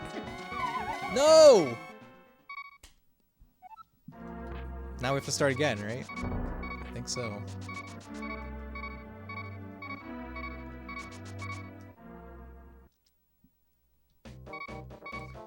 Womp womp. Alright, I should definitely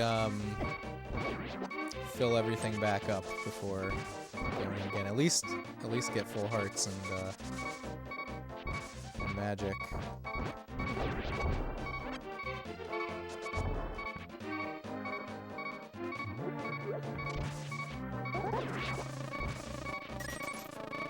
What's the easy way to do that? Is there an easy way to do that? Alright, let's go back to the light world. Whoops. Wouldn't say I speedrun any other games. Even this is less of a speedrun and more of a weekly puzzle. Well, that's cool. Can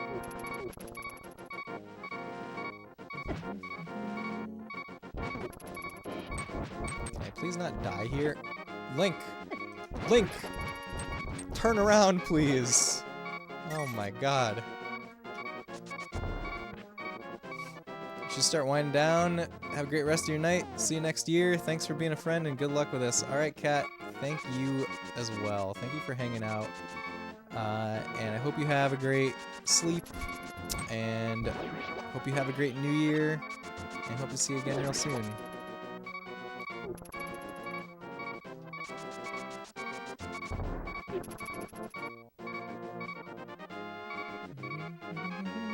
I know that there's a fairy fountain over here. That's where I'm going.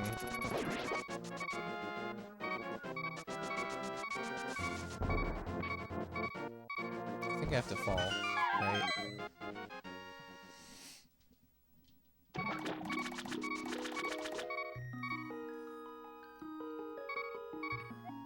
I will soothe your wounds and ease your weariness. Thank you. But what about my magic meter? I need somebody to soothe my magic meter.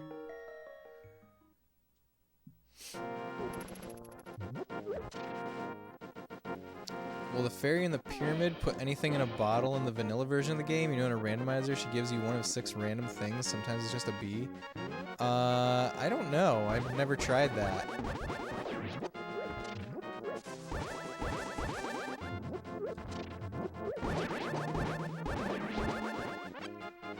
We could try that. But I think first I'm gonna fill my magic meter in a way that I know how to do, which I don't actually know how to do. Which shoveling the ground, I don't have a shovel anymore. The other fairy does. I'm sure this one does too then.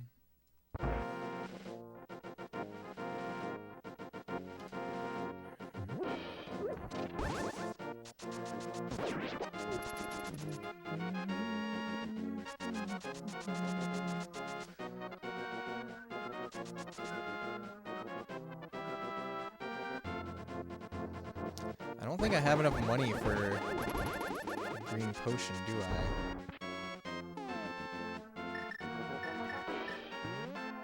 Maybe I do. Maybe I should try. What happened to your shovel? The ocarina replaces the shovel.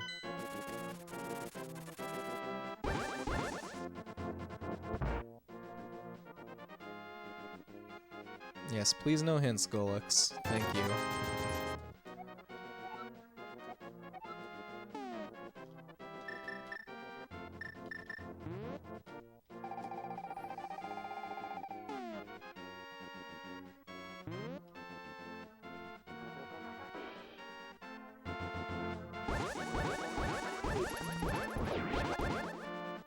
Alright, we have magic. I'm ready to try again.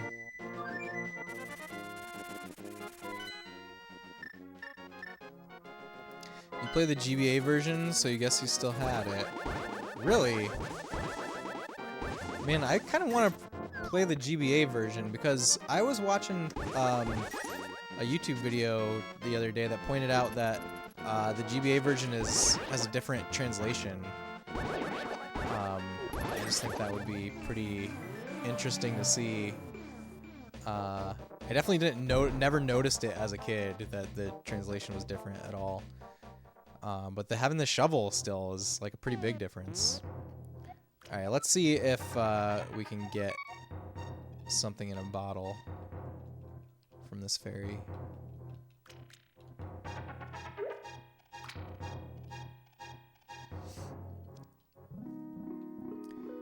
In the randomizer, you can swap between flute and shovel the same way you can swap between bottles. Ah. She's giving me something better. Hey, look at that. Let's see if she always gives us magic medicine. Oh. You can handle Ocarina of Time voice clips whenever Link swings his sword. Yes, I'm sure that I can handle that.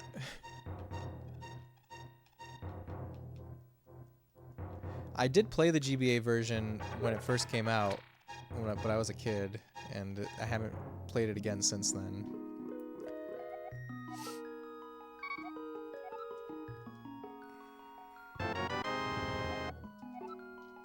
Alright, cool.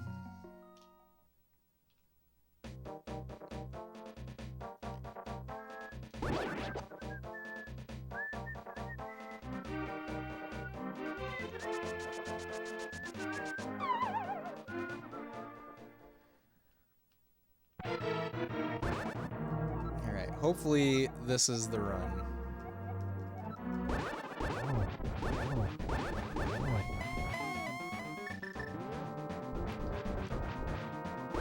I'm gonna get the cane equipped when his fireballs start.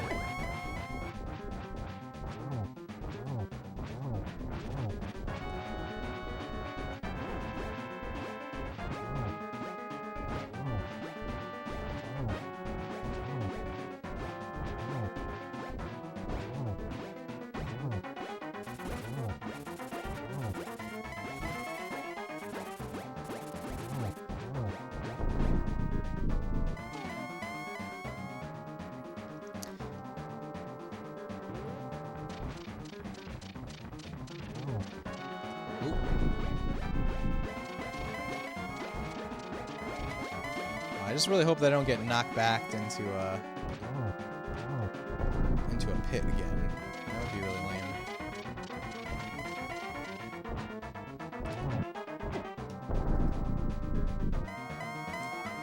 Alright, secret technique of darkness.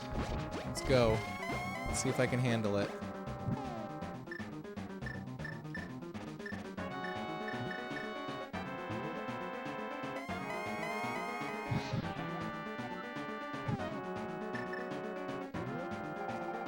Use one of those free green potions. Oh my god, it's Panda! What timing! Panda Squad inbound. Pandalicia, hello. Thank you so much for the raid. Let's take a moment to welcome our raiders. Panda, thank you so much. I hope you had an amazing stream. Were you playing Witcher 3? Power of Positivity, welcome in. Thank you for coming in with the Panda Squad. Thanks for shouting at Pandalicia. Raiders, I'm Space Robot Arm. I stream retro games of all genres, and my goals are to present classic games authentically, usually on original hardware, explore video game history with you all, and just have a cozy, nostalgic time on the couch. Pandalicia is someone that you guys should all follow. She's very, very cool. She normally is playing retro JRPGs. She's been playing Witcher 3, though, recently. And Panda's my IRL friend, too. She's very, very cool. And we're playing A Link to the Past, and we're fighting the final boss right now. And I'm hoping that this is going to be the attempt that we ended on. Panda, if you need to raid and run, you know, go sleep or anything like that, please go do that. But if you can hang out, we'd love to have you, of course. You saw boobies in The Witcher 3? Did you, what happens on stream with that? Because boobies were only allowed on Twitch for a day, right?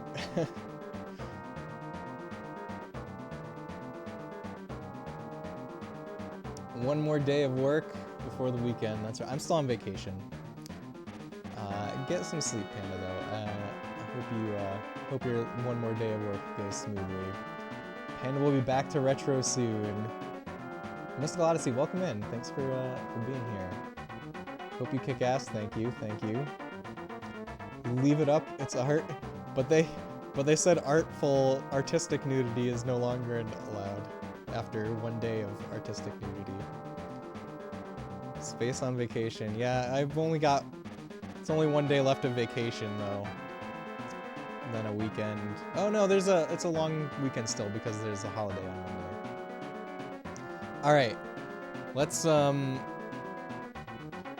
what Ganon's up to. As long as it isn't the focus of the stream or something. No, I think they rolled that back even to Enton.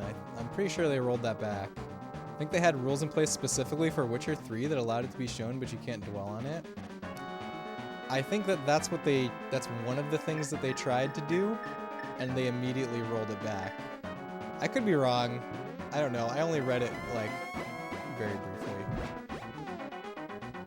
Oh yeah, we need to light the other torch here. Okay. Silver arrows. What? Why did it not hit him? No! Okay, we gotta start the fight again from the beginning.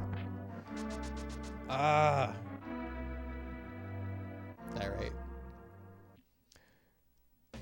You look into it, you'd ask about it because you didn't know. You remember looking it up for a friend playing the Fables Wolf Detective game in strip club or something? It's been a bit though. So there was a big thing like last week or something where they, for one day, they were like, we're having a new policy where you're allowed to show artistic nudity on stream, and of course people abused that all to hell, and then they immediately rolled it back. This just happened like last week. Oh yeah, that was something, yeah. Yep.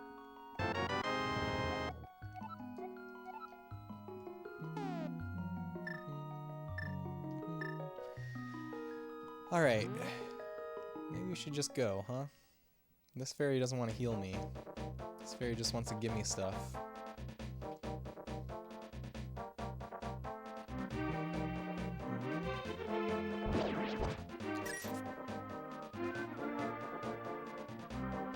Alright, this is attempt like number 4.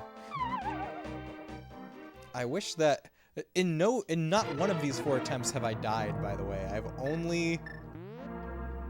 only fallen off the ledge. That is all that has been between me and victory is falling off that ledge. The first time I jumped off because I had to get the hint from Sahasrara about the silver arrows.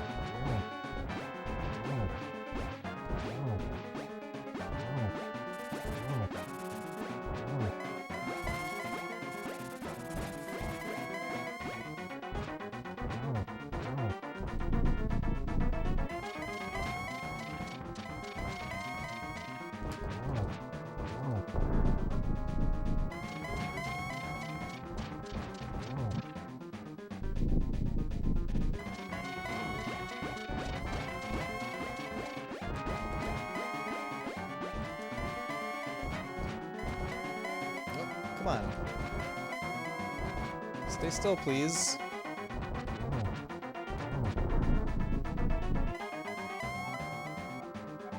Alright, time for the the secret technique of darkness. The secret technique of darkness, that's right.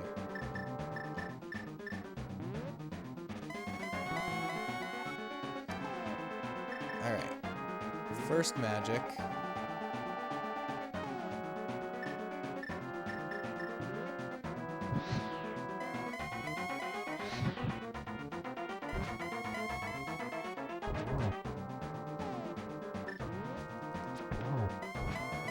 Alright, we finally hit him with a silver arrow. I think that might be the first time that one actually connected.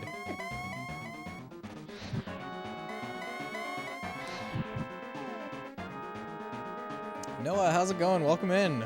Hopefully so. I can only take so much modern nonsense. Oh, Fair Panda's stream. You know, I hear that The Witcher 3 is an amazing video game, and I'm sure that it is. I have not played it myself. The only CD Projekt Red game... Okay, actually... Okay, that's not entirely true. I played The Witcher 2 back when that was, like, the best graphics in video games. But Witcher 2 never really clicked with me, so I didn't really give Witcher 3 a try. But I think that was more of a me issue than anything. And also white-haired fool protagonists. Don't people love Geralt? Don't people love him? Alright, should I... Okay, we're just gonna do it. We're just gonna use this. I don't want to get hit and die from that.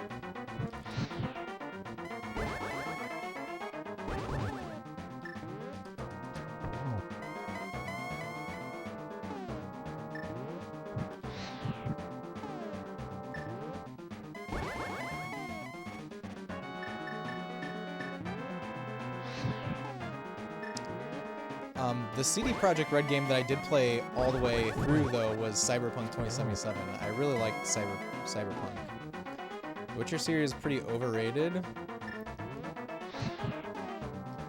Yeah, I don't have enough personal experience with it to judge.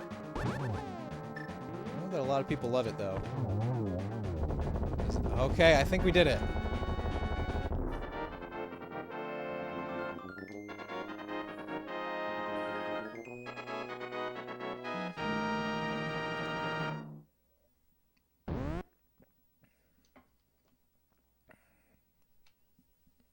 Inside the pyramid.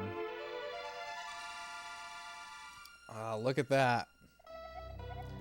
Welcome, space. I am the essence of the Triforce.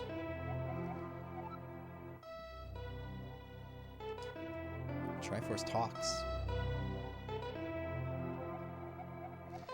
The Triforce will grant the wishes in the heart and mind of the person who touches it. Thank you for the GGs.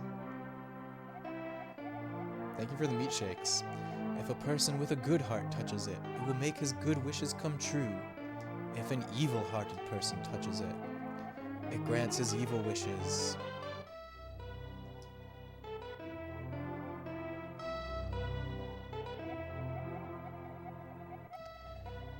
The stronger the wish, the more powerful the Triforce's expression of that wish.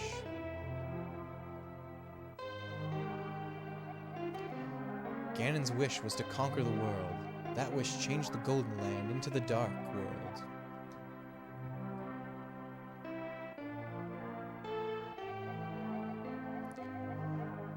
Ganon was building up his power here so he could conquer the Light World and make his wish come completely true.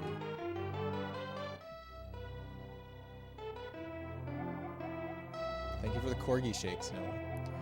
But now you have totally destroyed Ganon. His Dark World will vanish. Thanks, Miss Glossy.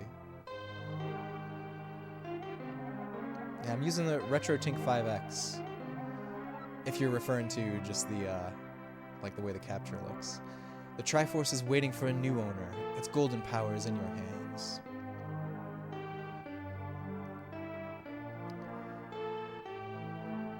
So I used the RetroTink 5X, and I have a Super Nintendo Junior with RGB mod. That's how we're doing the video here for Super Nintendo.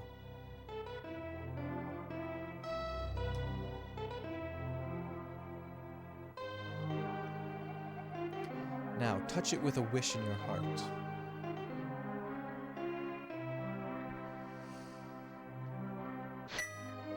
Alright, we're wishing for peace and happiness, right?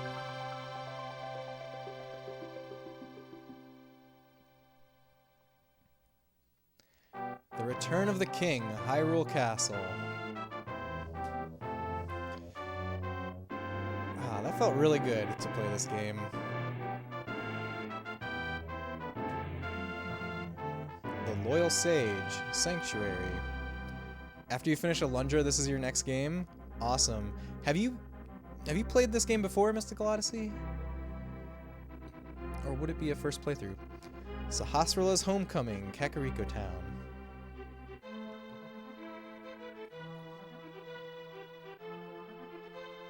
How are you liking Alundra, by the way? Vultures rule the desert, Desert Palace.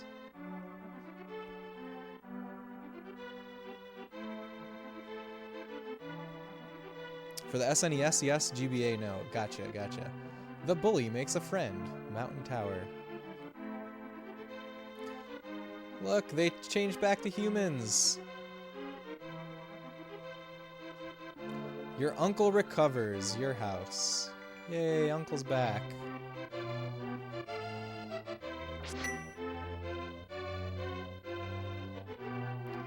Flippers for sale, Zora's Waterfall. I love when games like show you how everyone that you met along your journey is doing after the ending. The Witch and Assistant, Magic Shop. Jumping is sometimes annoying, but otherwise love the story so far. Yes, that is the big complaint with Alundra, is the jumping mechanics. Twin Lumberjacks, Woodsman's Hut. Fun fact, in the Ganon fight, if you relight the torch on the left before the one on the right goes out, the right side just never goes out. Oh, that's a pro tip right there. Flute Boy plays again. Haunted Grove. Flute Boy is back. That's the happiest thing in this whole ending. Flute Boy coming back. Venus, Queen of Fairies, wishing well.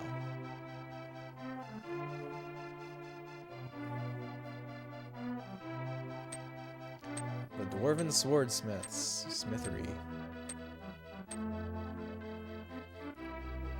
How come no other Zelda game has dwarves?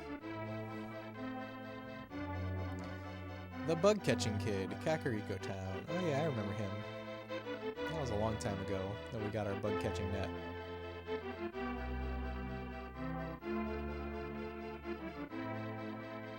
Need a better way to make your PS1 graphics better on TV for your PS1, and yes, this is such a cool way to end the game. Yeah, I agree. The Lost Old Man. Who is the Lost Old Man? So, Mystical Odyssey, the RetroTink 5X is a little bit pricey, but it is like a very high fidelity way to get retro games looking great on modern TVs. And the Master Sword sleeps again forever. Or does it? Lost Old Man is the guy who gave you the magic mirror, I think? Yeah, he is. Yep. Have to think, if this was a modern Zelda game, the Smiths would be Gorons, maybe.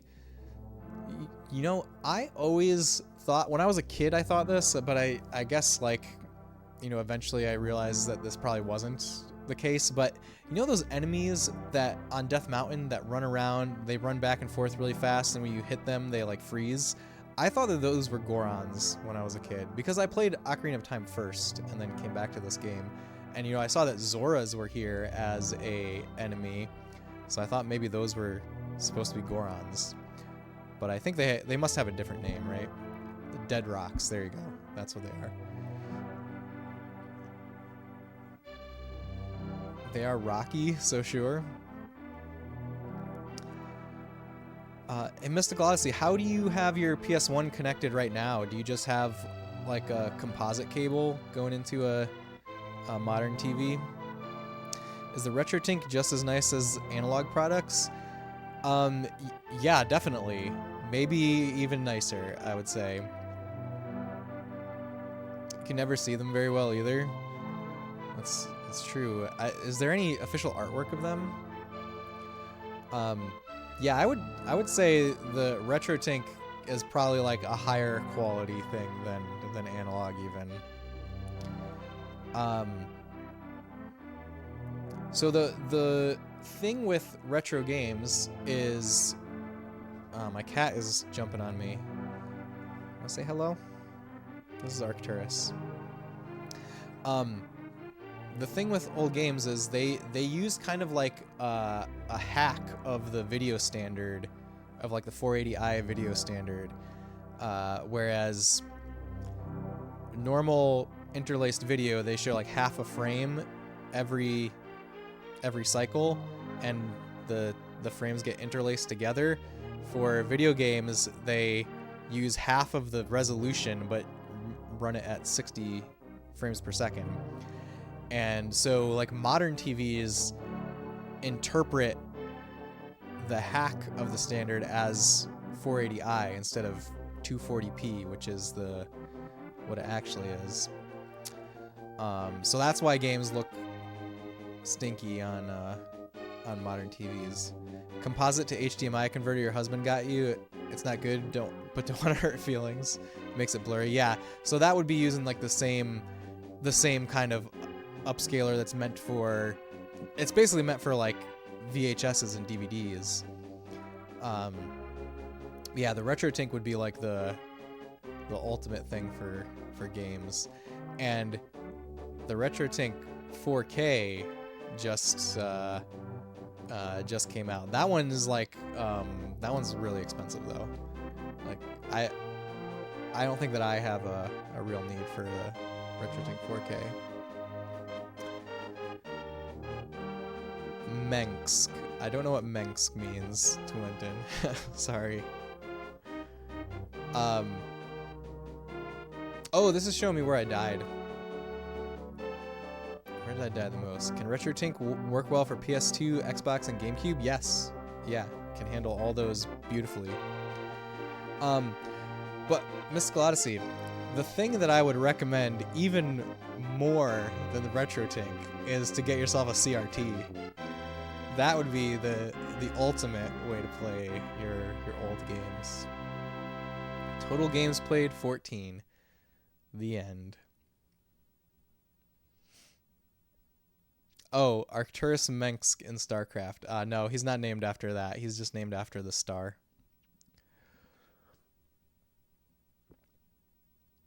No official art. You can see sprites of them or on sprite sites or wikis, and Dead Rocks did show up in Link Between Worlds and Cadence of Hyrule with higher res art. They're kind of little dragon guys with wings. Ah. You're trying. They're so expensive where you live. That's... Are you looking at Facebook Marketplace? Because at least where I live, there's still a lot of people that are just giving them away for free or selling them for very cheap. Yes, okay. Well, I would say, be patient because probably eventually someone will be giving one away. But they're actually not that far from Gorons. Yeah, I would bet that Gorons are based on them. Trying to find an old person. That's where I got mine from. That's where I got the one that I play on from. Some old people that were like, yeah, we bought this in 2002 and we just didn't realize that it's been 20 years since we upgraded our TV. I wonder if you hook up a PS3 or 360 with component cables to RetroTink if that would improve graphics. It depends on the TV, I think. I mean, it would probably scale... It would probably be a very imperceptible thing for improving graphics, but, it might scale 720p to 1080p better than the TV does. Maybe. All right, well, there's the end of A Link to the Past. We did it. Thanks for hanging out, everyone. Before we wrap up, I want to just take a moment and go through the list of games that I streamed this year, because this is gonna be the final stream of 2023. We'll be back in 2024. I will probably stream on New Year's Day. My normal stream schedule is Mondays and Thursdays, and New Year's Day is Monday, so I should be streaming on New Year's Day. I don't think there's anything stopping me. Yeah, see you next year, Optimus. Okay, so here's all the games that we streamed this year. Dragon Quest V. We played most of it in 2022, but we finished it in January. And Dragon Quest V, one of the best games that I ever played. Highly, highly recommend. We played Godzilla Kaiju Daikessen, which is a fighting game for Super Famicom. That was fun. Let's see, we played the Genesis versions of Mega Man 1, 2, and 3 in the Wily Wars. That was really cool. Tecmo's Deception. Were any of you guys here for Tecmo's Deception? That was a game requested by Tuffymon, and I had never heard of it before, but it's very much a PS1 looking game. It was pretty interesting. The next game that we did after that was Zelda's Adventure, the CDI Zelda game. Wow, Genesis? Are you a Genesis fan, Mystical Odyssey? You remember Tecmo's Deception? Of course you do, Optimus. Of course. It was a really interesting game. Oh, I beat Metroid 1 on the NES for the first time this year on stream. That was really, really cool. Let's see, we did Super Mario Bros. 3 in the Super Mario All-Stars version. That was very memorable. I think we did that for like a streamiversary or something. I think it was for a streamiversary. It was some kind of special event stream. It was a weird game. It was weird, but it was cool. We did Castlevania Dawn of Sorrow. To date, the only DS game that I've streamed. I have a modded DS Lite that has composite video out that I put together with the intent that I would stream some DS games, and we've done one so far. Maybe 2024 we should play some more DS games on stream. Do any of you guys have DS recommendations? Hey Megan, I did finish the game. Yes, we put Ganon in his place. DS games, yes. What are your DS recommendations, Megan? I'm going through my list of games that I played on stream this year right now, as we wind down. And I played Castlevania Dawn of Sorrow on the DS, and that's the only DS game that I've streamed to date. Do you work in tech? DS World Ends With You. I do work in tech, Miss Flossie. I'm an engineer. World Ends With You. Yeah, I've heard really good things about that game. Do you need both screens to play it? Because my DS mod only I can only show one screen at a time. I can see both screens, but I can only capture one screen at a time. You can tell. You do. Okay, well, I'll have to test it out and see if it's streamable for me. Oh, we played Metal Gear on MSX. We're definitely gonna have to do Metal Gear 2 on MSX in 2024. I really want to play at least Metal Gear 1, 2, and Solid on stream. Maybe Solid 2 and Solid 3 also. Next one that we did was Contra, which I had pretty much never played. Never really played at all before streaming it, so I learned the whole game on stream. That was a really fun experience. I want to do more of that next year too. I want to do more of like difficult platformer style games where, you know, once you can beat it, it only takes like 20 minutes, but the act of learning the game is the game itself. I want to do more of that. Metal Gear on MSX, now with 100% more actual Metal Gear. Yes, that one, Golux. Yes. That's the one. Panzer Dragoon. We played Panzer Dragoon 1. I'm in May now, by the way. I'm going through chronologically, and we're in May. Panzer Dragoon 1. The next game that I'm going to play is Panzer Dragoon 2. That's what we're going to play on New Year's Day. Section Z NES is a tough one. I don't know that game at all, Mystical Odyssey. What kind of game is that? So yeah, Panzer Dragoon, such a cool game, such a cool world. I cannot wait to see more of that world. We're going to play Panzer Dragoon 2 and then Panzer Dragoon Saga on the Saturn. I think those are going to be the next two games. Oh, what we did after Panzer Dragoon. Very, very memorable time. Final Fantasy VII for the NES. Who was here for those streams? That was really interesting. Oh god, genuine Saturn gameplay. Yes, I've got the genuine Saturn here. I don't have physical games for Saturn. I have an optical drive emulator though. That's what we'll be using. That's a side-scrolling shooter. I do love me some side-scrolling shooters. You must commune with the Dragoons. That's exactly what's going to happen, Bonechuck. We played Super Star Wars after that. That was a request from Optimus. That was fun. I found the way to cheese it, and that made it very, very doable. And basically, there was a part in that game where you can easily farm 99 lives, and then you could just brute force your way through it. So that's what we did. Highly recommend Dragon Force for Saturn if you like strategy RPGs that can't be beat. I've heard great things, Joe, about Dragon Force, but I have pretty much never played a strategy RPG. I would like to, and yeah, I hear very good things about Dragon Force. Saturn was the one with the version of Symphony of the Night with extra areas with the kind of weird art style, right? Yes, Symphony of the Night for Saturn has extra areas. Saturn is Sega's 5th generation console. It's Sega's 32-bit console. It's a competitor to the N64 and the PS1. Easily the most expensive game you own. Oh yeah, I know that is a very expensive game.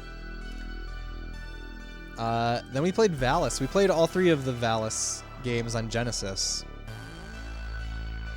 Another one of my gaming New Year's resolutions is to play more TurboGrafx and PC Engine in 2024. And I would love to play the Valis games, the versions of Valis on that. Valis was super rad. I really enjoyed it. Like, the vibe of it. The vibe is the thing that Valis has going for it more than anything else. Strategy games are your fave? I want to play more. I should probably play Final Fantasy Tactics. I'm a big Final Fantasy fan, and I've never played Tactics at all. Then we're getting into the end of June and into July now, and we had the Sonic era. So, our friend Megan Hertz organized a charity event that coincided with the anniversary of Sonic the Hedgehog. So there were lots of cool streamers playing lots of Sonic games. And over here we played Sonic Jam for the Saturn. So we played like the Sonic World area, which is this really cool like prototype for a 3D Sonic game that never was, or that evolved into Sonic Adventure maybe. And then we played Sonic 1 on the Saturn, which has Spin Dash built into it. That was fun. We also did Sonic Advance for that. Tactics Ogre, also an underrated gem. Yeah, that game looks very cool. I'm definitely very interested in like the Matsuno games, like that and Final Fantasy Tactics. I played Clock Tower for the first time on stream. That's a game that was like on my backlog for like 21 years. Ever since I got into Resident Evil and was like talking to people on GameFAQs message boards back in the day, people always brought up Clock Tower as a like game that inspired Resident Evil. We finally played that. It was awesome. It lived up to the hype. We did Pokemon trading card game, and that was another very memorable time streaming. It'll be great to see TurboGrafx. Yeah, we've played a few TurboGrafx games on stream. We've done let's see, what have we done? Well, we played Castlevania Rondo of Blood in October this year. What else? I know I for sure... Oh, Ys. I played Ys 1 and 2 and Ys 3 all on stream from the TurboGrafx. Ys 4. Ys 4 in 2024. That's a plan. Crystal Beans from Dungeon Explorers. Does anybody know what that game is? We played this game at the request of Tuffymon. It's a very awesome Super Famicom game that never got released in the West. There was a fan translation for it. It's like a really cool action RPG, top-down kind of game. It plays a little bit like Gauntlet. I liked it a lot. We did Sonic Adventure, which was a request from Eggroll Buddy. Sonic Adventure on the Dreamcast. Let's see. Castlevania Rondo of Blood. Silent Hill 2. Silent Hill 2 was one of my favorite video games of all time. We played that in October. So it plays similar to the 2D Gauntlet games. I mean, they all play kind of the same, right? you know, it's like top down. There's enemies that spawn out of a spawning area, and you have to kill them and then go kill the spawning area. So much Arby's, right, Bone Shock? That's my. I think that's my most viewed clip, by the way, is me saying that a dead NPC looked like he ate too much Arby's in Silent Hill. That's the origin of meat shakes. Also, it was a great time. A great time.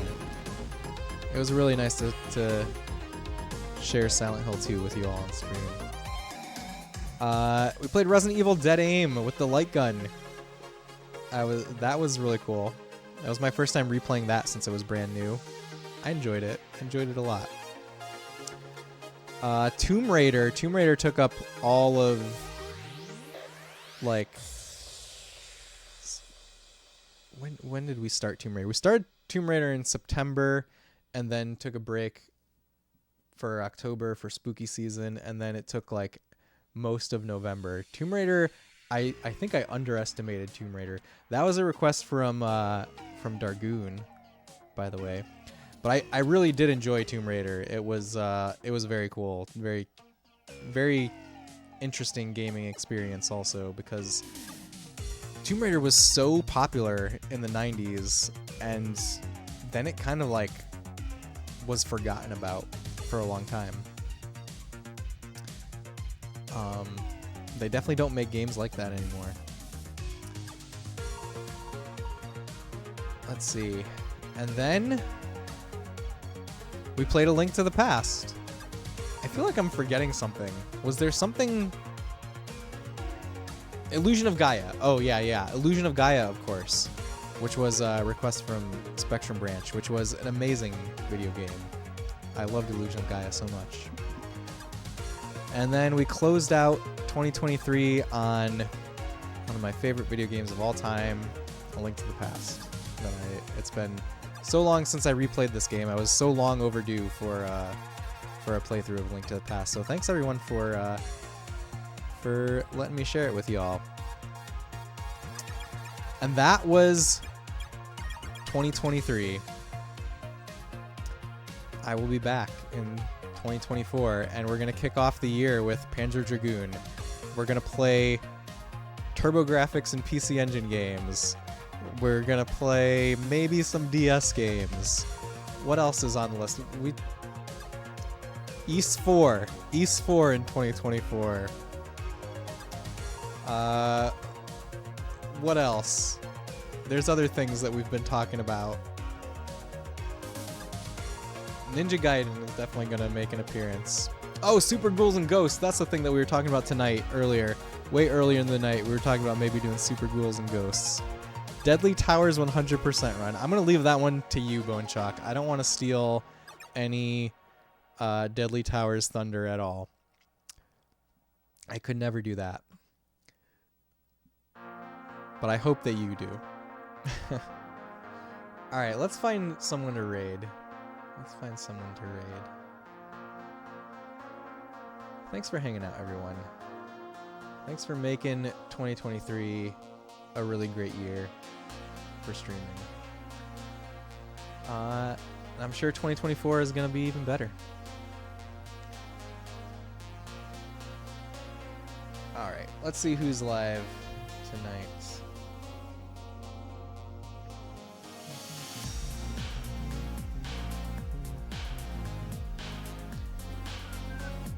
Bear with me while I face decision paralysis about who to raid.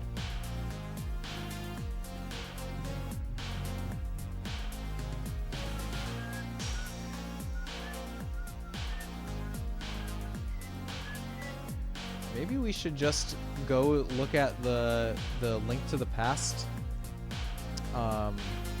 category. You know what? That's what I'm gonna do. I don't usually do this, but let's raid someone random. Let's go to Link to the Past category and make a new friend. Does that sound good?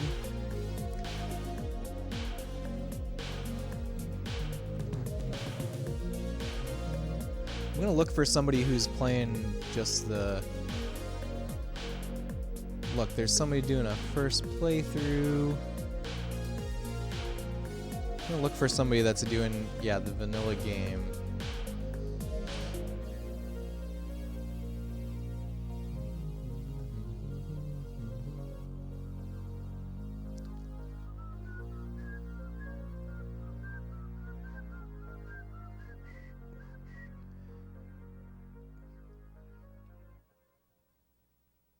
Okay. All right, I think I've found someone. Let's see. This person, okay. Maybe I should like vet their stream for just like a second.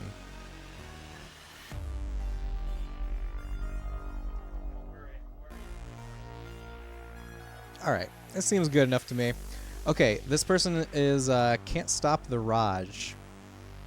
Let's go say hi to them. Let's go make new friends. Thanks again, everyone, for hanging out. I hope you all have an amazing rest of your night or day, whatever time zone you're in. And hope to see y'all again in 2024. We're going to play Panzer Dragoon 2 on New Year's Day.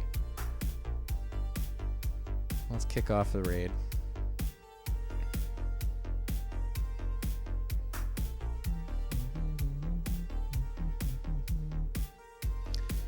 All right. Good night, everyone. Bye. Bye, Megan. Bye, everyone.